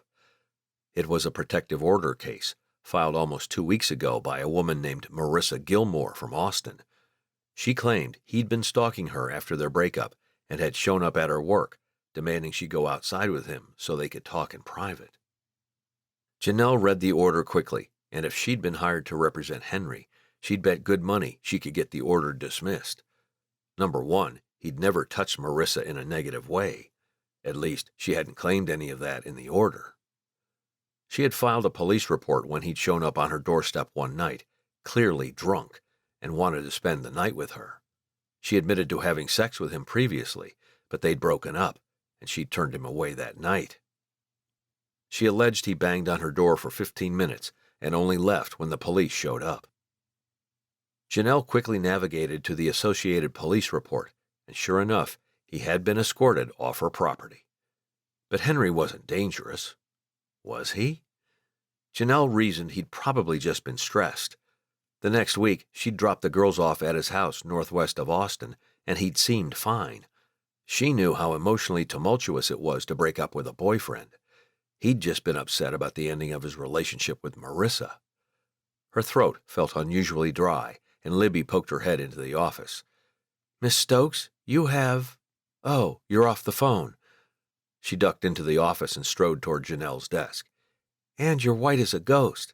What's going on?" Instead of answering, she turned the computer toward Libby, whose mouth dropped open as she read the report. "Oh, my." She looked at Janelle. "What are you going to do?" "He's here through the new year," she said. "As in, he rented an apartment here and wants to do all kinds of Christmas things with the girls." Libby wore concern in her eyes, but all Janelle felt was misery. She didn't want to share the girls with Henry on a day-to-day basis. Having him live farther away and not really be interested in their lives was so much easier, for everyone. "Maybe you'll have more time with Russ," Libby suggested. "No babysitters at night. Henry can take them while you go out with your boyfriend." "That feels weird," Janelle said. "Yeah, I know." Libby leaned back in her chair. "I don't know, Janelle. What did you tell him?" "I told him the pickup line at the elementary school was a bear and to get there 15 minutes early." Her mind felt like one giant blank space, and Libby stood up as her phone rang. "I'll be right back." She left the room, and Janelle picked up her cell as it vibrated against her desk. "My parents had a flood at their place this morning," Russ had sent. "That's terrible." Janelle didn't know how to tell him about Henry. Maybe she didn't need to. "Of course you do," she thought, and she tapped out another message. "Can I call you real quick?" "Give me a few minutes," he said. She set her phone face down and closed the lid on her laptop. The black words on white paper still ran behind her closed eyes, and she focused by drawing in a deep breath and opening the folder for her court hearing that morning. She had already gone over it, as she knew what arguments she was going to make to the commissioner. Sometime later, definitely more than a few minutes, her phone vibrated again, and she picked it up to see Russ's name and face on the screen. Her heart pounced, and she answered the call with, "Hi," and a sigh. "Morning, sweetheart," he drawled. He sounded tired, too. "This week is going to be a killer." "Yeah?" Yeah, my parents will stay out at the ranch while their house gets restored. It was a broken pipe that went to the dishwasher. Oh, wow, Janelle said. That stinks. Yeah, the entire main level is full of water. And we have our last harvest this week, and Travis and I are going whole hog on the dog enclosure because Seth gets home next Sunday. He exhaled. But this wasn't about me. What did you need? Janelle opened her mouth to tell him, but the words flew. Nothing. Russ didn't say anything for a moment, and Janelle hated that she hadn't just told him. You wanted to call me for nothing? He asked. It's Henry, she said, feeling the weight of the world settle right on the back of her neck. He's actually rented an apartment in town and wants to spend the next couple of weeks doing holiday things with the girls. Oh. Yeah, that sums it up, Janelle said. I just got off the phone with him. He doesn't have a job in Austin? He's on leave, she said, going on to explain briefly what she'd seen in the reports and cases he was dealing with. And I don't know. I feel like maybe I need to supervise the visits or something. I'll be honest, I'm not going to be much help this week, he said. It's fine. My family party is next Friday, though, and I really want you and the girls there. Janelle had started to shake off some of the paralyzing thoughts, and she clicked over to her calendar. Next Friday? I can do that. It's at the ranch? Yes, he said. Dinner at 6. Gifts? Nope, he said. But it'll be my parents and my brothers, and all of their significant others. So just Jenna and Millie. I think Jenna's brother might be coming too. I'm not sure. She started adding a calendar event. I'm putting it on right now. We'll be there. In the past, she wouldn't have had to clear it with Henry, but now she did. She also wanted him to know she knew what the allegations against him were, and that she didn't trust him to be alone with the girls, not if he was drinking. So she had another hard phone call to make. She didn't want to let Russ go quite yet, but she didn't know what to say to him. They just breathed on the line together, and Janelle stole some of his powerful, quiet energy before she managed to say, Thanks, Russ. I'll talk to you soon. Any time, baby, he said, his voice husky and contemplative, too. Janelle took a few minutes to let her emotions wash through her, over her. They threatened to pull her right into a black pit, but she fought against them. She squared her shoulders and picked up her phone again. She'd make this call. She'd go to court. She'd get through the day. She'd done it all before, and she could do it again. She just wished she didn't have to do it alone. Chapter 17. Russ called a meeting for everyone at Chestnut Ranch, and they met in his tiny office on Monday afternoon. He filled everyone in concerning the flood, ending with, And Mama and Daddy will be living in the homestead for this week. Travis has been working with the restoration company the most, and he's going to keep doing that. His brother nodded, and so did Rex and Griffin. Sorry we didn't get their calls, Griffin said. You wouldn't have done anything different anyway, Russ said. It's fine. We got them out, and we've hired someone to clean it all up. He looked down at his clipboard. This week, Travis and I are going to focus on the dog enclosure. Griffin and Rex will take over all the chores except for the dogs. That leaves Darren and his crew to do all the crops. It's our last week of that for a couple of months, and we need all the fields cleaned up, mowed, and set for the winter. As if Mother Nature wanted to make his life a little harder, a clap of thunder filled the sky. And it's supposed to rain a bit here at the beginning of the week, he said. We have ponchos, Darren said. We'll get it done, boss. And Russ knew they would. Darren was an excellent cowboy who'd landed at Chestnut Ranch several years ago after an ugly divorce and a bankruptcy at his own ranch just outside of Fredericksburg. And Seth is coming back on Sunday, Russ said, his emotions sneaking up on him. He had no idea where they'd come from, but he missed his older brother powerfully in that moment. He cleared his throat and continued. We'll have dinner at the homestead that night to celebrate with him. Everyone is invited. Everyone's invited to Thursday night dinner, too, Travis said, and our ranch party next Friday night. He nodded at Darren, Tomas, and Brian, and they all nodded back. Okay, that's it, Russ said. Oh, wait, We need to have one more check of the cattle this week sometime." He flipped a page. "I don't like it when it rains and we don't know if they're standing in water all the time." "The farthest field is soggy," Griffin said. "I was out there on Saturday, and it was bad then." "Let's move them somewhere else then." Russ thought about the winter pastures they had ready. "Maybe Section 11? "We put the bulls there," Rex said, moving to stand next to Russ. "What about over here?" He pointed to the southern sections on the map. "That's close to the river," Russ said. "I don't normally put cattle there in the winter. We lose ground every year to the floods when it rains." "It's just today and tomorrow," Rex said. "I'll move them in the morning, and we'll see how it goes." He looked at Russ for his approval, and he simply gave it. He didn't have another pasture at the moment, and if Rex was willing to take lead on a chore none of the brothers liked that much, Russ wasn't going to argue. "Great!" Rex clapped Russ on the shoulder, and the cowboys started to disperse. Before he could even set his clipboard down on the desk, his phone buzzed. That was his mother, again, and Russ tried not to be frustrated by her constant messages. It was like she'd just gotten a phone and learned how to text for the first time. "Daddy needs his weighted blanket to sleep. Do you think you could run to town and get it?" Russ sighed, because no, he couldn't just run to town and get the blanket. A drive there and back took a half an hour minimum, and he'd skipped lunch as he'd already driven back and forth from the ranch to their house twice that day alone. "I miss you," he sent to Janelle, because it was past the time where she normally texted him from the pickup line at the elementary school. He hadn't gotten a single text, and Russ felt like he had a mountain of chores to finish all by himself. He reminded himself that he loved this ranch. He loved horses and cattle, and even mowing down winter wheat. He loved his parents, and he'd do anything for them. Since his father's injury, Seth's responsibilities had picked up, but Russ and the others hadn't really had to do much. He did now. He could do it.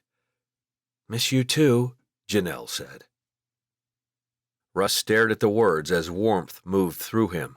Life got busy sometimes. He knew that. He went back to his mother's message and answered it with, "Sure, I'll go now. Anything else you need?" "No, dear. Thanks." He messaged Travis and asked him if he needed anything in town, but he also said no. Russ was an hour late for the cinnamon rolls, and he didn't have time to wait in line anyway. They'd probably be gone already besides. But he grabbed his keys from the homestead and checked on his parents, who were both seated on the couch in the living room. "I'm going now, Mama." "Thank you, baby," she said, not bothering to look up from her crochet. She did look over to Daddy, who snored softly. "This is too much excitement for him."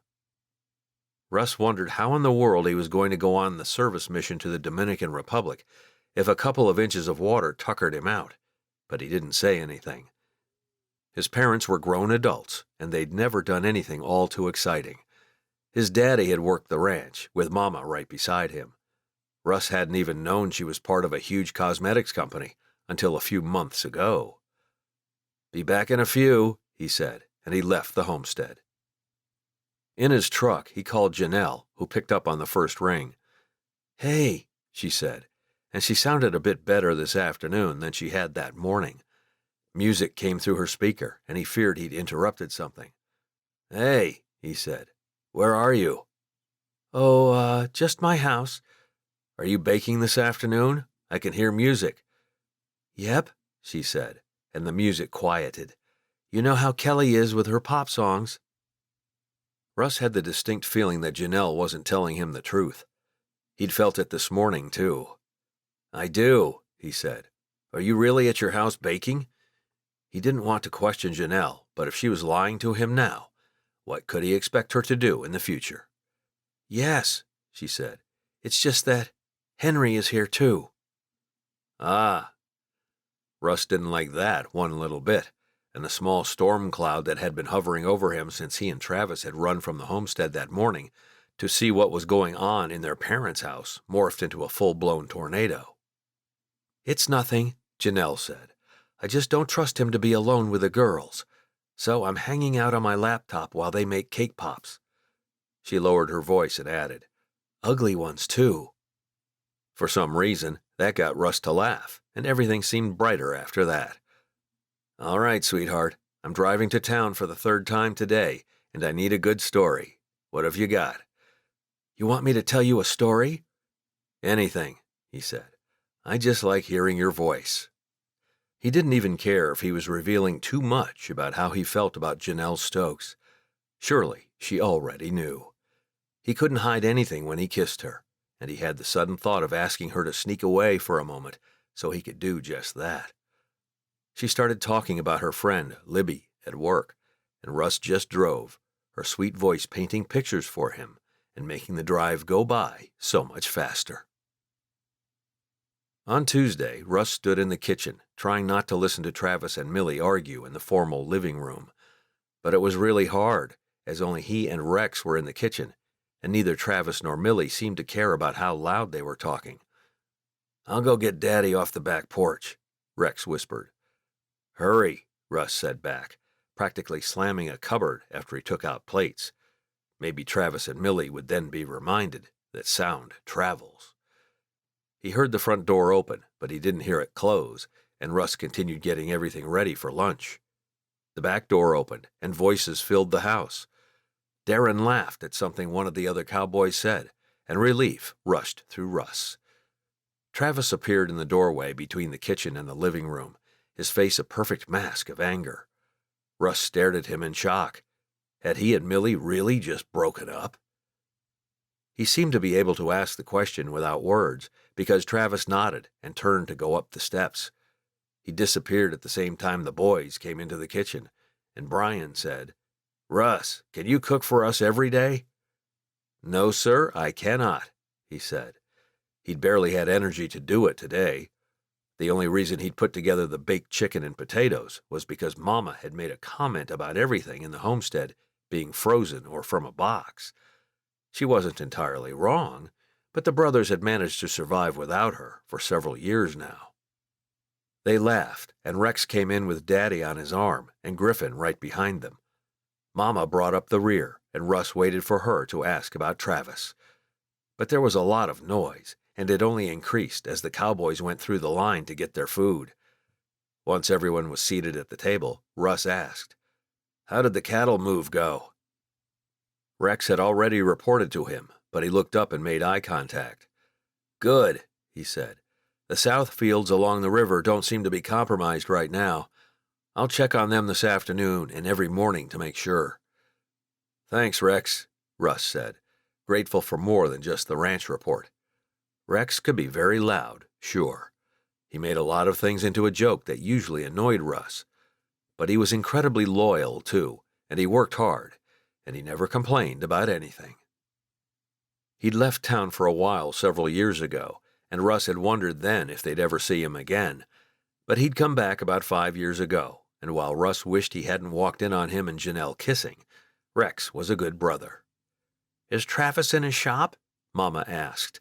"Doesn't he know lunch is ready?" "I texted him," Russ said, "but he doesn't get great service out there." "He's not out there," Griffin said, glancing at Russ and back to Mama. "I stopped by when I came in. Shop was empty." "Where is he then?" Mama peered out the glass doors that led to the patio, and Russ wished he could kick Griffin under the table without it being too obvious, but he sat too far away. "Winter and Cloudy aren't here either," Rex said. "He's probably out with the dogs." He didn't seem to care, but Russ met his eye again, and definite anxiety lived there. "I'm sure he's fine," Russ said. "We don't all eat at the same time every day, Mama." Thank goodness. Russ loved his men and his family, but he felt near the end of his rope, and it was only midday on Tuesday. The conversation moved on to something else, and eventually the cowboys got up to get back to work. Rex helped Daddy to the couch, and Mama cleaned up the kitchen. Russ started for the stairs because he needed to check on Travis and make sure he knew Mama had already been asking about him. He knocked on his brother's door and said, "Trav, it's Russ." "Come in," he said from behind the closed door, and when Russ entered the bedroom, he found Travis standing at the window, which overlooked the front of the house and out onto the ranch. "Hey," Russ said, moving to stand beside him, His brother wasn't the neatest person on the planet, but he made his bed every day. He put his dirty clothes in the hamper, and he kept his desk relatively clean. The scent of cologne and leather hung in the air, and Russ didn't know what else to say. Several minutes went by, and he finally said, "Mama was asking why you weren't at lunch." "She's still downstairs, isn't she?" "She sure doesn't have anywhere else to go," Russ said, and maybe it came out a bit darkly. He wasn't sure. But she'd criticized him for how late he'd come in last night, and for making too much noise that morning. It was almost like she'd forgotten how early ranchers rose and how much work they had to do before the day was truly done. Travis chuckled surprisingly. "She sure doesn't." He sighed. "I'm not talking this to death. Millie thought I was cheating on her, and I broke up with her." "Because of Caroline?" There had been some incident at the Bell Choir concert where Caroline Landy had kissed him and Millie had seen it. Some sort of scavenger hunt that Russ and Travis didn't understand. "No," he said. "I had to go meet with the restoration company this morning. She thought I was with another woman, which I was. But Gabby works for Oakwood Restoration, and she literally just walked me through the cleanup and how much it's going to cost." "Wow," Russ said. "I'm sorry, Travis. You really liked her." "Yeah." He nodded, and Russ wondered what he was looking out at. "Did you leave the dogs outside?" "Oh, shoot," he said. "Yes, I put them in the enclosure because you were busy, and I didn't want them to bother Daddy." "I'll go get them," Russ said. They liked taking an afternoon nap with him. "How was he going to go to the Dominican Republic?" Travis asked. "Do you think they'll let him sleep every day?" "I have no idea," Russ said, "but we should find out more about it, so we can talk to them about the likelihood of them going. For real." "I agree." "We'll talk to Seth about it when he gets home," Russ said, adding it to the list of things he needed to discuss with his brother. He wanted to call Janelle as he left Travis standing in his bedroom and went to get the homestead dogs from the enclosure. He wondered what she was doing that afternoon, and he decided to text her to find out. "Gingerbread houses," she texted back. "Community center at 4. You could come." Russ actually snorted at the idea of him taking time from his day to go watch her girls make gingerbread houses with her ex-husband. He wanted to see Janelle and the girls, but he felt choked off by Henry's presence. Intellectually, he knew that if he and Janelle continued their relationship and it became even more serious, he'd have to figure out his place among the 4 of them. But right now he couldn't see it, and he didn't know how to do it. So he just said, "I wish I could," and left it at that. Chapter 18. Janelle stepped out of her front door and sighed. Audrey had just arrived, and she'd brought a cake decorating kit to keep the girls occupied that night. She stopped at the top of the steps, though she was in plain sight of Henry. She couldn't believe she was doing this. Going out with him. "You're not going out with him," she muttered to herself. They were simply going Christmas shopping for their kids. That was it. She'd spoken to Russ every day that week, both on the phone and through texting.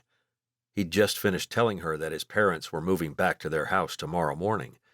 She was happy for him because he'd been stressed dealing with his mama and daddy in the homestead, and she didn't blame him. She didn't live in Johnson City for a reason, though she loved her parents and wanted to go visit them often. She and the girls were going next Saturday, as a matter of fact, and she needed a couple of gifts for her parents, too. That was all this evening was, shopping. She'd told Henry that in no uncertain terms. He'd said he was fine with that. He just wanted to provide a nice Christmas for their kids, and Janelle couldn't argue with that. She wanted the same thing. So she went down the steps, the sidewalk, and around his sports car to the passenger side. She sank into the seat, feeling like she just folded her body in half. The car was so low. She didn't complain about it, though. "Ready?" he asked. "Yes," she said. "Audrey can stay until 9. The mall closed then anyway, and she and Henry didn't need to stop off for coffee or ice cream. "We better get going then." "It's 6:15, and I haven't bought them a single thing," he said. Janelle worked not to roll her eyes. At the same time, she wondered what her life would be like if Henry was capable of being true to her and their family. The past week with him hadn't been terrible, though there were still little clues that he hadn't changed. He checked his phone almost constantly, and every time he texted, Janelle wanted to rip the device from his hand and see what he was saying, and to whom. She'd had to tell herself over and over that it was none of her business. He wasn't her husband. She had a boyfriend. Henry couldn't hurt her any more. But somehow, having him here this week had also endeared him to her, reminded her of what it was like to have a family with a mom and a dad and kids. And the fact was, Henry Stokes was Kelly's and Cadence's father. Russ Johnson was not. Everything inside Janelle felt knotted and confused, and she didn't know what to do about any of it. Henry did not turn up the radio like Russ did. He didn't sing along, and he didn't say anything. Janelle stared straight out the front windshield, too, only looking at him when he asked, "Did you eat?" "Yes." "I didn't, so do you mind if we stop somewhere?" "Yes," she said. "You just said we might not have enough time to get everything you want by 9. We don't have time to eat out on a Friday night. Everywhere will be packed." She glared at him. "And this is not a date. I'm not going to dinner with you." Henry blinked at her, his dark eyes so mesmerizing. No, she told herself. He was not mesmerizing. He was not handsome. He'd cheated on her dozens of times. She was not taking him back. "Do you ever think about us being a family again?" he asked, swinging his car into a drive-through line at a fast food joint. Janelle sighed heavily, the only answer she was going to give him. Besides, he already knew the answer to the question. "Because this past week has been really nice," Henry said, his voice quiet, almost like he didn't want to scare her away. "I love seeing the girls every day. I like spending our evenings together, like we used to. It feels good, don't you think?" The past few evenings had held a new kind of charm that Janelle had previously been missing in her life, but she didn't want the life she'd had with Henry before, and he didn't seem capable of a different kind of life. "Henry," she said, "it has been nice, but that's because you're on your best behavior. It's been 4 days. 5, he said. "And you never discipline the girls, and you're not there in the morning when it's completely chaotic and we're all trying to get ready to leave. This morning, Cadence purposefully left her gum on Kelly's chair, and there was a screaming match, crying, and then a wardrobe change." She cocked her eyebrows at her ex. "So you get to see them after school when they're so excited to tell you about their day. You take them for food and sweets and spoil them rotten. So yeah, it's great, but it's not real." "I'm willing to get more real," he said, and he seemed so genuine. "I'm different now, Janelle. Honestly." "Really? A month ago you showed up at your ex-girlfriend's house, drunk, and wanted to sleep with her." Janelle lifted her eyebrows and stared him down. "Do not tell me you'd be faithful to me, or that you even have feelings for me." Henry reached over and took her hand in his. "I do, Janelle. You're my first love, my wife." She snorted and delicately removed her hand from his. "The only reason I've allowed you to even stay in this town is because of Kelly and Cadence. I can pretend for them. They're not here. I don't have to pretend right now. And you know what, Henry? Neither do you." He didn't deny that he'd been pretending, and he inched forward to the speaker to place his order. With that done, he said, "I want to try again." "Henry, I think we can make it. I've always thought that. I have a boyfriend." "That's easy to fix," he said, taking her hand again. "Come on, Janelle, just tell me you'll think about it." Janelle looked at him, and so many thoughts entered her mind. So many emotions flooded her. She had no words, and she couldn't speak. "Just think about it," Henry said again, and this time Janelle nodded. The next morning she rose early despite it being Saturday. Shopping with Henry had been nice after their talk in the drive-thru. They'd walked around the mall, with the festive music playing and the scent of marshmallows and hot chocolate on the air. They had shared coffee after the mall closed, and Audrey had stayed until 10 after Janelle had asked her to. The teenager didn't care why Janelle had needed to stay out later, and she didn't ask any questions. She didn't judge. But Janelle felt all kinds of uneasy.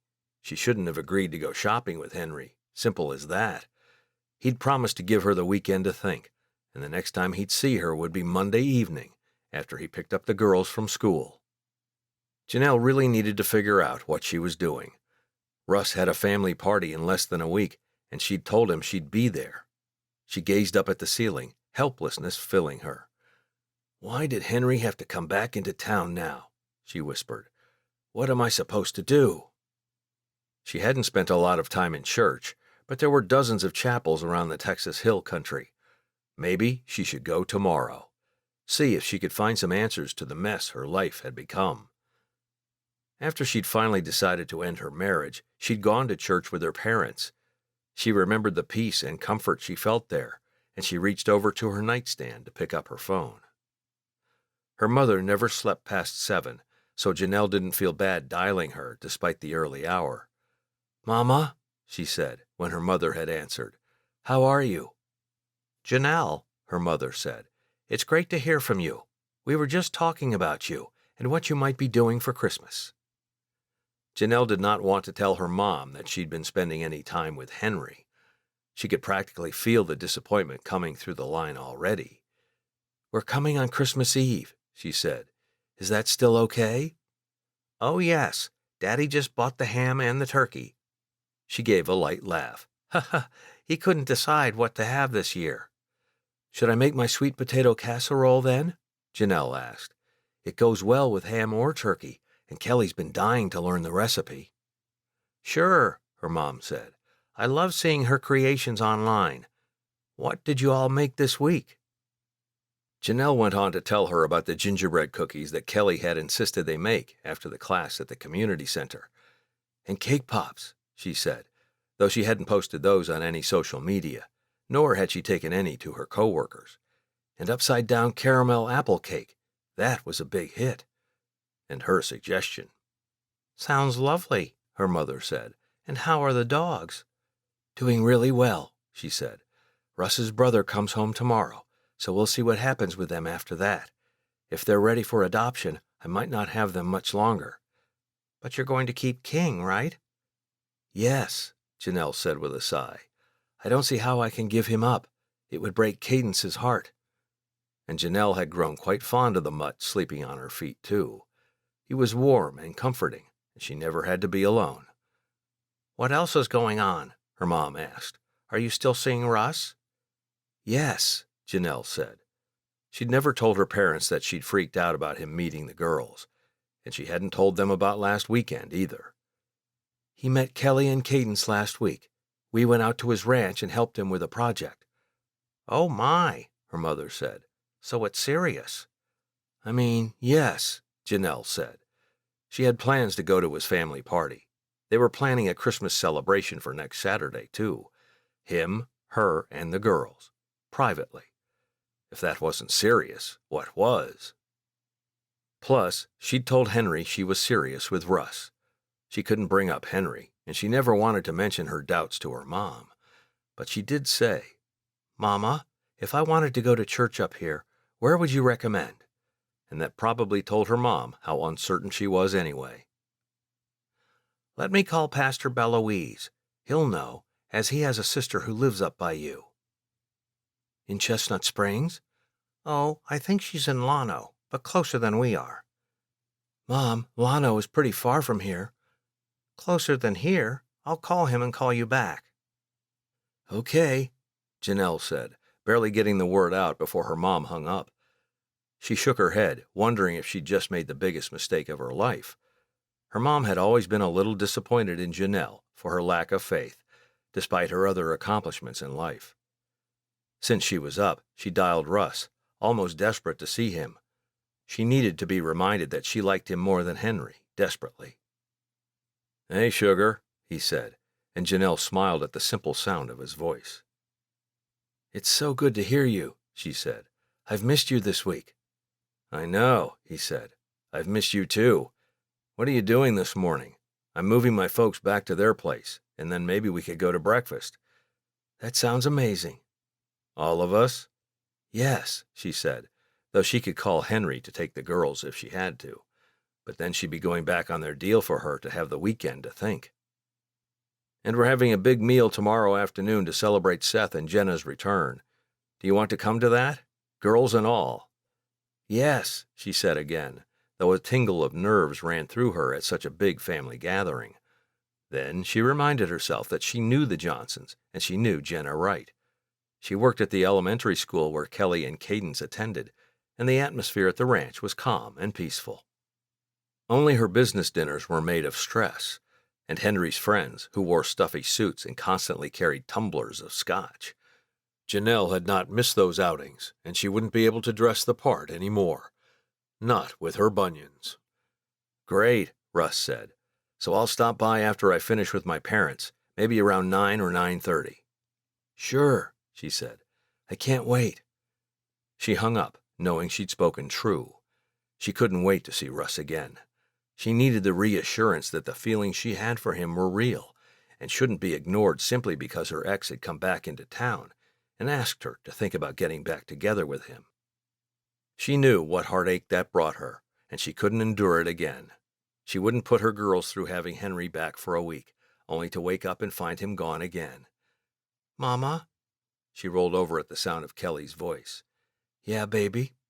Where's Daddy? All at once, Janelle realized with horror that she'd already done that. She'd already allowed Henry back into their lives for a week, and then he'd left for the weekend. Probably has to go check on a girlfriend somewhere, she thought, and San Antonio came to her mind. Daddy will be back on Monday, she said, smoothing back Kelly's hair. It's just us this weekend, and we're going to go to breakfast with Russ in a couple of hours. Russ? Kelly didn't smile. I don't want to go to breakfast with Russ. Why not? I thought you and Daddy were going to get back together, Kelly said, her fists curling into balls. Why did he leave? Janelle wanted to tell her the truth about her beloved father, but she couldn't bring herself to do it.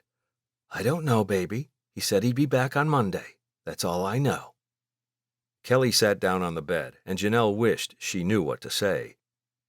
Cadence pushed open the door a few inches, and she said, Come on in, sweetheart. Her youngest climbed right into bed with her, and Janelle liked the two of them with her, as well as King. The dogs are barking, Mama. Well, Janelle said with a sigh, we better go get them fed and out for the day. We need to clean their pens, too. Then we're going to breakfast with Russ. Cadence cheered as if Janelle had just told her they were going to Disneyland, and Janelle smiled at her. At least one daughter was excited about seeing Russ that day, but Janelle couldn't help wondering if what she was doing was okay. Would Cadence be confused about things if Janelle spent all week with Henry and then dated Russ on the weekends? Janelle sure was confused, and she hoped her breakfast in a couple of hours would help shed some light on her situation so she'd know what to do. She didn't want to hurt her girls, and she didn't want to lose her heart. But would one always be at the mercy of the other? Chapter 19. All set, Mama? Russ looked around the living room, the new flooring looking amazing. I think this looks so good. He towed the rug Griffin had chosen. Griffin had taken care of all of the remodeling, and Russ was grateful for that. Yes, baby, his mom said. Thanks so much, Russ. His daddy already lounged in a new recliner, the TV remote in his hand. Yes, thanks, Russ. No problem, Russ said, though having his parents at the homestead hadn't been his favorite thing ever. But it had only been 6 days, and they'd all survived. His parents' house was now water and mold-free, with new flooring and furniture, if what they'd had couldn't be salvaged. See you guys on Thursday. Love you, sugar. Russ loved his mother, too, and he gave her a kiss on the cheek before he left. He had 20 minutes to get to Janelle's, but he was already in town. He never could quite figure out how to waste time, so he simply pulled up to her house 10 minutes early. He could sit on her couch as easily as behind the wheel, and he climbed the front steps and knocked on the door. A scream came from inside the house, and it sounded like Cadence. Russ wasn't sure if he should open the door and go help, or give Janelle her privacy to calm down her kids before she let him in. He decided to hold his ground, and the door opened a few seconds later. Kelly stood there, and she looked down at Russ's cowboy boots and back to his face. "Hey," he said, feeling completely out of place. "Did your mom tell you we were going to breakfast this morning?" Kelly didn't say anything. She simply left the front door open and walked away. "Okay," Russ said, not quite sure what he'd done wrong. He hadn't seen Kelly since last weekend, but she'd seemed happy enough to be on the ranch. She'd laughed, and she and Cadence hadn't fought hardly at all. She had left early, but there hadn't been a reason other than a movie with her father. Ah, her father, Russ thought. He'd spent all week wrestling with his inadequacies to be Janelle's boyfriend, let alone an instant father to 2 little girls. And Henry was back in town for a few weeks, and Russ knew Henry had been spending a lot of time with the girls. "Hey," Janelle said, out of breath. "Come in. It's not super warm out there." "Right." Russ stepped into the house and closed the door. "I know I'm early. Anything I can do to help?" "No, Cadence just stepped on something." Janelle gathered her hair into a ponytail, revealing her slender neck, and Russ's hormones fired. She exhaled and gave him a fast smile before dropping her arms. "That was a lie. Kelly took her painting and ripped it in half because she doesn't want to go to breakfast." Janelle's bottom lip trembled, and she looked away. "I just need a few minutes to get everyone together." "We don't have to go to breakfast," Russ said. "Yes, we do." Janelle turned around and went into the kitchen, where she helped Cadence tape together her painting. She said something to the little girl, dried her tears, and Cadence faced Russ and skipped over to him, the painting held in her tiny fingers. "Look," she said, "it's your dogs." Russ took the painting, which definitely had 3 figures on it. "Would you look at that?" Thunder was black and white. Winter was brown and white. Cloudy 9 was white. He could easily distinguish them, and he beamed down at Cadence, a sense of love overcoming him that he didn't entirely understand. "Mama said for us to go wait in the truck," Cadence said. "You can keep the painting." Russ surveyed the kitchen again, but Janelle was gone. "All right." He reached for Cadence's hand, another sense of satisfaction and love moving through him, as they went outside and walked down the sidewalk to his truck together. In the truck, he fired up the engine and turned on the heat.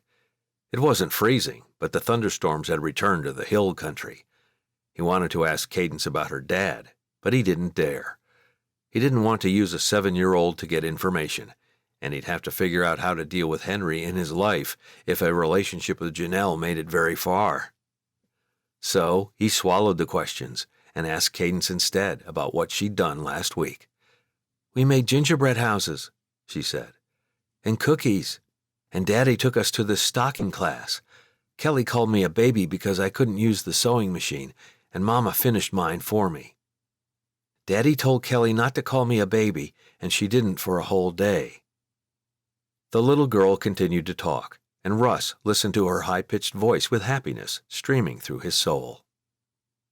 He knew Henry had cheated on Janelle, and while he couldn't fathom that, he also didn't understand how the man had risked his family. These little girls were precious, and Russ wanted to be a good father. The front door opened 20 minutes later, and Kelly walked out with Janelle right behind her. Neither of them looked happy, but Russ got out of the truck and opened the back door for Kelly. "Kelly?" Janelle said, her voice full of warning. "I'm sorry, sir," she said, looking up at him. She'd obviously been crying, and her chin wobbled now, too. "I'm glad we get to go to breakfast together today. It was fun at your ranch last weekend." She looked at Janelle, who nodded exactly once. "Can we come back out there tomorrow night? I hear your brother is coming back from a vacation." Russ chuckled and crouched down in front of the 10-year-old. "He sure is, and you can come to the ranch any time you want. You, or Cadence, or your mama." He looked up at Janelle, who looked like she wanted to crawl back into bed, not go to breakfast. "Thank you for the apology." Russ drew the little girl into a hug, and surprisingly, Kelly gripped his shoulders as she hugged him back. "And you should maybe apologize to Cadence," he whispered, as that same powerful emotion he'd felt earlier raced through him again. He released her, and Kelly stepped back. She climbed in the truck, and Russ heard her say, "I'm sorry for ripping your painting, Cade," in her most sincere voice. Russ looked at Janelle, who lifted one shoulder in a shrug. "We're kind of a mess," she said. "I'm surprised you haven't run screaming yet." Russ drew her into a hug too, not sure what to say. Maybe there was nothing to say. Maybe she just needed to know he wasn't going to run screaming, but that he actually liked her and her kids, no matter what. "I'm not sure what time Seth and Jenna will be back," he said, "but why don't you guys plan on coming out about 6? I'll make sure there's something to eat then." "I won't be intruding on your brotherly Sunday afternoon?" "Nope," he said. 6 o'clock isn't afternoon, baby." He stepped back and walked her around the truck to the passenger door. On his way around the hood, he made a mental note to get a text out to the brothers about having Janelle and her kids out to the homestead at 6 tomorrow night. "Change of plans," Russ sent to Janelle. "Dinner and games at Jenna's house at 6. He almost expected Janelle to cancel, but she sent a thumbs-up emoji and the words, "We'll be there." He'd welcomed Seth back to the ranch. Travis and Russ had shown Seth the dog enclosure, and he'd been thrilled. They'd eaten lunch with just the brothers, as Russ had asked to bring Janelle and her kids to the game night at Jenna's. Travis had said he wanted to pull back from the ranch, and that he wanted to build a house near the ranch's entrance. Russ wasn't sure how he felt about it. He'd lived with Seth and Travis for a few years now, and he didn't want to be in the homestead alone. "Don't get too far ahead of yourself," he told himself again. Travis wasn't even talking to Millie right now, and it took a few months, at least, to build a house. Russ hadn't even talked to Janelle about marriage yet. Things between them felt like they moved really fast sometimes, and then slowed way down at other times. They were in a slow period at the moment, and Russ was okay with that.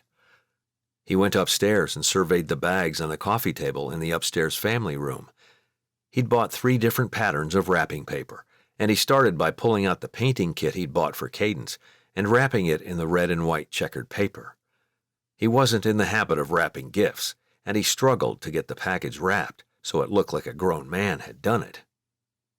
He continued wrapping her gifts: a new scooter, a jump rope, a 10 DVD set of Disney movies, an easy bake oven, and several dog bandanas. Cadence liked taking care of the dogs, but she couldn't do as much as her mom or Kelly. The bandanas would allow her to dress them up and feel accomplished. Kelly was much harder to shop for, and Russ probably should have consulted with Janelle before buying anything. But he'd asked the department store clerk for the single best piece of kitchen equipment for a child who loved to cook, and she'd said a stand mixer, the same thing Kelly had already mentioned to him. And it was heavy, and Russ thought the wrapping job looked like Winter had done it with her 4 paws. Since the mixer had cost so much, he'd gotten Kelly a few smaller things: rubber spatulas and a set of stainless steel measuring cups, along with a cookbook of desserts made specifically with pie dough. He needed something more for her that wasn't associated with the kitchen, but he hadn't found it yet. And he had nothing for Janelle. They'd planned a holiday celebration for Saturday, and 5 days didn't feel like long enough for him to get the just right gift for her. But he would. "Russ," Travis called, a measure of excitement in his voice that made Russ lift his head quickly. "I'm upstairs," he said. Travis came thundering up the steps, and he paused to take in the gift-wrapping center. "Oh," his chest heaved. "What is all this?" "Christmas for Janelle and the girls." Russ stood up and wiped his hands together. "What's going on?" "Millie just texted to say she got a job." "Wow, did you call her?" Russ wanted to grab his phone and look at it. "No, she texted me out of the blue." "Okay, so this is perfect," he said. "Did you respond?" "Not yet." Russ smiled at the pure terror on his brother's face. "Okay, you need to respond." He started thumbing something out on his phone, and Russ said, "Read it out loud to me." "That's so great, baby. Congrats." He looked up at Russ with questions in his eyes. "Yes, send that." He did, and then met Russ's eye again. "And?" "And what, Travis? Do you want to get back together with her or not?" "Yes," he said quickly. "Yes, I so want to get back together with her." "Okay," Russ said. "Where did she get a job?" "Furniture Row. She starts tomorrow." "What time does the store open?" "I have no idea." "Probably 10. Russ's mind fired at 1,000,000 miles a minute. "So here's what you do. You've got that desk you built for her for Christmas, right?" "Right." "So you call Chantel down there, and you tell her you need just 10 minutes before they open." "10 minutes for what?" "To give Millie her Christmas present," Russ said. "And tell her what you want for Christmas." He nudged Travis out of the way and started for the stairs. "Wait," his brother said behind him. "What do I want for Christmas?" His footsteps sounded panicked behind Russ's. "Her," he called over his shoulder. When he reached the bottom of the steps, he turned back to his brother. "Travis, you want her." Travis looked like he might throw up, but he nodded. "Okay, so I call Chantel." His phone buzzed, and he glanced at it. "Millie wants to meet about the party." "We do need to do that." "You only have room for one thing in your life right now," Russ said, "and that's getting Millie back. You can talk about the party tomorrow." "Right." Travis tucked his phone in his back pocket. "Okay, I show up at Furniture Row with the desk. Say it's her Christmas gift, and I only want one thing for Christmas." "Yes." Russ went into the kitchen to pour himself a cup of coffee. "So I need something that says you on it." He opened a drawer and pulled out a piece of paper. He wrote the 3 letters on it and held it up, his eyebrows lifted. Russ almost spewed his coffee out of his mouth. "You can't even read that." He chuckled, the laughter filling the room soon afterward. "Try again." Travis did, a few more times, getting more and more frustrated with each attempt. Wait, Russ said. "I've got this. Just a sec." He pulled out his phone and called Janelle. "Hey, baby." Travis looked like he might deck Russ, so he held up his hand in a universal sign of, "Just wait." "Hey, what's up?" "Can you have Cadence bring out some art supplies tonight? My brother needs help with a project, and she's just the person to do it." "Art supplies?" Travis looked so confused. "Sure," Janelle said. "She'll love that." "Thanks, baby." He hung up and grinned at his brother. "There. Done. Cadence will make you a pretty paper that says you on it. Done." "Thank goodness." Travis sagged onto the nearest bar stool. "Thanks, Russ." "Sure thing, brother." Russ patted Travis on the shoulder. "Plus, you're helping me by keeping the girls busy." "Rough time with them?" "Kind of," Russ said with a sigh. He sat down at the counter, too, and sipped his coffee. "But it's still great. I really like Janelle." "Yeah, I saw all those presents upstairs." "None of them are for her." Russ cut a look at Travis out of the corner of his eye. "I could use some help with that." "Gift ideas for your girlfriend?" Travis rolled his shoulders as if he were gearing up for the battle of his life. "All right, let's brainstorm." Chapter 20. Janelle walked between her 2 girls as they walked up to the front door of a beautiful home that stood proudly on some of the most beautiful land Janelle had ever seen. Her nerves rattled around her ribcage, but she managed to climb the steps and ring the doorbell. This was more of an estate than anything, and Janelle absolutely loved it. She could just see herself living in a place like this, with a lot of rooms, big windows, and Merry Christmas lights twinkling into the twilight. The double doors opened, and a tall man stood there. "Janelle Stokes," he said, sending a huge belly laugh into the air in the next moment. Seth Johnson engulfed her in a hug and just as quickly let her go. "And these must be your girls. Let's see. Russ told me your names." Cadence giggled, and Janelle herself couldn't help grinning like a fool. Seth's enthusiasm was simply infectious. "Kelly," he said to the right girl. "And Cadence. Ah, yes, you have the art kit. Travis is going to be so happy to see you." He stepped back. Come in, come in."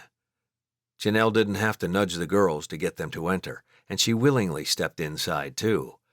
Noise came from the back of the house, and Seth led them in that direction. The table had a stack of paper on it, and Cadence went skipping over to the cowboy there. Travis looked relieved as he caught sight of her, and he jumped to his feet and gave her his chair. Janelle looked around for Russ, but she couldn't see him.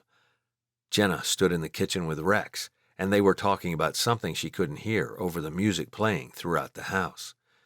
"He's coming," Seth said. "He stopped to pick up the boys." "The boys?" "Yeah, Darren, Tomas, and Brian." "Oh, right." Janelle took a cup of steaming hot chocolate from Griffin, who joined them in a three-way huddle. "So I have a question for you," Griffin said, lifting his hot chocolate to his lips. Janelle braced herself. She often got legal questions, and she'd just be sure to give him a disclaimer about how he needed to hire a real lawyer. She shot a glance at Seth, whose smile felt a little fake now. "All right," she said. "There's a woman who works at your law office," Griffin said. He cleared his throat, a definite flush crawling into his face. "Libby Harward?" Janelle didn't want to give too much away, so she simply nodded. "Yes, I know Libby." "Do you happen to know if she's seeing anyone?" Griffin coughed, but he held his ground. "I happen to know she is not seeing anyone right now," Janelle said. "And I happen to have her phone number." She held up her phone and waggled it back and forth. "Do you want it?" "You'd give it to me?" Griffin asked, looking at the phone like it was a juicy steak and he hadn't eaten for a month. "Let me text her and find out if it's okay first," Janelle said, firing off a text to Libby in a matter of seconds. "What did you say to her?" Griffin asked, swallowing. Janelle turned her phone to Griffin, who read aloud. "Hey, I'm with the Johnson brothers. Do you care if I give your number to one of them?" "Good?" Janelle asked. Griffin Johnson was so cute, and Libby would look darling on his arm. Excitement flowed through Janelle as Griffin nodded. "Yeah, great." Her phone chimed, and she turned it back to her. "Oh, it's Libby," she sing-songed. "What did she say?" Griffin asked. "Settle down," Seth said, almost under his breath. Janelle read the text and pressed her device to her collarbone, her own pulse firing. "Oh." "What did she say?" Griffin asked again. "I don't want to read it out loud," Janelle said. "She said no, didn't she?" Griffin turned away, clearly disappointed. Janelle looked at Seth. "What's his number? I'll text him Libby's number." She said yes. She handed Seth her phone, and he quickly read the messages. "Oh, okay. I'll delete these, and you can text him the number." He tapped a couple of times and handed the phone back, a smile on his face. "I mean, I happen to agree with her. Rex is a special kind of man." He chuckled, and Janelle was glad Seth hadn't taken offense to what Libby had said. "Only if it's Griffin. That Rex is too loud for me." Seth gave her Griffin's number, and she sent him Libby's contact info. She watched him pull his phone out and check the text, only to spin back to her, a huge grin spreading across his face. "Thanks, Janelle." He hurried away, his thumbs already moving over the screen. Janelle giggled at the same time laughter filled the room, as Travis and the girls had obviously just done something funny. She stepped away from Seth to see what they were doing, and Travis held up a pathetic-looking paper that appeared to have the word "you" on it. At least Janelle thought that's what it was supposed to say. The front door opened, and Russ said, "We're here." Janelle's heartbeat went wild, and she quivered in anticipation for him to walk across the room and join the party in the kitchen. "Y'all didn't eat without us, did you?" He set a huge slow cooker on the kitchen counter. "We couldn't eat without you," Rex said. "You have the main dish." "Finally," Seth said. "Let's eat." Janelle loved the energy and vibrancy of this family and their ranch hands. She fit here, and she felt it keenly. Everyone spoke to her girls, and Travis helped Cadence through the line while Kelly went through in front of Seth. Janelle hung back with Russ, curling her arm around his back, and leaning into his side. Russ pressed his lips to her temple and said, "Hey, baby, how's your day?" "Better now," she said, smiling up at him. "I'd kiss you," he whispered, his lips getting dangerously close to hers. "But Rex is already glaring my face off, and I'm starving." She laughed along with Russ, and they joined the line for pulled pork. This party and time with Russ was exactly what she needed after a tumultuous week of doubt and worry. She knew as soon as Henry came back into the picture, her thoughts would scramble, and she concentrated extra hard to be able to hold on to those specific memories. She enjoyed herself immensely during dinner, during game night, while Travis explained his plan to get Millie back, and when Russ took her hand and leaned down to say something to Seth, Janelle felt like she'd lost 20 years of her life as she snuck out the back door and into the chilly night. "Ah," Russ sighed as the door closed behind them, sealing most of the noise in the house. Janelle admitted the quiet night sure was refreshing, and she drew in a long, deep breath of the winter air. "So, family party on Friday night," she said. "Our Christmas celebration on Saturday." "Right," Russ said. 6 for dinner on Friday. At least that's the plan right now. Travis will know more when he talks to her tomorrow." "Do you think they'll get back together?" "Yep." Russ leaned against the railing on the deck. "You want to walk over to one of the bridges?" He took her hand again, and Janelle had a feeling she'd go wherever he wanted her to. "Sure." They went down the steps to the lawn and crossed it, moving east toward Chestnut Ranch. "What do you want to do for our Christmas thing?" she asked. "Kelly and I can just make dinner or something." "I have gifts for you all," he said. Surprise moved through Janelle. "You do?" "Yep." "When did you have time to shop this week?" "I may have made up a reason to leave the homestead once or twice," he said. "My mama has a way of treating us boys like we're not quite grown yet." He chuckled, and Janelle joined him. "Honey, that's all Texan mothers." She bumped him with her hip. "Are you going to be like that?" "Probably," she said. "You did get Kelly right in line before breakfast yesterday." Russ glanced at her, but it was much too dark to read his expression before he looked away. Janelle's stomach clenched. "Yes, well, sometimes I have to get really firm with her. She usually comes around for a while, and then she slips again." Janelle sighed. "Kelly is going through a hard time right now." Truth be told, Janelle was too. Having her dad back is hard on her. "And meeting me probably didn't help." "I don't know," Janelle said honestly. "She seemed happy to meet you, but then Henry came back." She let the words hang there because she didn't know how to explain her own confusion. It was easy to pass it off as Kelly's, but also a bit untruthful, too. "She loves her dad." "They both do." "So, I just gotta ask, do you see us? I mean, are you looking to get married again?" Janelle had once sworn never to walk down that particular aisle again, but she found herself saying, "Yes, Russ, I'm only 41. I don't want to live alone forever." "Technically, you're not alone. You have the girls." "And what happens in just 11 years when Cadence is 18? They'll go off and live lives of their own, and I'll be chained right back to that law office." Russ's hand squeezed hers, and that was enough of a comfort for her. It said that he was in this for the long term, and that he'd been thinking about marrying her. "You don't like the law office?" he asked, leading her down a gentle slope. A bridge sat ahead of them, and Janelle loved the beauty and majesty of this place. "I like the law office," she said. "I like it a lot, but it has a way of consuming me." "Oh, you just described the ranch." Russ chuckled. He sighed as they reached the top of the curved bridge and stopped walking. "I love the ranch, but it's the exact same thing." "So we just have to make sure our jobs don't become our lives." She gazed up at him. "Easy enough, right?" He smiled and shook his head. "So easy." He leaned down and touched his lips to hers, and Janelle hadn't kissed him in far too long. She pulled in a breath as her pulse started to pound, and she ran her hands up his arms to his face.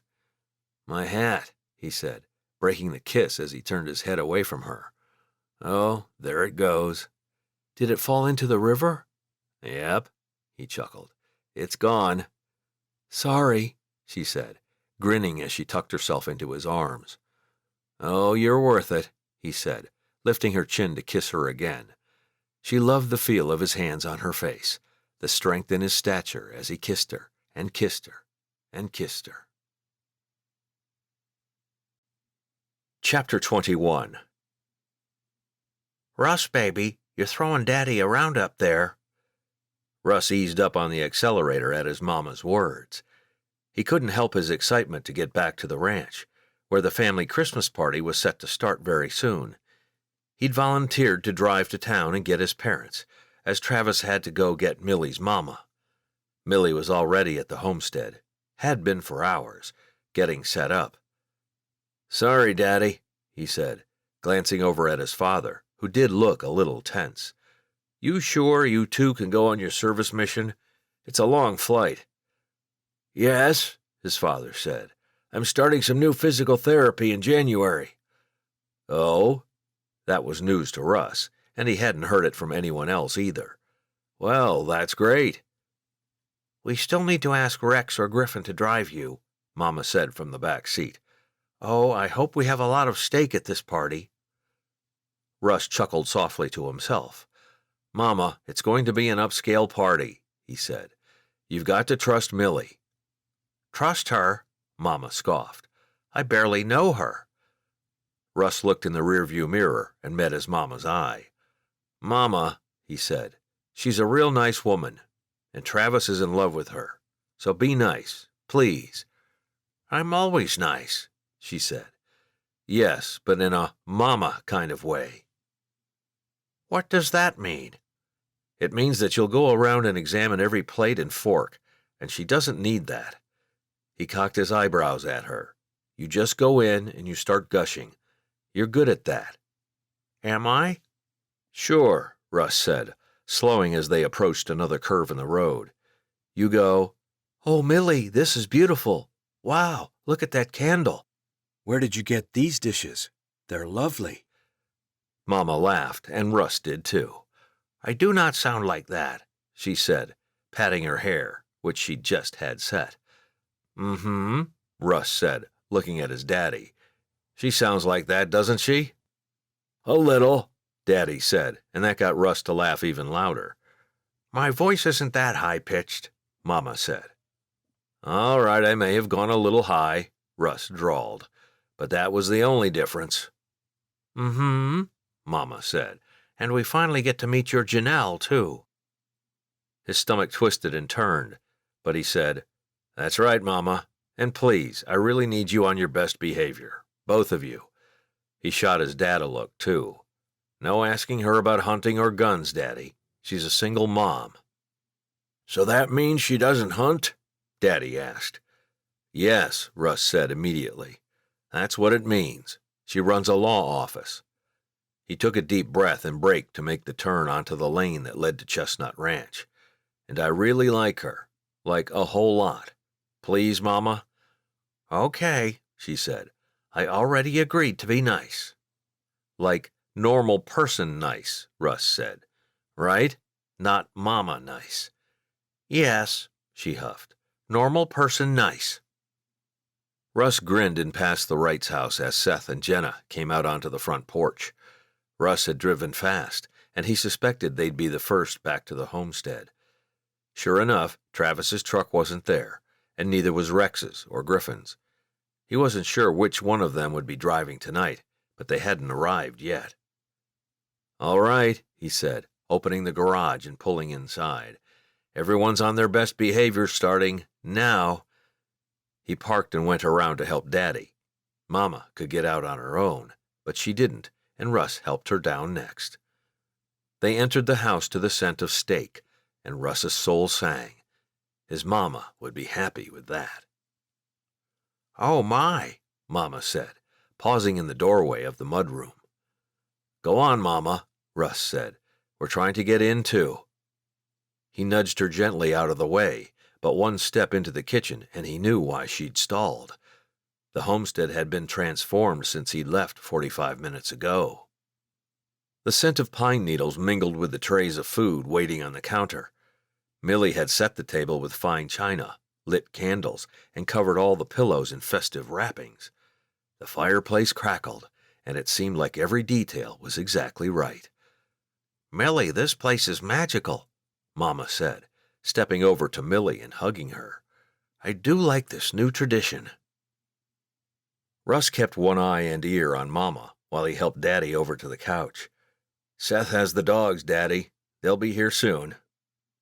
His dad groaned as he sat on the couch, and Russ smiled at the garland on the mantel and turned back to tell Millie how amazing this was.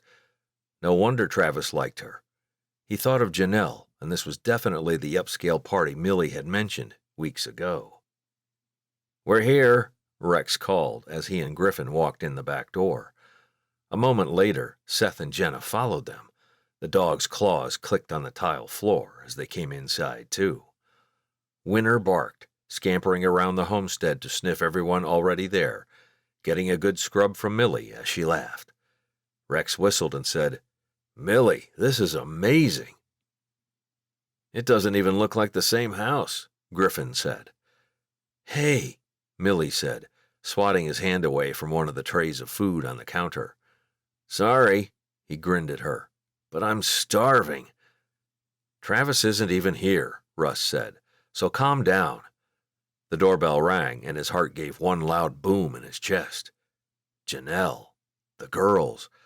It was a lot to meet so many people at once, but he told himself that they'd met most of them already. Maybe not all at the same time, and never his parents, but Janelle was a champion. "That'll be Isaac and Louisa," Jenna said, moving toward the living room and the front door. Russ heard more than two voices in that direction, and he kept his eyes on the doorway, glad when Jenna returned with her brother and his girlfriend, and Janelle, Kelly, and Cadence, too. Joy filled his whole soul, and he knew then that his Christmas crush had bloomed into a lot more than that. He was falling in love with this woman and her children, and he hoped he wouldn't do anything to scare Janelle away again. "Hey, baby." Russ gave her a quick kiss and bent down to give the girls each a hug. "Thanks so much for coming, guys. You want to meet my mama?" "Sure," Cadence said. But Kelly seemed a bit on the sullen side tonight. Russ had probably pulled her from something with her father, though Janelle hadn't said anything.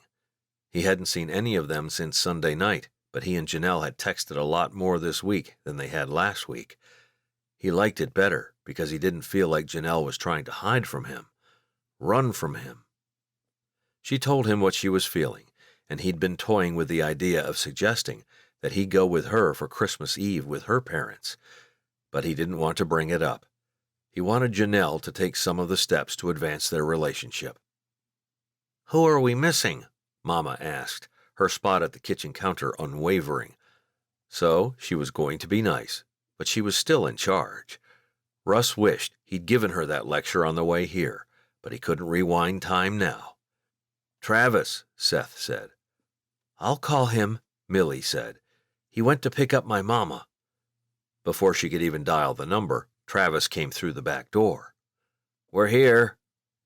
He escorted Millie's mom, who Russ had met several times. Travis gave Seth a big hug, then Griffin and Mama. He held her for an extra moment as she said something to him, and then Russ gave Travis a hug. For some reason, he wanted to make sure Travis knew that this party was awesome and that he approved. Travis needed that right now. Millie did too, and Russ made a mental note to thank her profusely and tell her how great of a job she'd done.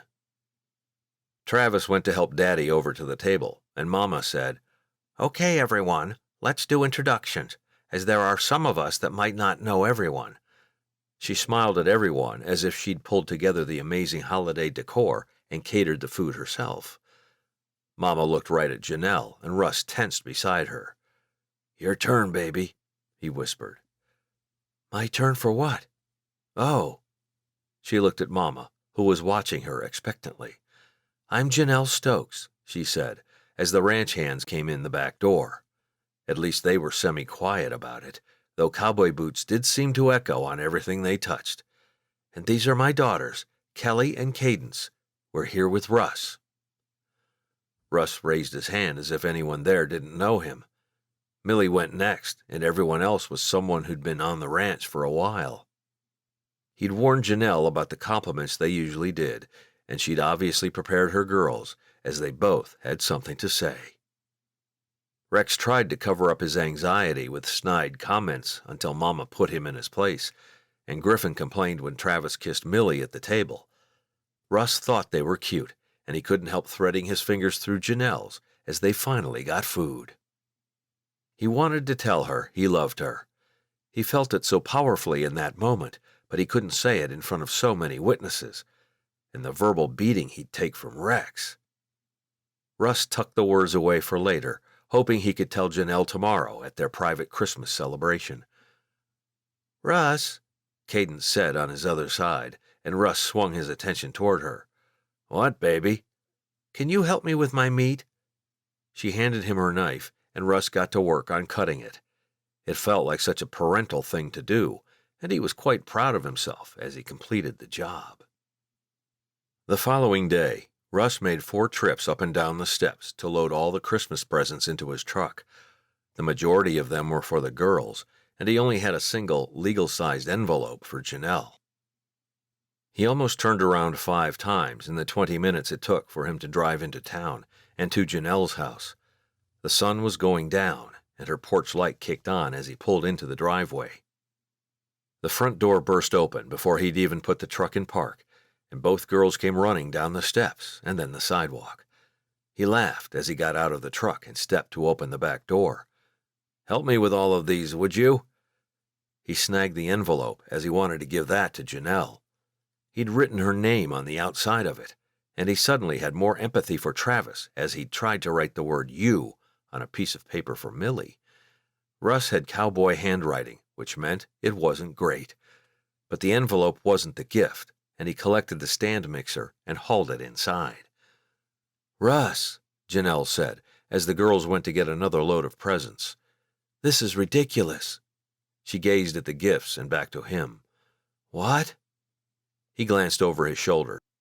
"Janelle, there's something I haven't told you." She folded her arms and leaned all of her weight on one foot. "Oh?"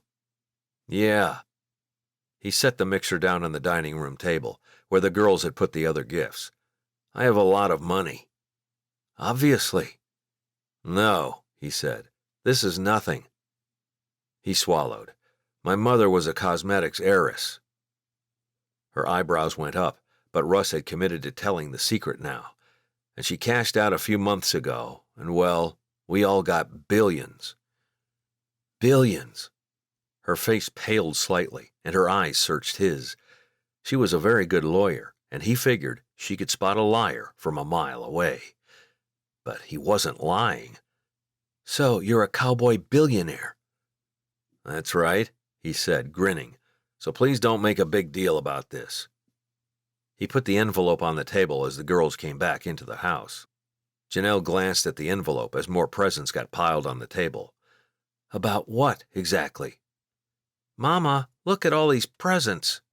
Cadence spread her arms wide, as if Janelle couldn't see the presents. Russ watched only her. "Yeah, baby," Janelle said, making her voice falsely bright. "I see 'em." She looked at Cadence and stroked her hand through her hair. She smiled at her youngest, and then her oldest, and Russ took a look at Kelly. She looked excited, too, and he thought he might have finally done something to win over the 10-year-old. But he didn't want to buy her love. He knew that wouldn't last, and that he'd never be the girl's father. With each day that passed, Russ came to terms a bit more about that, and it hadn't bothered him as much that week that Henry was picking the girls up from school and spending all afternoon and evening with them, and Janelle. He trusted Janelle. He knew she liked him. "Merry Christmas," he finally said, and Janelle relaxed. "Mama," Kelly said, "can we open presents before we eat?" "That wasn't the plan," she said, stepping into the kitchen where she had a pot bubbling on the stove. "Please?" Cadence asked. "Yeah, please," Kelly whined. Russ stepped in between them and put one arm around each of them. "Please?" he added, and he grinned as Janelle spun toward the 3 of them, shock on her face.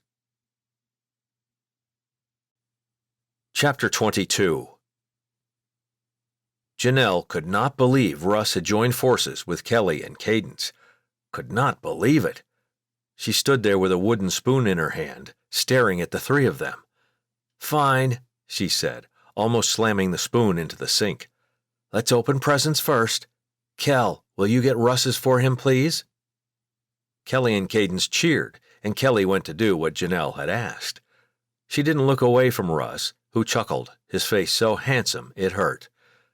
"Come on, sweetheart," he said, taking her into his arms. She resisted him for only a moment before melting into his embrace. "It's Christmas." "I said we could open presents," she said. "No," he whispered, his lips dangerously close to her ear. "You said fine, and that's never good." He chuckled in her ear, and she liked this easygoing side of Russ. "Open mine first," Cadence said, skipping back over to Janelle and Russ. She carried a bright green bag with elf legs on it, and she was so proud of it. "She made that in school," Janelle whispered, as if Russ needed coaching to be beautifully kind to Cadence. But she'd had to sometimes remind Henry that their girls were little and needed to be told the art projects they did were wonderful, even when they were somewhat hideous. "Oh, wow," Russ said, stepping away from Janelle and taking the gift bag. "You made this?" "Yep." Cadence swayed on her feet, her face filled with only the joy a 7-year-old could muster. She was about to burst with the secret, and Janelle hoped Russ would open the gift quickly.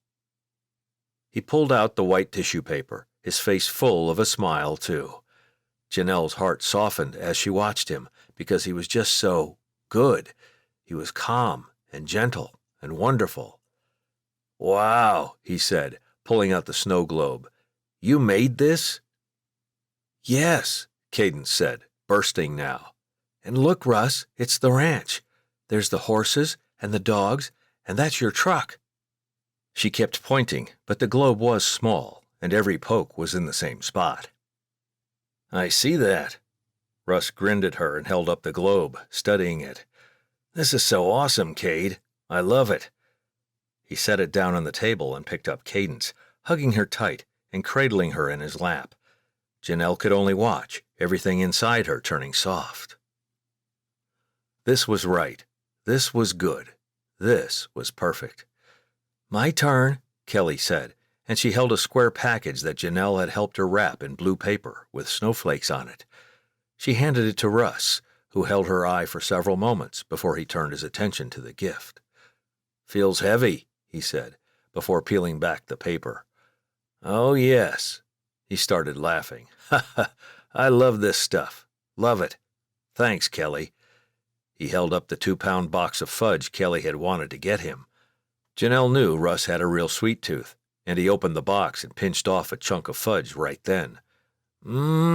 I love this stuff." "Merry Christmas," Kelly said, stepping forward awkwardly and rocking back. Russ grabbed onto her and drew her into a hug, too. "Merry Christmas," he said. She stepped back, and Janelle could tell she was pleased. "All right," Russ said. "Who wants to go next? Should we go round and round?" He reached for one of the smaller presents wrapped in red and white checkered paper. "I only have one for your mom. That one should go last." "And I have one for you," she said. "So let's let the girls go back and forth." Russ handed the present to Cadence. "Yours is all red, Missy. Kelly, yours are green." "My favorite color," she said, beaming at him, and if it was, that was news to Janelle. The girls opened their presents one by one, and Janelle was shocked at how thoughtful and perfect they were for each girl. Jump ropes, art supplies, and movies for Cadence. Kitchen gear, including a very expensive mixer, and a couple of books for Kelly. Finally, there was just the two of them left. "Open yours, Mama," Kelly said. "I want to make something with this mixer." She smiled at her daughter, because this had been an amazing Christmas so far. "I want Russ to open his first." She picked up the slim package, a tremor materializing in her chest. She almost wanted to hurry and get rid of it. Instead, she handed it to him. "Don't be too disappointed." "Janelle," He rarely said her name, and Janelle really liked hearing it. He took the present and started unwrapping it. Janelle's heart beat faster and faster with every second it took him to peel back the paper. "Are these the McGavin gloves?" He looked at her, pure excitement in his eyes. "You're hard to shop for," she said, "especially now that I know how much money you have." "I've wanted these forever," he said, unboxing the gloves. He put them on, flexing his fingers as joy emanated from him. "I love them. Thank you so much." He leaned forward and kissed her, and Janelle didn't even care that her girls were watching. Russ put his gloved hands in her hair and kept her close. "I love you, Janelle." Their eyes met, and pure love lived in his, plus a hint of nerves. Nerves seemed to be all Janelle was made of, and she swallowed as Caden said, "Mama, open yours." Russ leaned away from her and said, "I'll take that little lady." He took the envelope from Cadence and held it toward Janelle. "Remember what I said about the money." She took the envelope, her heartbeat jumping and hammering and doing all kinds of other things to her body. She unclasped the envelope and took out a couple of pieces of paper. Behind them was a color photograph of a hot tub. "Russ," she said, sucking in a breath, "you didn't." "Now you can relax after one of your hard days at work," he said. "That's the work order, but if you don't like the style I picked out, the guys said you could choose any one you want." "I can't, Russ." She wrapped her arms around him and held on tight. "This is too much." She pulled away just as quickly. I can't. This is too much." She felt frantic and out of control. "You can," he said. "Merry Christmas, sweetheart." Janelle kissed him while Kelly said, "We're getting a hot tub?" and then started cheering. Janelle felt like cheering too, and she wondered what on earth she'd done to deserve a man as good as Russ Johnson. "Take the salad bowl, Kelly," Janelle said as her daughter got out of the car. Janelle glanced up to the front stoop, where her daddy stood. He looked much older than Janelle remembered, and her heart squeezed. She only lived an hour away. She really should get down to Johnson City more often. "Cade, you grab the rolls. I'll get the basket of gifts." She got out of the car too and called up to the porch. "Hey, Daddy." "Need help?" he asked, but he didn't look like he could traverse the steps, and he leaned against the pillar. "No, stay there," she said. "We've got it." And they did. Her mother never let her bring very much to Christmas Eve dinner, and Janelle had put all the gifts into a single laundry basket for easy carrying. She set the presents down on the porch when she arrived and hugged her dad. "Oh, it's good to see you, baby," he said. Janelle pressed her eyes closed and smiled, the embrace of her father always welcome. "Thanks. Good to see you, too. Is Jess here yet?" "He just called," Daddy said. "He's going to be late." "As usual," Janelle said dryly. It had been several years since all of her siblings had come for Christmas Eve dinner at their childhood home. Everyone was married, and they had in-laws to visit and their own family traditions to cement. Janelle had been coming for the past 3 years, and she'd seen all of her siblings over the years. They just hadn't been all in one place at the same time in a while. This year, only Janelle and her oldest brother Jess were coming. Jess had 2 kids, too, boys instead of girls. Michael and Hudson got along great with Cadence and Kelly, and Janelle really liked Jess's wife, Shelley. So today should be fun. Janelle entered the house to the scent of candied ham and butter. "Wow," she said, glancing around the living room. "Something smells good." She found her mother in the kitchen, and Kelly and Cadence put their contributions to dinner on the counter before hurrying back into the living room with calls for their grandpa to show them the rabbits out back.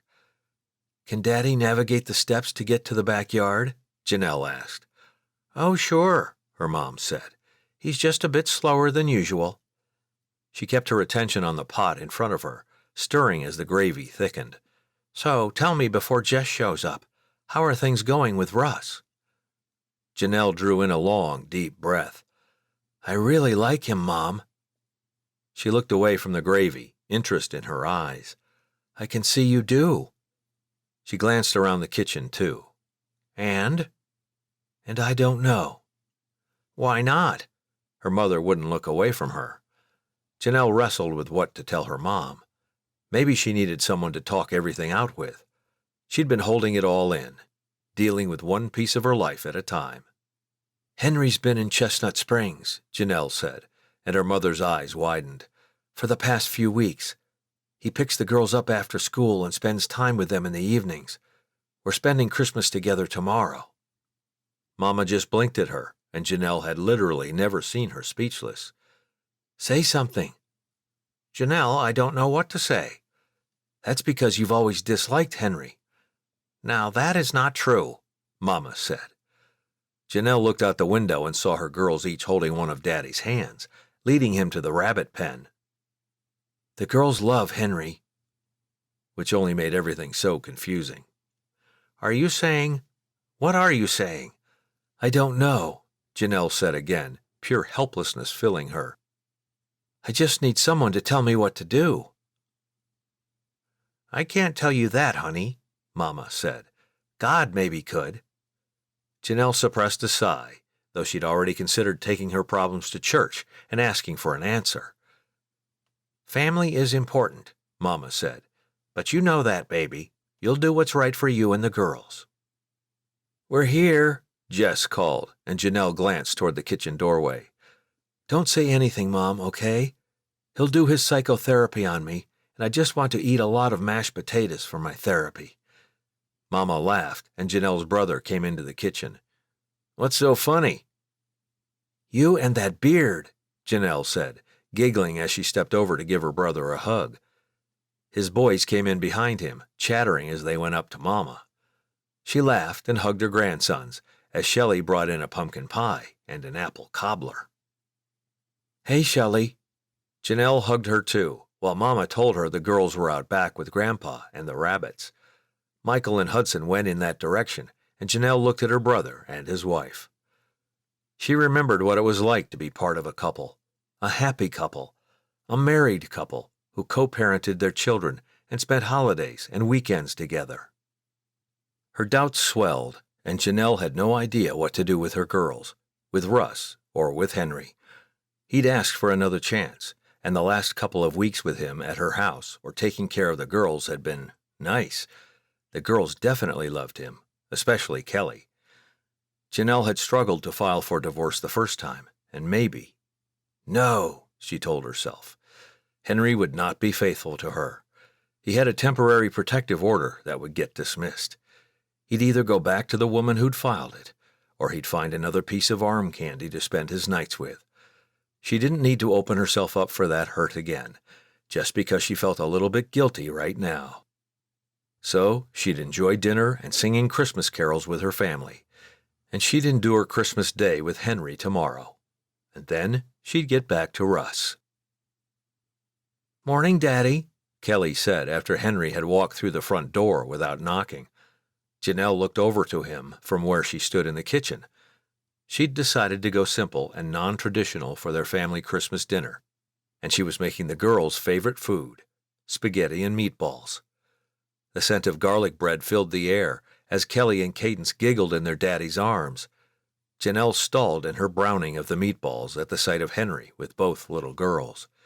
It was a picture-perfect scene, with stockings hung along the mantel and the Christmas tree lights glinting in his smiling eyes. He laughed with them and wished them a Merry Christmas before he looked at Janelle. She quickly looked away and turned the meatballs that were starting to get a little too brown on one side. She felt like crying, and she didn't even know why. She'd managed to keep her new hot tub a secret from her parents, and the girls had enjoyed their origami cache that her father did for them every year. They'd gotten books and puzzles and water park passes for when they went to stay with Grandma and Grandpa in the summer. Let me go get the presents, Henry said, and Kelly went with him. Mama, can I let in King? Cadence asked. Yes, baby. Did you feed him like I asked? Yes, Mama. Cadence went out the garage and returned a few minutes later with the dog. He went straight to his food bowl and started eating, and Janelle felt a bit bad for him. We should have let him in earlier, she said. She'd just gotten so busy with the food. "I put out food and water for the other dogs," Cadence said. "Did Russ say when the new dog enclosure would be done?" "No," Janelle said. "I haven't heard about that for a while." She'd texted Russ last night after she'd gotten home from her parents, but their conversation hadn't deviated to dogs or the enclosure. She did like talking to him, but guilt ran through her as Henry walked through the door, a huge smile on his face, Kelly right behind him. She was laughing, and Janelle wondered if she was doing the right thing by pushing Henry away. "Meatballs," he said, and she glanced up at him. "Yeah," she said. "Hope you weren't expecting a turkey with all the trimmings." A brilliant smile filled his whole face. "Whatever is fine with me, sweetheart." He beamed down at her. "The house looks great. Very Christmassy." "That's all the girls," Janelle said, focusing back on her last batch of meatballs. "Have you thought about what we talked about a couple of weeks ago?" Janelle didn't dare look at him again. "I haven't stopped thinking about it." "And?" Henry asked, his hand sliding down her arm to hers. And Janelle still didn't know what to do. But she knew she couldn't have Christmas with two men and expect things to feel good. She didn't feel good. The problem was, she didn't know who to cut out of her life and who to keep. Chapter 23. Russ woke the day after Christmas to a string of texts, and he reached for his phone, his heart pounding in a bad way. The day his mama's house had flooded had started out this same way, and he had visions of inches of water soaking the brand-new floors, and his parents moving back into the homestead. But all of the texts were from Janelle. Russ smiled and sat up as he tapped to get the string open. She'd texted a lot in a very short amount of time, which meant she'd had these all planned out and ready to go. And he didn't like them, not one little bit. Her first text started with, "I've been thinking," and things quickly devolved from there. She'd sent 5 or 6 texts, and the gist was that she didn't want to see him anymore. "This can't be happening," he muttered to himself. He tapped the phone icon and lifted his phone to his ear. The line rang a couple of times, and his heartbeat accelerated with every passing moment. "Hey," Janelle said. Russ didn't know what to say, because the emotion in his throat made everything too tight. He finally asked, "You're breaking up with me through a text? The day after Christmas?" He thought of all the gifts he'd bought for her and her girls. Foolishness filled him from top to bottom, and the wallpaper across the room started to blur. "I just need some time to think," she said.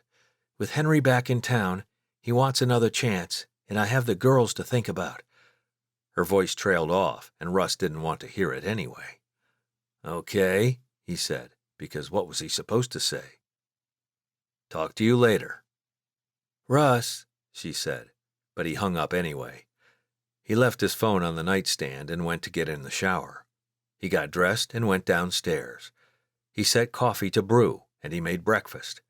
He didn't know where Travis was, but he'd been spending more and more time out in the woodshop, so Russ went out to take care of the dogs alone.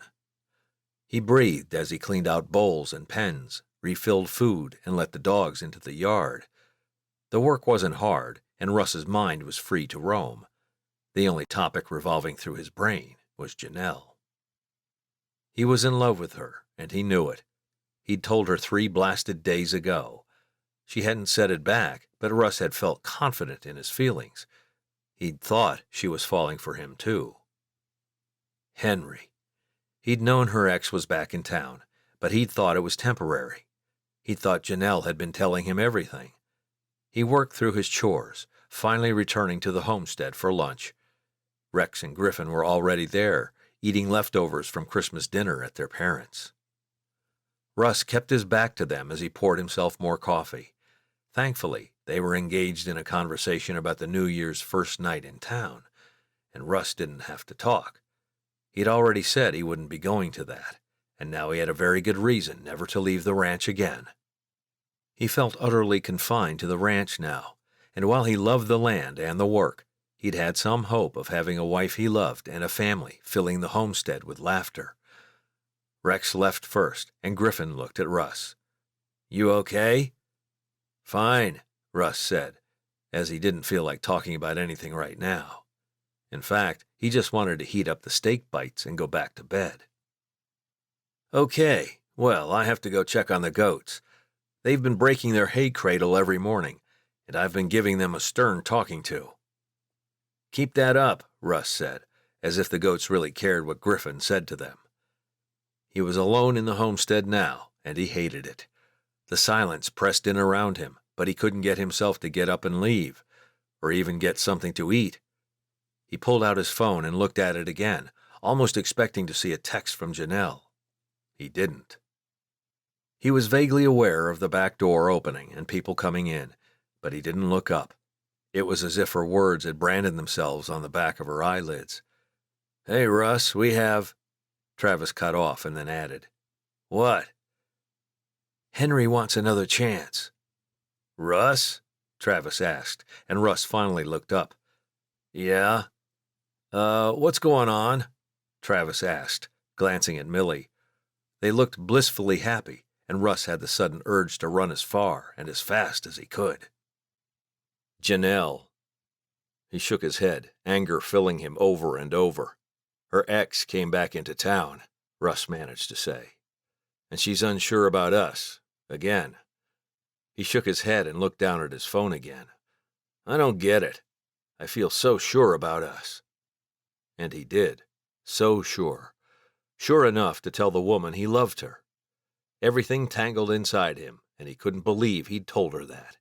He couldn't believe she'd thrown it back in his face only a few days later. "I'm sorry," Travis said. "What can we do?" "Nothing." Russ needed to get out of there. Now. At least she waited until after Christmas, but now I feel like a royal idiot for all the gifts I got her and the girls. He shook his head, pure agony moving through him that not even steak bites could fix. He felt so stupid. So stupid. "I'm going to go to bed. Wait, do we have any of those steak bites left?" He detoured over to the fridge and pulled out the container. "Still a few," he said. "I'm taking these with me."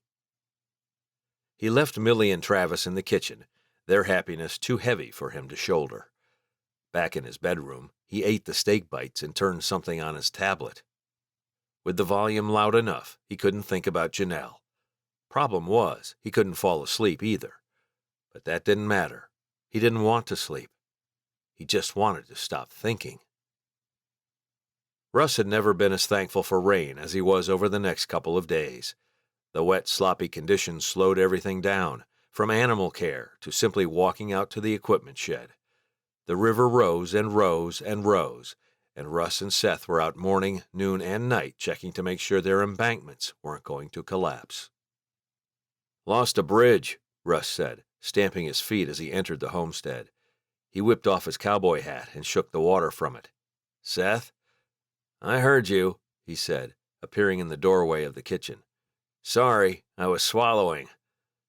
Travis said the land is sliding on that south side, the way it always does. Russ shrugged out of his rain jacket and hung it on the hook on the back of the door.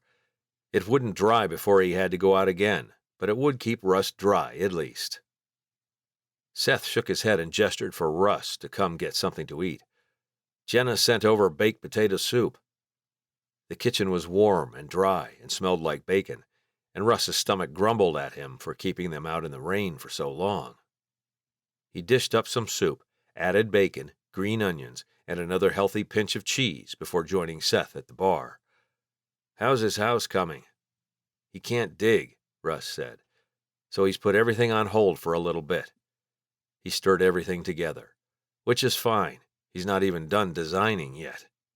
"And the dog enclosure?" "It has a roof," Russ said, glad he and Travis had worked on it every spare moment they'd had the last 3.5 weeks. "And the inside is coming along real well. It should be ready by next weekend." "I adopted out 9 dogs on Saturday," Seth said, and Russ struggled to remember what day it was.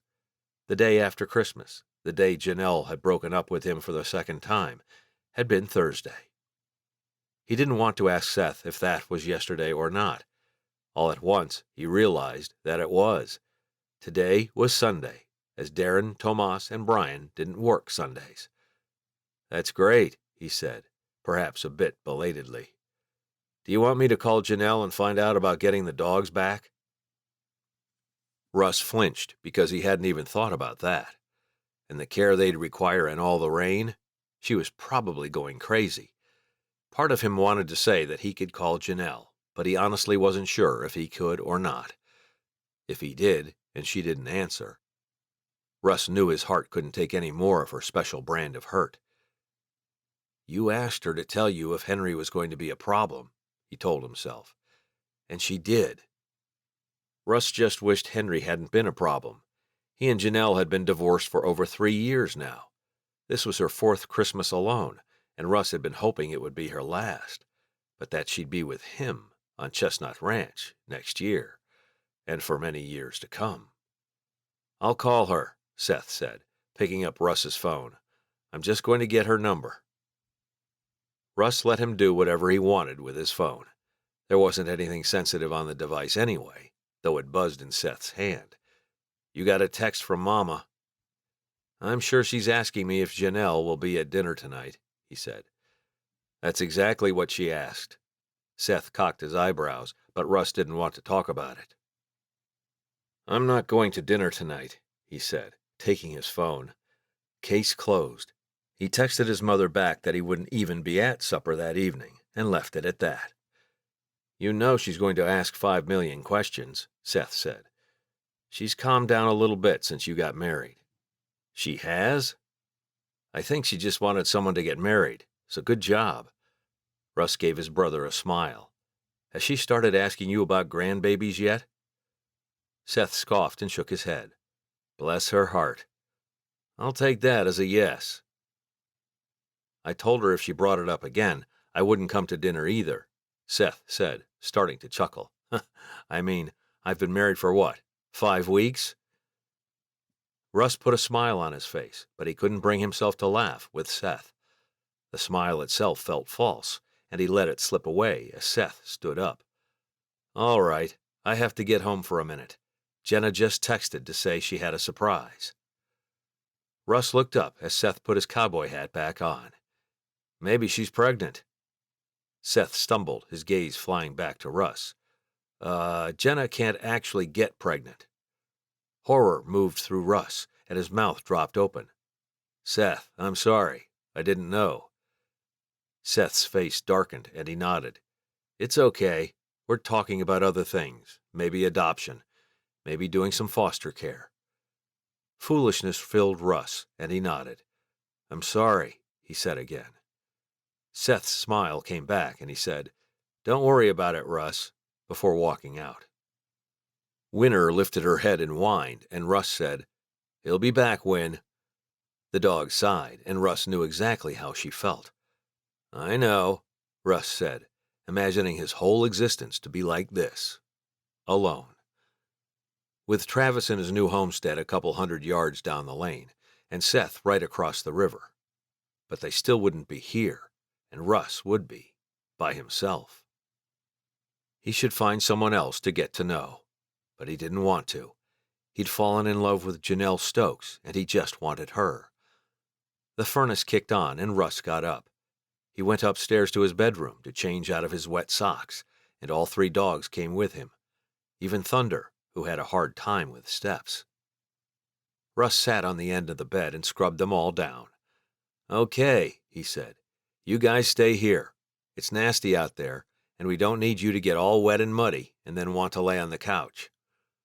Winter looked at him with the saddest puppy dog eyes on the planet, and she came with him downstairs to put on his boots again. Thunder and Cloudy didn't, and Russ hoped they'd keep a spot warm for him for his Sunday afternoon nap. Chapter 24. Janelle sat by her phone on the 27th, expecting news from Henry. He'd hired someone at his firm to represent him in the protective order hearing. He could have done it himself, but he'd told her that he just wanted to have a clear head during the hearing. She wore a pair of leggings, an oversized sweater, and the thickest, warmest socks she could find. The girls were outside, taking care of the dogs, and Janelle could admit that they were being troopers. The rain hadn't stopped for about 24 hours now, but neither girl had complained about feeding the dogs or cleaning out their pens. They didn't let them out in the pouring rain, but kept them in the stable. The pens were open, though, so they had more room to move around, but it wasn't the same as running free through the yard. Janelle poured herself another cup of coffee and curled into the couch, checking her phone, though it hadn't gone off. She stared out the window at the drizzly rain, feeling absolutely miserable. "Shouldn't I feel better?" she murmured to herself. She'd broken up with Russ, and she thought that would align her thoughts and ease some of her guilt. But it hadn't. The agonized, dreadful quality of his voice still echoed in her ears, and the things she imagined him thinking and doing weren't pleasant. Some time later, the girls came in, and they were soaked to the bone. "Get in the tub," she told them. "Shed your clothes in the laundry room, and I'll go start the hot water." Though her house wasn't that old, it did take a while for the hot water to reach the bathroom. Her back cringed as she got off the couch, and she couldn't wait to get back to work. That got her up and out of the house, doing something worthwhile with her time and energy. As it was, she'd closed the firm for 2 whole weeks because Christmas was on a Wednesday this year. Some of the lawyers were taking emergency calls, but she didn't have any clients that would need her. With the steam rising from the faucet, she reached into the tub and put the stopper in. She poured in a healthy dose of bubble bath, and her little girls came in a moment later, big bath towels covering them up. "In you go," she said, and she held their hands to help them step into the tub without slipping. They giggled and played, and Janelle smiled at them. Tears sprang to her eyes, and she turned away from her kids. She didn't want them to see her distress, and she stepped out of the bathroom a moment later. Pressing her back into the wall, she drew in a deep breath and tried to find her center. But she felt so off balance. Nothing was right in her life, and she couldn't help feeling like she'd made a colossal mistake by breaking up with Russ Johnson. Her phone chimed, and she swiped at her eyes as she strode down the hall to the living room, where she'd left her phone. The text was from Libby, not Daniel or Henry, and Janelle couldn't help the slip of disappointment moving through her. "I heard you broke up with Russ. What in the world is going on?" Janelle's breath shuddered in her text, and she planned to ignore her best friend, at least for now. But Libby texted, "Call me right now," next, and Janelle thought maybe a discussion with Libby was just what she needed. But was it? She'd thought talking with her mother would straighten out her thoughts, but all that conversation had done was plant more doubt. She didn't call Libby, but her phone rang, and Libby's name sat on the screen. Janelle's heart pulsed out extra beats, and she didn't answer the call. She got 2 seconds of silence before Libby called again, and Janelle sighed and answered the call. "I knew you were there," Libby said. "Not taking my call." She half scoffed and half grunted. "Things must be bad." Janelle opened her mouth to say she was fine, but the words wouldn't come. Her throat narrowed even further, and her chin quivered. "You're not even speaking," Libby said. "This is so bad. I'm bringing a gallon of hot chocolate and those maple donut bites you like." Without waiting for a confirmation, Libby hung up, and Janelle knew she'd be there in half an hour. Sure enough, Janelle had just finished braiding Kelly's hair when Libby walked through the front door. "Libby!" Cadence yelled, and jumped up from the table, where she'd been painting a picture of a dolphin. Libby received both girls in an embrace, and Janelle was glad she had friends to help her with her kids. With all her problems, really. Libby zeroed in on Janelle in the next moment, and maybe she wasn't as grateful then. "I brought you girls a movie." She waved the DVD she'd brought, eventually handing it to Kelly, who put it in the player and got the remotes. Libby joined Janelle in the kitchen, setting a big thermos on the counter. "Hot chocolate," she said. A brown bag joined the beverage. "Donut bites from Mabel Maples."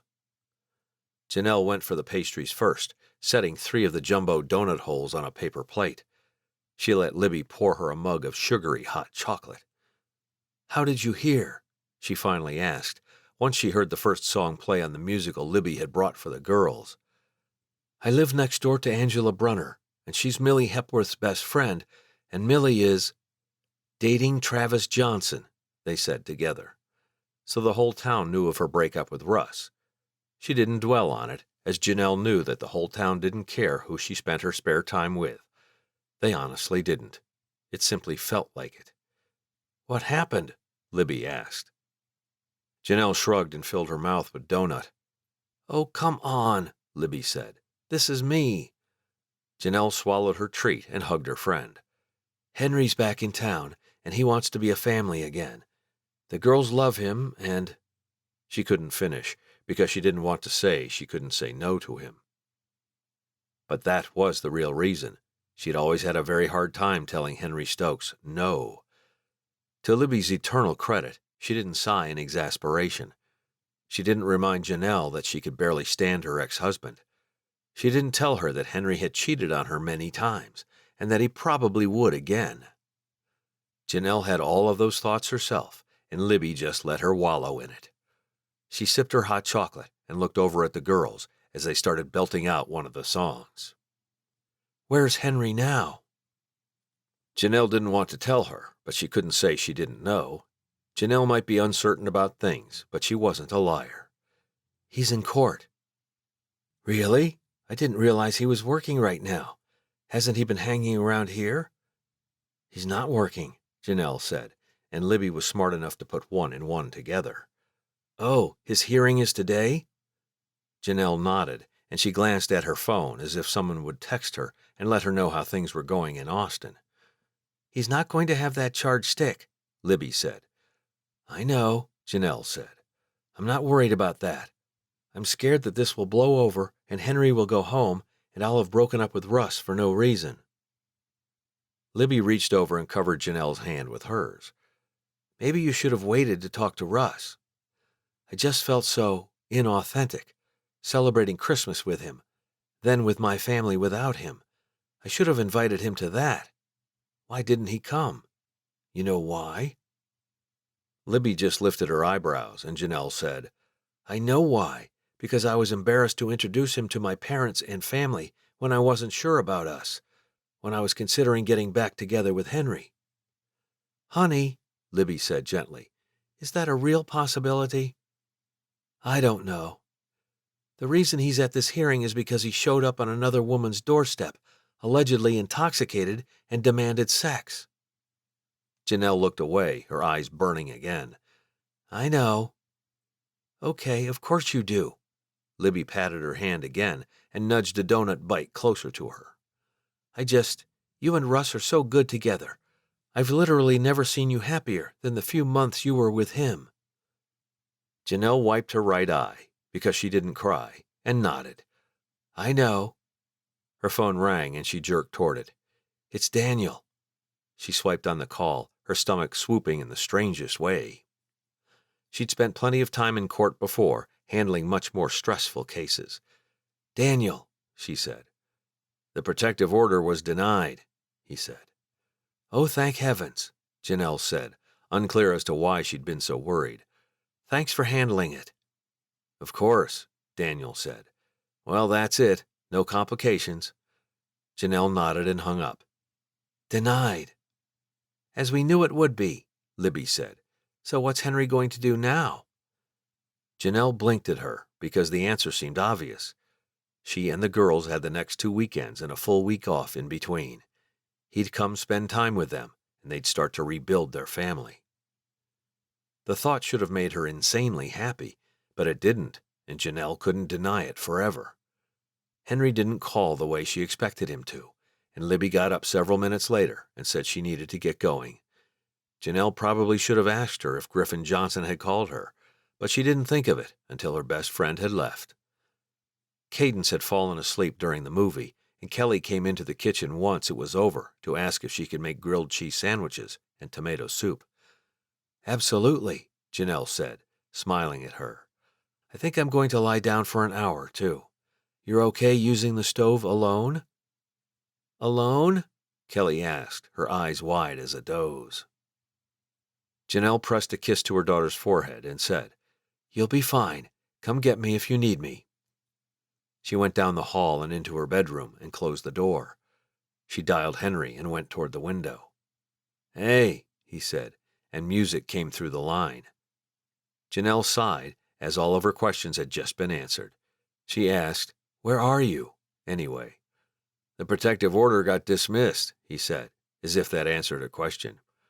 "Are you coming today? Kelly wanted to know." She pressed her eyes shut, because that was a lie.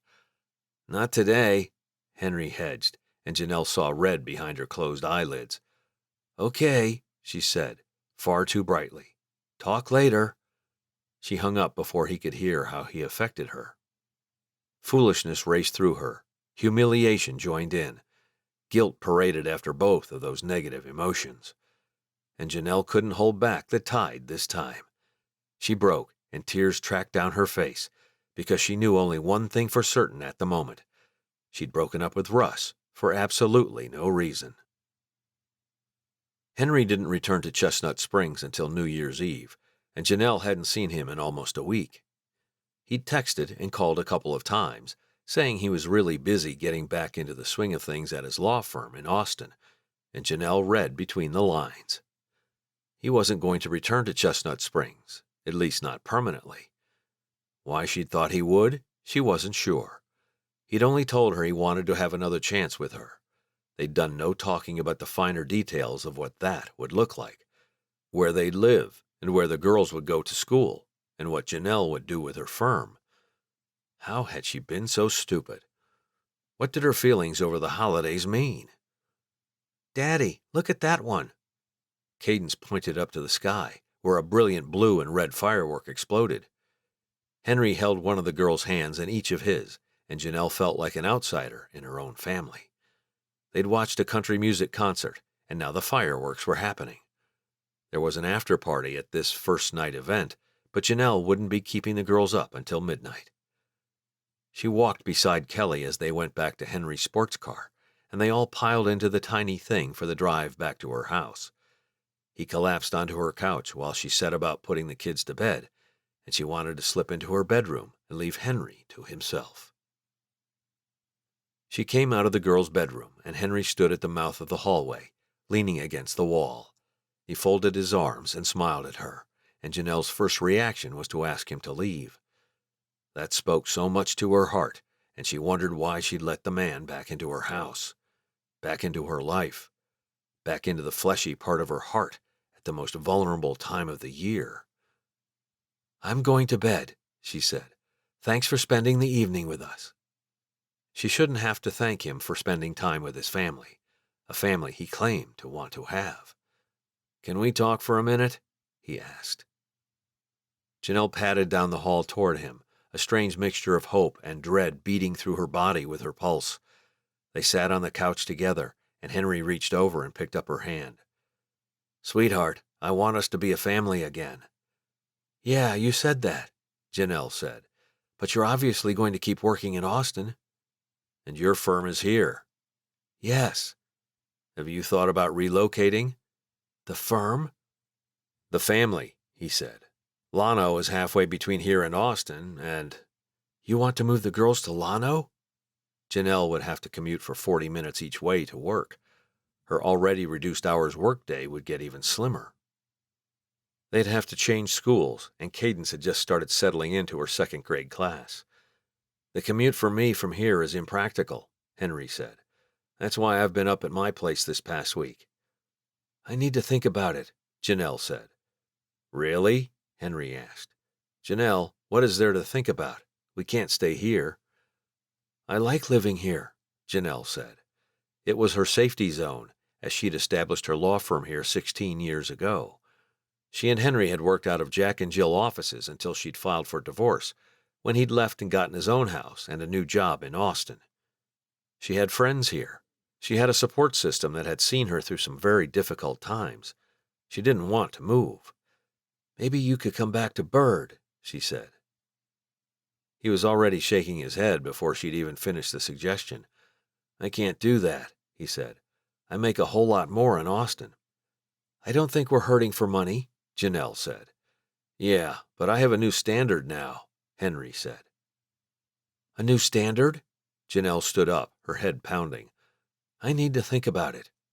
She walked away, feeling the urge to run.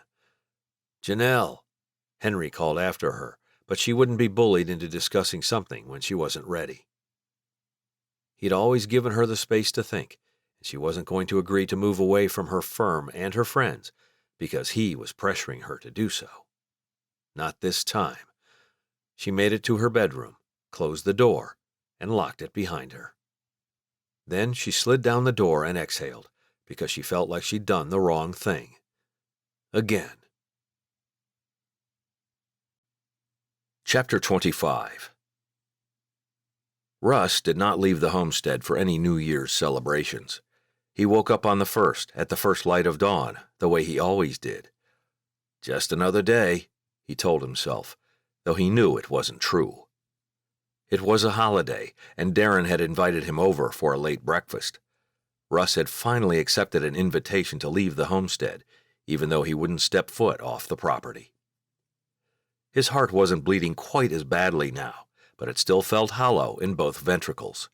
He found himself working throughout the day, pausing to text Janelle something funny one of the goats had done, or to tell her about the litter of abandoned puppies that had been brought to Seth in the middle of the night, just like they'd found on one of their first dates. He hadn't contacted her, and he was mighty proud of himself because of that. He really didn't want to be the first one to go back to her. And in all honesty, he wasn't sure he'd simply accept her back into his life the way he had a month ago. Sure, he'd been cautious. At least he'd told himself to be careful, go slow. But he knew in his heart of hearts that he'd simply welcomed her back into his life, his heart, and onto his ranch with open arms. Flashes of Kelly and Cadence moved through his mind, and he wondered if they ever asked about him. "Not if their daddy is back," he muttered. He stepped into the bathroom and looked at himself in the mirror. Russ was very good at operating on 6 hours of sleep without looking tired, but today he looked absolutely exhausted. He had a long-standing tradition with himself to set goals for the year, and he always sat down first thing in the morning on New Year's Day to do it. Today, though, he had zero motivation to make a list of any kind, let alone goals to improve himself or things to accomplish that year. He brushed his teeth and got in the shower. He got dressed and sat down at the desk in his bedroom. Just as he suspected, nothing came to mind as he stared at the blank page in front of him. He couldn't write down something like, "get married," as that was completely out of his control. And Russ only set goals or listed accomplishments he could actively work toward and at least semi-control. Get over Janelle Stokes. He watched himself write the words, and he wondered if he'd be able to do that in a 12-month time span. At the moment, it didn't feel like it. Expand the goat herd to 20. That he could do. Finish the dog enclosure. Maybe that one was a cop-out, as it would be done in a week, but he didn't care. Constructing a huge building like that in only 5 weeks was impressive, and he wanted to start the new year out right. Remodel the back porch. Now that he'd been to Jenna's house, he knew the homestead needed a serious upgrade, and he didn't mind the work. In fact, Russ craved having something to do to keep his hands and mind busy. Hire another ranch hand. He needed someone to replace Travis, who'd already pulled way back. If it hadn't been for Darren and the rain, they'd be behind already. Satisfied with his list for now, Russ got up and went to make coffee. He was surprised his mind could function as well as it had pre-caffeine. He cracked eggs into a hot pan, and they started sizzling right away.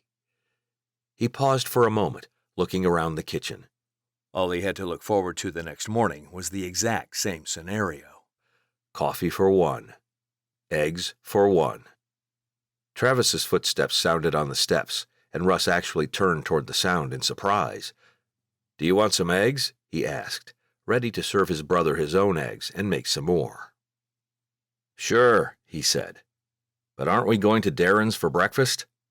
He opened the cupboard and got down a mug. "You have to go, Russ. You haven't left this house in too long." "I'm going," Russ said, automatically annoyed. "It's not until 10, and that's hours from now." "Just a few," Travis said, sugaring up his coffee and leaving hardly any in the pot for Russ. He didn't care. He slid the eggs out of the pan and handed the plate to Travis. "If you don't want them, give them to the dogs. They're begging." Russ nodded to the 3 dogs that sat on the edge of the kitchen. "I'm surprised Jenna and Seth didn't take at least Cloudy. Jenna loves that dog." Travis opened a drawer and pulled out a fork. "They're still getting settled in," Russ said. "I'm sure I'll lose Cloudy soon enough. Probably Winner, too. She loves Seth." "Ha ha, she loves the closest person with food," Travis said with a chuckle. He fed the dog part of the egg white, and Winner practically caught his finger in her jaws. Russ put 4 eggs in the pan this time, and noticed the coffee had dripped enough for him to have a cup. "Are you going to try to talk to Janelle this year?" Travis didn't even look at him, and Russ wasted one of his best death glares on the side of his brother's face. He turned back to the stove, his brain bubbling like the edges of his fried eggs. He put them on a plate for himself, and instead of sitting at the counter, he went over to the table. "Come on," Travis said. "I'm not talking about her," Russ said. "I never pressed you for a single detail about Millie. I never suggested you call her or do anything you didn't want to do." His chest heaved, and the thought of eating made his stomach turn. "I know. I'm sorry." Travis brought his plate over, accompanied by all 3 dogs. "I just know. I can tell you really like her." "I don't just like her," Russ said darkly. "But what can I do? She chose her ex-husband over me. I can't compete with that." He didn't even know how to compete for a woman. He shook his head. "It's fine. I don't want to talk about it." "All right," Travis said. "I just know you make goals on the first." "I wrote down a few things," Russ said, slightly on the defensive. Travis's phone rang, and he turned his attention to it instead of hounding Russ with more questions. Thankfully. He wolfed down his eggs while Travis talked to a wood supplier out of Bourne and poured his coffee into a to-go cup so he could take it out onto the ranch with him. He left through the back door without saying goodbye to Travis, and he went out to the goats and horses, leaving the chickens for Travis. He worked and fed and watered and fixed a fence in the dog yard before letting them out. At 10, he started toward Darren's cabin, heading up the back steps like he'd done many times before. He opened the door just as he heard someone say, "He's coming in now. Move." "Move?" Russ automatically paused, cocking his head toward the kitchen. People were definitely moving, and they'd stopped talking. Sheer annoyance filled him, and he turned back toward the door, ready to leave. The last thing he needed was people talking about him. And not just people. These cowboys he'd thought he knew and trusted. As far as he knew, this breakfast was just for the men who worked the ranch, and those were his brothers, and Darren, Tomas, and Brian. "Russ," Darren said, peering around the corner. "I thought I heard you come in. Hurry up, the French toast is hot right now." Russ couldn't leave now, and he sighed as he followed Darren around the corner and into the kitchen. These cabins had one large room that served as kitchen, dining, and living room. Russ saw all the expected guests, but they were clustered oddly. As he scanned them, it became obvious that they were hiding someone. His heart dropped to the soles of his boots, and he said, "I'm leaving." "Russ," Travis said, stepping forward. Sure enough, Janelle's dark hair peeked out from behind someone's back, and Russ experienced a rush of panic, unlike he'd ever felt before. He had to get out. Now. "Give her a chance," Travis said. "She came out here." "No," Russ said, shaking his head as he backed away. He spun around as Janelle said, "It's okay, guys. Let him go." Just her voice made every wound he carried on his heart open up, and he barely made it outside before he sucked in a breath that sounded like a sob. He couldn't get the right air, no matter how he tried, but he hurried down the back steps and away from the cabin. He simply couldn't face Janelle right now, even if she had come all this way. Chapter 26. Surprisingly, Janelle did not cry on the way home from Chestnut Ranch. Sharp disappointment cut through her, and she'd paid Audrey to stay with the girls until noon, So she drove to the diner and got a table in the corner to eat her bacon and egg special, with a cinnamon roll drenched in maple syrup. She ate the dessert first, hoping the sugar would kick in and get her brain to work. Maybe she just needed some time to sort through things. But she was tired of thinking so much. For some people, they needed to slow down before making decisions. For Janelle, she needed to get out of her head and act. As a lawyer, she was very good at this. The law made sense. She could look up a point of law, a subsection, an obscure subparagraph, interpret it, and make a quick decision, sometimes in front of a judge and jury. But feelings of the heart? She was completely lost. What she knew was that Henry hadn't changed hardly at all. He wanted to push her to make decisions she wasn't ready to make, and he started to veil threats soon after that. Janelle hadn't even gone to bed yet before Henry had said, "We won't make it if we stay in Chestnut Springs." Janelle had slept on it, and she'd awakened in the morning with worry and panic deep in her soul. She didn't want to move from Chestnut Springs. She loved this town, all the customs, and her short commute. She'd questioned herself through her shower and makeup routine about her selfishness. Then she reminded herself that Henry had always thought of himself first. Almost always. Janelle hated absolutes, but she could say with absolute certainty that she was miserable. And now Russ had practically run away from her. "No," she said, "he did run away from you." Humiliation filled her, and she couldn't get Travis's mournful eyes out of her mind. Not only that, but she'd embarrassed herself, and Russ, in front of all of his brothers and friends. Everyone would think of that every time they saw her, even if Russ did take her back. "He's not going to take you back," she muttered to her plate of bacon, and the tears came then. She sucked them back because she was in public, and the last thing she needed was a witness to her sobbing in the corner of the diner. She took a bite of her bacon and let her hair fall down between her and the rest of the diner. She focused on her phone as if the Queen of England had messaged her. The next morning, Janelle woke but didn't get out of bed right away. She didn't hear anything down the hall or in the kitchen, and she was sure the girls were still in bed. Keeping her eyes closed, she tried to identify how she felt. She felt like she was in the right place, and her conviction to stay in Chestnut Springs solidified. Her phone buzzed, and she turned and picked it up from her nightstand. Libby had texted a single picture. A screenshot, it looked like. Janelle's pulse pounded as she tapped on it and zoomed in, as her eyes weren't as good as they used to be. It was a picture of Henry's status, and it listed him as in a relationship with a woman named Tiffany Whitehead. The life left her body, and she knew in that moment she'd been played. Again. And she acted too soon with Russ. She never acted too soon, and yet she'd broken up with him out of guilt. "Mama?" "Yeah?" She flipped her phone upside down and turned toward the door. "Come on, baby." Cadence skipped across the room and climbed into bed with Janelle. "What should we do today?" she asked her daughter. "Aren't we taking the dogs back to the ranch?" Janelle's stomach clenched. "I forgot about that," she murmured. Seth had called last week, and Janelle had said she'd bring the dogs back today. Seth had dropped off a truck last night and everything. She knew Russ fed the dogs in the morning, and she wanted to jump out of bed right now and get everyone rounded up and ready for the trip. At the same time, the man clearly needed time and space, and Janelle wanted to honor that. So maybe she should start with a text.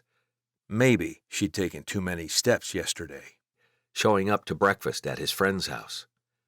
She picked up her phone as Cadence started singing a nursery rhyme and typed out 2 texts. One to Henry. "We're over. Please contact my lawyer for visitation arrangements." Sent. One to Russ. "Would love to talk when you're ready." She read over it a couple of times, trying to decide if it was too pushy. In the end, she sent it and got out of bed with a sigh. "All right, baby, I'm going to shower, and then we have to get the dogs ready. Will you go wake up your sister?" "All right, Mama." Cadence slipped off the bed and ran out of the room, calling Kelly's name. Janelle smiled at the thought of them, beyond grateful that she had these two little girls in her life. She wished Henry would choose them over whatever his flavor of the day was, but she couldn't change Henry. She couldn't make Russ talk to her or respond to her texts either. All she could do about that was pray. A couple of hours later, she pulled up to the ranch in the truck Seth had left for her, glancing around as if Russ would come out the front door with that trademark smile on his face. She took a moment to imagine the scenario, but no one appeared. She eventually got out and told the girls to get all the leashes. After dialing Seth, she waited while the line rang. "Hey, you here?" he asked, and he sounded out of breath. "Yes," she said, as one of the dogs started barking. "We have the leashes and stuff, but I'm a bit worried about getting the dogs in the right place." "We're heading your way," he said, and the call ended. Her chest vibrated in a strange way, because "we" could include Russ. Surely it wouldn't, though. Seth had been a witness to yesterday's humiliation. Winter came tearing toward her, barking every other second. She slowed and wagged her tail around all three of them as Kelly and Cadence giggled and squealed. Janelle just tried not to get knocked down as Winter looped around and around them. The dogs in the back of the truck definitely got riled up, and Janelle was very happy to see 4 cowboys walking toward her, a couple more dogs with them. The girls passed over the leashes, and Seth took charge of the dogs, as his 3 ranch hands got everyone secured. "Thanks so much, Janelle." Seth grinned at her and opened the tailgate. He handed his leash to Darren, and the ranch hands took the 6 dogs with them. "You kept King?" "Yeah," Janelle said. "The girls and I love him." "I'm glad." Seth re-secured the tailgate and met her eye again. "Russ is inside." "Oh, I'm not doing that again," she said. "He asked me to send you in when you got here." Janelle frowned at Seth. Russ hadn't responded to her text from only a couple of hours ago, and she didn't believe him. She seized onto Kelly's hand. "I have the girls with me." And she wasn't ready with her apology like she'd been yesterday. Her entire explanation had fled completely. "Come on, girls," Seth said. "Pile in. My wife has fresh chocolate chip cookies at our house." "Mama?" Kelly looked up at her, and Janelle didn't know what to say. Seth swung Cadence into his arms, and she squealed as she laughed. "They'll be fine," he said, "although she might try teaching them the piano if you stay too long." "I want to play the piano," Kelly said, much to Janelle's surprise. Before she knew it, Seth had the girls loaded up and was backing out of the driveway. Without a way to leave, Janelle faced the homestead. Had Russ really asked Seth to send Janelle inside? The Christmas tree in the window and the wreath from the door were both gone now. The Christmas lights had been taken down, but the ranch and house still held a magic that Janelle really wanted in her life. "You want Russ," she told herself, and that gave her the courage to take the first step toward the house. She thought she saw the blinds flutter in the living room window, but she didn't pause.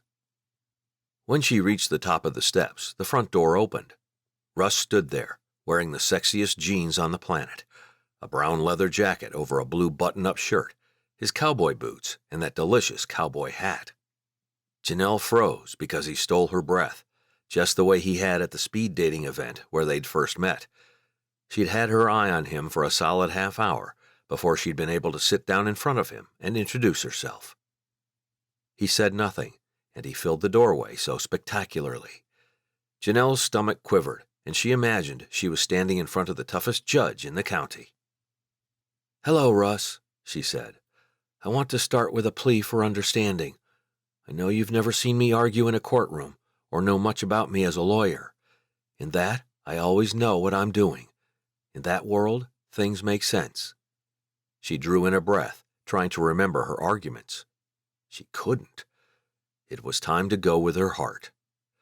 "But when it comes to men, I'm really bad at knowing what to do. I'm bad and slow at making decisions. But I know that I've been brilliantly happy with you when we're together, and I'm nothing but miserable when I do this stupid thing and break up with you." She lifted up her hands as if she could call down Texas magic from the sky. "I hope you can forgive me for a second time. You can take as much time as you need, obviously. But I want that hot tub installed, and I want you to come sit in it with me, and I want to find all the different ways I can to tell you I love you." Russ finally moved, and it was to take 4 strong steps toward her to sweep her into his arms. He still said nothing, but his actions had always been more powerful than his words. Janelle melted right into his strong embrace, her emotions shaking as they streamed from her. "I'm sorry," she whispered. "I'm so sorry." "I know you are, baby," he said, his voice husky. He pulled back as suddenly as he'd come forward. "Is that true? You love me?" Janelle exhaled as she nodded, her smile instant, and finally feeling like it belonged on her face. "Yes, Russ, I'm in love with you. Please forgive me." "Please, please," she thought, clenching her arms around her middle as she waited for him to say something. Chapter 27. Russ hadn't slept hardly at all last night. Neither had any of his brothers, as they'd all sat in the living room while they talked Russ through every possible scenario with Janelle. And no matter what the thread was, no matter where the path went, in the end, Russ wanted to be with Janelle. "So you have to talk to her," Rex had said. "She's coming over tomorrow," Seth had said, "to bring the dogs back." Russ had wanted to help her with that. He should make sure she didn't have a ton of cleanup to do afterward. But he'd needed a couple of hours of sleep, and then he had chores to do. When Janelle had texted that morning, Russ had shown it to Seth, who'd been standing beside him as they watched Griffin work the horses. "When she brings the dogs," he'd said, "you should tell her to come talk to me." "All right," Seth had said, and that was that. He'd even taken the girls without specific instructions to do so. "Russ?" Janelle reached up and cradled his face in one hand. He leaned into her touch and sighed. "I love you, Janelle, and part of that is forgiveness. I'm sure I'll do stupid things in our relationship." "I just need you to love me," she said. "I already do." "And I need you to put me and the girls first." "I can do that." "And I need you to be faithful to me." "You're the only woman I've ever wanted," he said, taking a step toward her and leaning his forehead against hers. "Will you tell me what happened with Henry?" She sighed and leaned into his body. "I will, but does it have to be right now?" "No," he said, his heart hammering. "Right now, I want to kiss you." He pressed his lips to hers, glad when she melted into him. Russ definitely felt something new in her touch, and it certainly felt like she loved him. He wasn't going to rush into anything, though. At least that was what he told himself. And right now, it didn't matter, because Janelle loved him, and he loved her, and the rest would come as they worked to merge their lives. January passed in a blur of ranch work, rain, and driving to town to see Janelle, Kelly, and Cadence. Russ had learned how to make the best pizza ever, as Kelly had taught him the proper kneading technique. He'd helped clean up Janelle's stables and backyard. He'd hung more of Cadence's paintings on the fridge at the homestead than it could hold. But the little girl loved seeing them when she came out to the ranch. Janelle brought the girls out often, as they loved the horses and dogs and goats. All the same things Russ loved. Travis's house started to come together, and he and Millie were getting married in March. Next month, Russ told himself, as he listened to Travis nailing something together down the lane. Janelle's firm had bought 30 tickets to Chestnut Springs Valentine's Day dinner and dance, and she gave them away to clients and employees. But she'd reserved 2 for her and Russ had thought perhaps Valentine's Day would be a great day for a proposal. So maybe he hadn't slowed down any. Maybe he'd been thinking about getting married before Mama and Daddy left for their service mission at the end of May. He and Janelle had talked about marriage, and she claimed to want something simple. Simple worked for Russ, who thought a wedding on the ranch would be beautiful. Janelle had said that would be fine with her, surrounded by friends, family, and co-workers, and Russ had started shopping for diamonds. The engagement wouldn't be a surprise for anyone. He and Janelle had even spent one of their date nights at the mall, looking at rings. He'd gotten a good idea of what she liked, and he maybe just needed a couple of hours to himself to get to town and find something she would like. That didn't happen until the following week, and Russ walked into a jewelry store in the mall after consuming the best cinnamon roll on the planet from the front seat of his truck. "Good afternoon, sir," a man said, and Russ met his eye. "Afternoon. What can I help you with?" "I'm looking for an engagement ring," he said, his voice catching on the last word. He was really doing this, and it felt right. Janelle would say yes. There wasn't anything in between them anymore. Henry hadn't contacted her about his visitation, and she'd told Russ that he'd disappeared before, after one of their breakups. "Do you know what you're looking for?" the salesman asked. Let's see." Russ swiped to get his phone open. "She likes a round diamond, something bigger in the middle, white gold band." He read through his notes. "And something unique." That was one of his requirements. "Do you have anything like that?" "I'm sure we do." The man led him to another counter, where literally dozens of engagement rings waited. "Here are some of our round-cut diamonds," he said, lifting out a case of 10 rings. "And you might consider a brilliance cut. They're beautiful. That's what we have here." He set another tray next to the first. Russ started looking at them, eliminating some instantly. In the end, he said, "I think these are all boring." He looked up at the man. "No offense." The man smiled. "Of course not. Unique. Let's see." He moved down the case and pulled out another tray. "These are different. They have a classic white diamond for the center, which signals the purity. But diamonds come in other colors as well, and these all have colored settings with the white diamond." Russ looked at those, immediately seeing Janelle in them. "I like these." "The pink and yellow are highly popular," the man said. "Red and blue are the most rare." Russ looked through the tray, finding one with a large white diamond in the center, in the cut Janelle liked. Several colored stones rounded it, like flower petals, in a variety of colors. "I like this one," he said. "All right," the man said, taking the ring from him.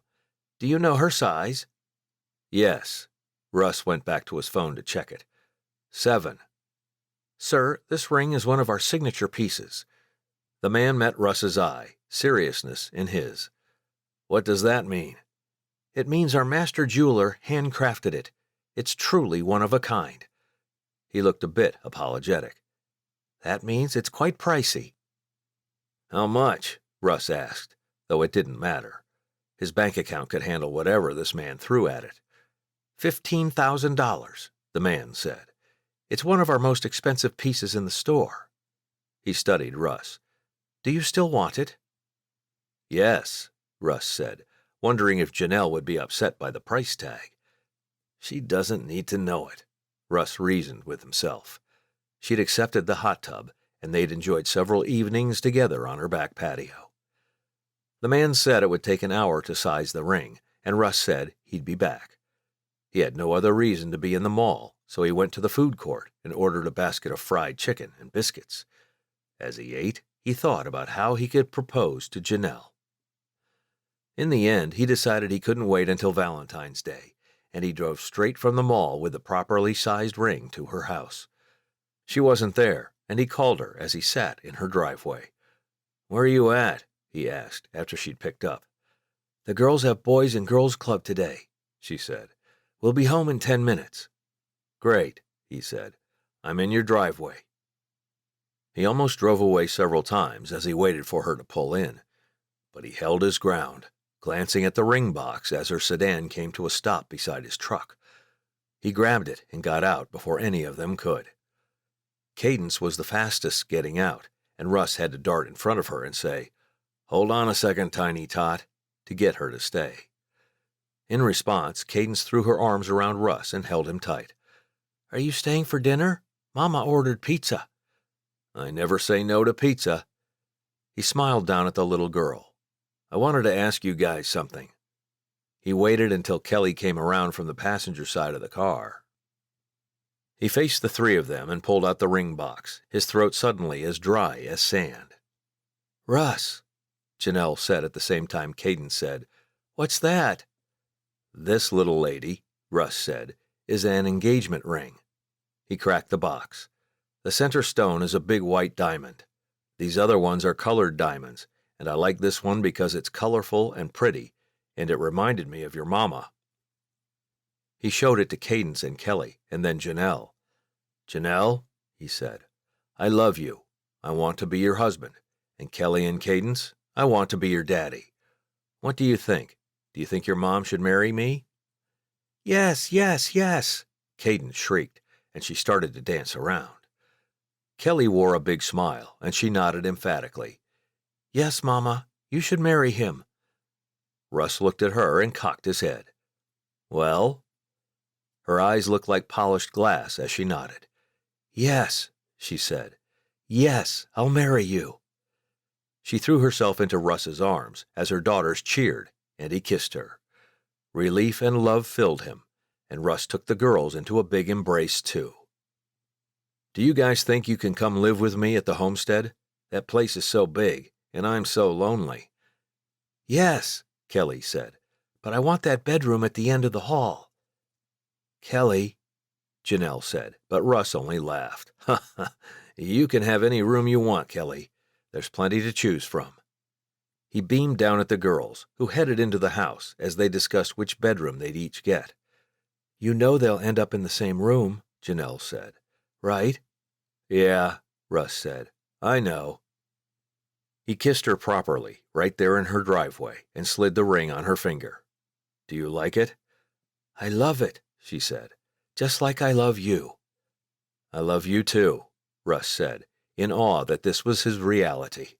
But it was, and he'd never been happier or more hopeful for his future. "We should hire Millie," Janelle said. "And get married at the ranch," Russ added. "Deal," Janelle said. She gazed up at him, and Russ wanted to be the best man he could be, for her. "I can't wait to marry you." "I can't wait for that either, baby. Are we still thinking the end of May?" "Yes," she said. "The end of May should work out just fine." Russ thought everything between them would work out just fine, too. And he couldn't wait to live his life with this woman at his side. Sneak Peek, Chapter 1 of A Cowboy and His Daughter. Rex Johnson liked weddings because there was always a lot of available women clamoring for the bouquet. They had their hair done up, their makeup perfect, and those high heels he liked a whole lot. He sat in the front row with the rest of his family, his mother already weeping, and Travis hadn't even come out to the altar yet. As the baby brother, Rex had a special relationship with his mama, and he reached over and took her hand in his. She squeezed his hand, and he knew she wanted this marital bliss for all of her sons, including him. He didn't want to disappoint her, but he wasn't going to get married. That was why he kept the women he dated at arm's length, why he only went out with them for a maximum of 2 months, whether he liked them or not. And most of the time, he knew after the first or second date if a woman would even get that long on his arm. His brothers thought he was a player. Even Griffin, the next oldest brother and the one Rex lived with full-time in town, thought Rex was a bit cruel to women. What they didn't know was that Rex had given his heart away 6 years ago. He couldn't give away what he didn't have, but he didn't want to stay home every weekend either. Most of the women he went out with knew what they were getting, and those that didn't, Rex told them the rules. Yes, he had rules, and he wasn't sorry about them. The twittering in the crowd increased, and Rex looked to his right to see Travis had come outside. Finally. The sooner this wedding got started, the sooner it would end. His brother took his spot at the altar, shook hands with the preacher, and nodded as the other man said something. Rex hadn't gotten the fancy ranch wedding, with miles of flowers and lace and the rich black tuxedo with the matching cowboy hat. He hadn't had people rushing around to make sure all the chairs were perfectly aligned, or that the guest book sat at a perfect 45-degree angle from the 5-tier cake. He'd dressed in the nicest clothes he had, and met the woman of his dreams at City Hall in downtown Bourne. Her sister and her husband had been there as witnesses, and Rex had smiled through the whole thing. He'd smiled when Holly told him she was pregnant, smiled at her parents when they'd gone to tell them, smiled, smiled, smiled. Rex was tired of smiling. He hadn't been smiling when Holly had lost their baby, or when she'd said she'd made a mistake and then filed for divorce only 2 months after they'd said, "I do," or when she'd left for work one morning and never came home. He'd packed up everything they'd owned and put it in storage, where it still remained in a facility on the outskirts of Chestnut Springs. He wasn't sure why he'd chosen to store it so close, as he hadn't heard from Holly in the 5 years since all of that had happened, and he wasn't living in his hometown at the time. Maybe for distance. In the end, he'd returned to Chestnut Springs, and he'd been living with Griffin in the downtown home they'd gone in on together for 4 years now. The music started, and a hush fell over the crowd as they stood. Rex did too, going through all the motions. He was happy for Travis and Millie. He was. They made the perfect couple, and Travis had always been a bit quiet when it came to women. Rex, on the other hand, was the complete opposite. He smiled at Millie as she came down the aisle with his father. Hers apparently lived somewhere else, and they didn't have a great relationship.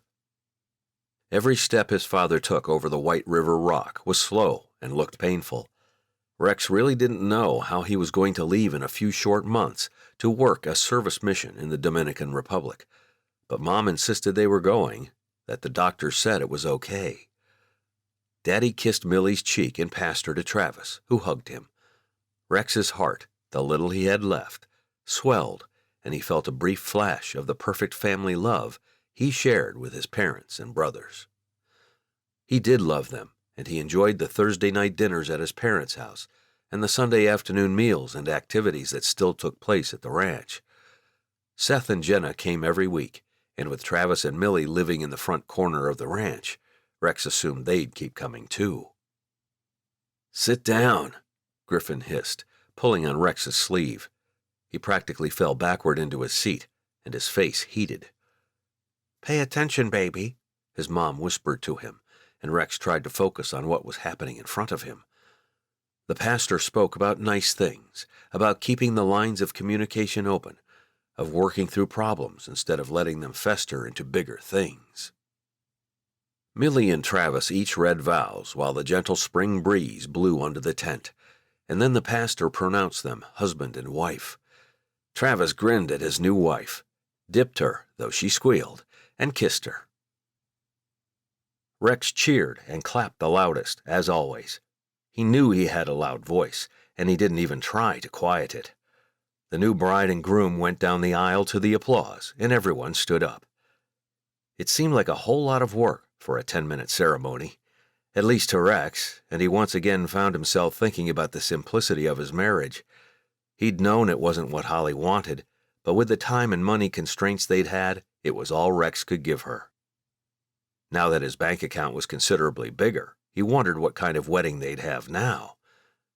"You've got to stop," he told himself sternly.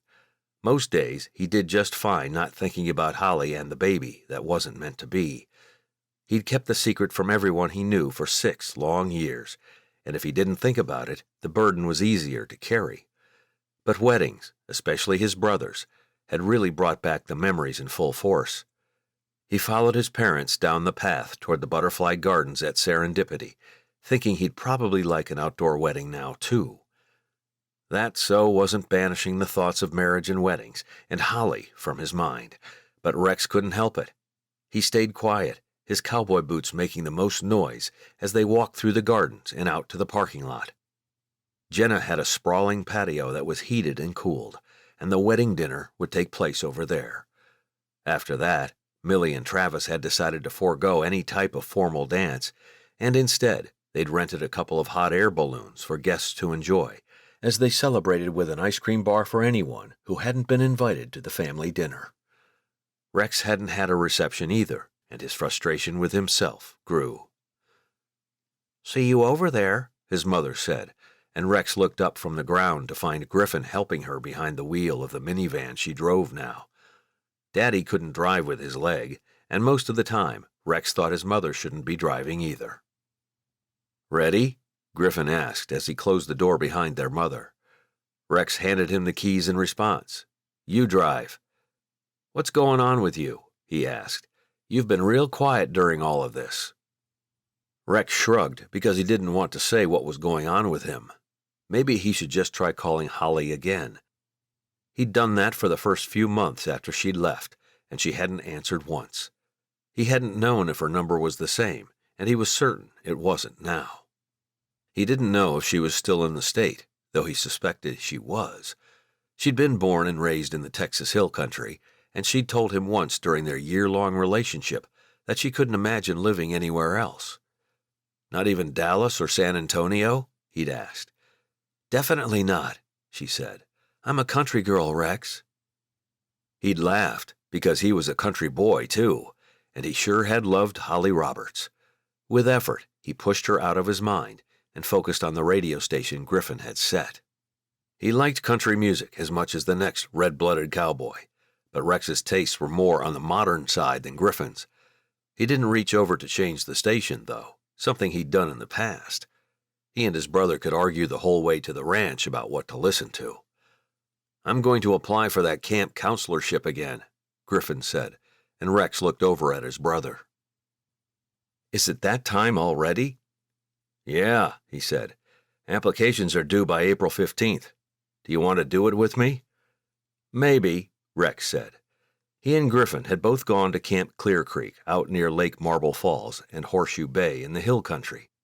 It was beautiful country, and Rex liked being outside.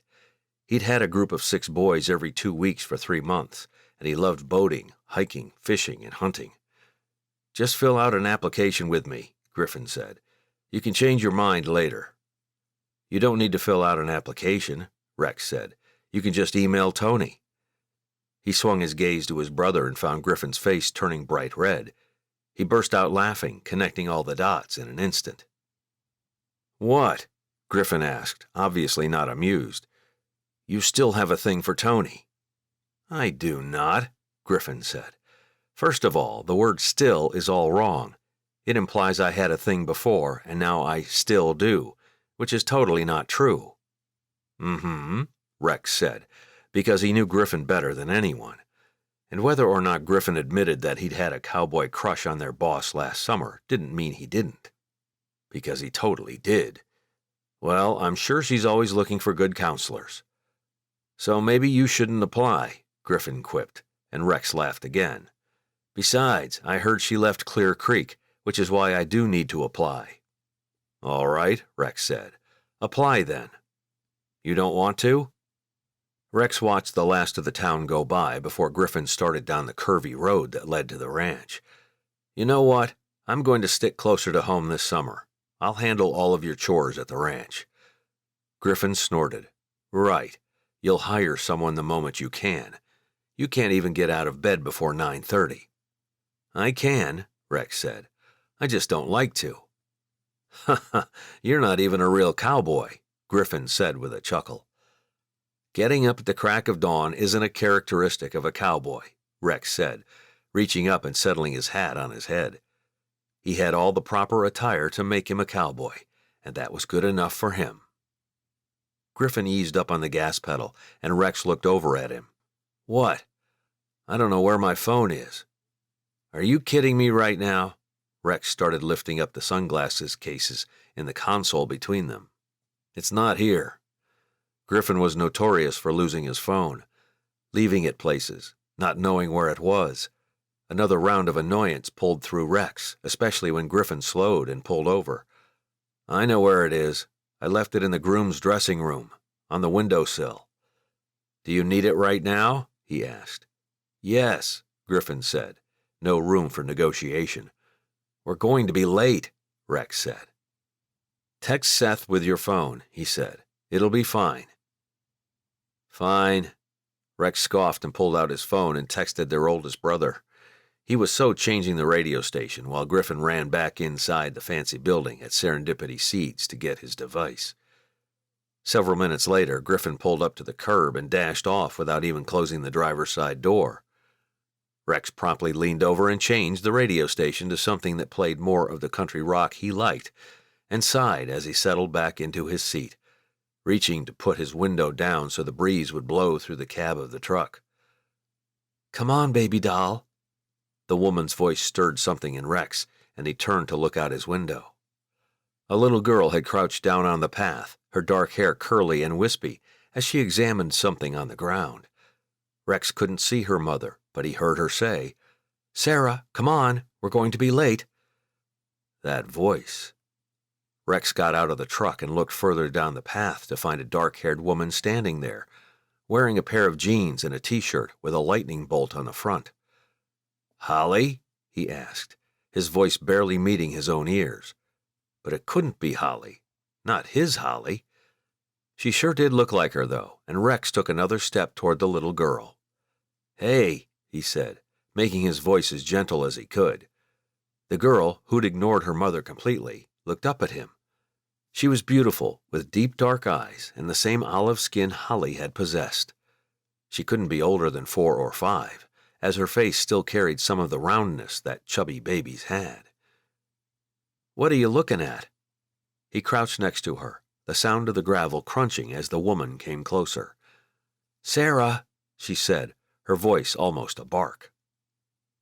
Rex straightened, and now that Holly was closer, he totally knew it was her.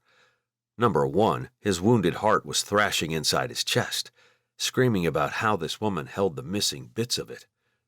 "Holly," he said, and it wasn't a question this time. Pure panic crossed her face, and she fell back a step, one hand coming up to cover her mouth. He still heard her when she said, "Rex." He looked back and forth between her and the little girl, beyond desperate to know what in the world was going on. But for maybe the first time in his life, he stayed quiet, giving his ex-wife the opportunity to explain. This has been A Cowboy and His Christmas Crush, a Johnson Brothers novel, Chestnut Ranch Romance, Book 3. Written by Emmy Eugene. Narrated by Tom Campbell. Copyright 2020 by Emmy Eugene. Production copyright by Emmy Eugene.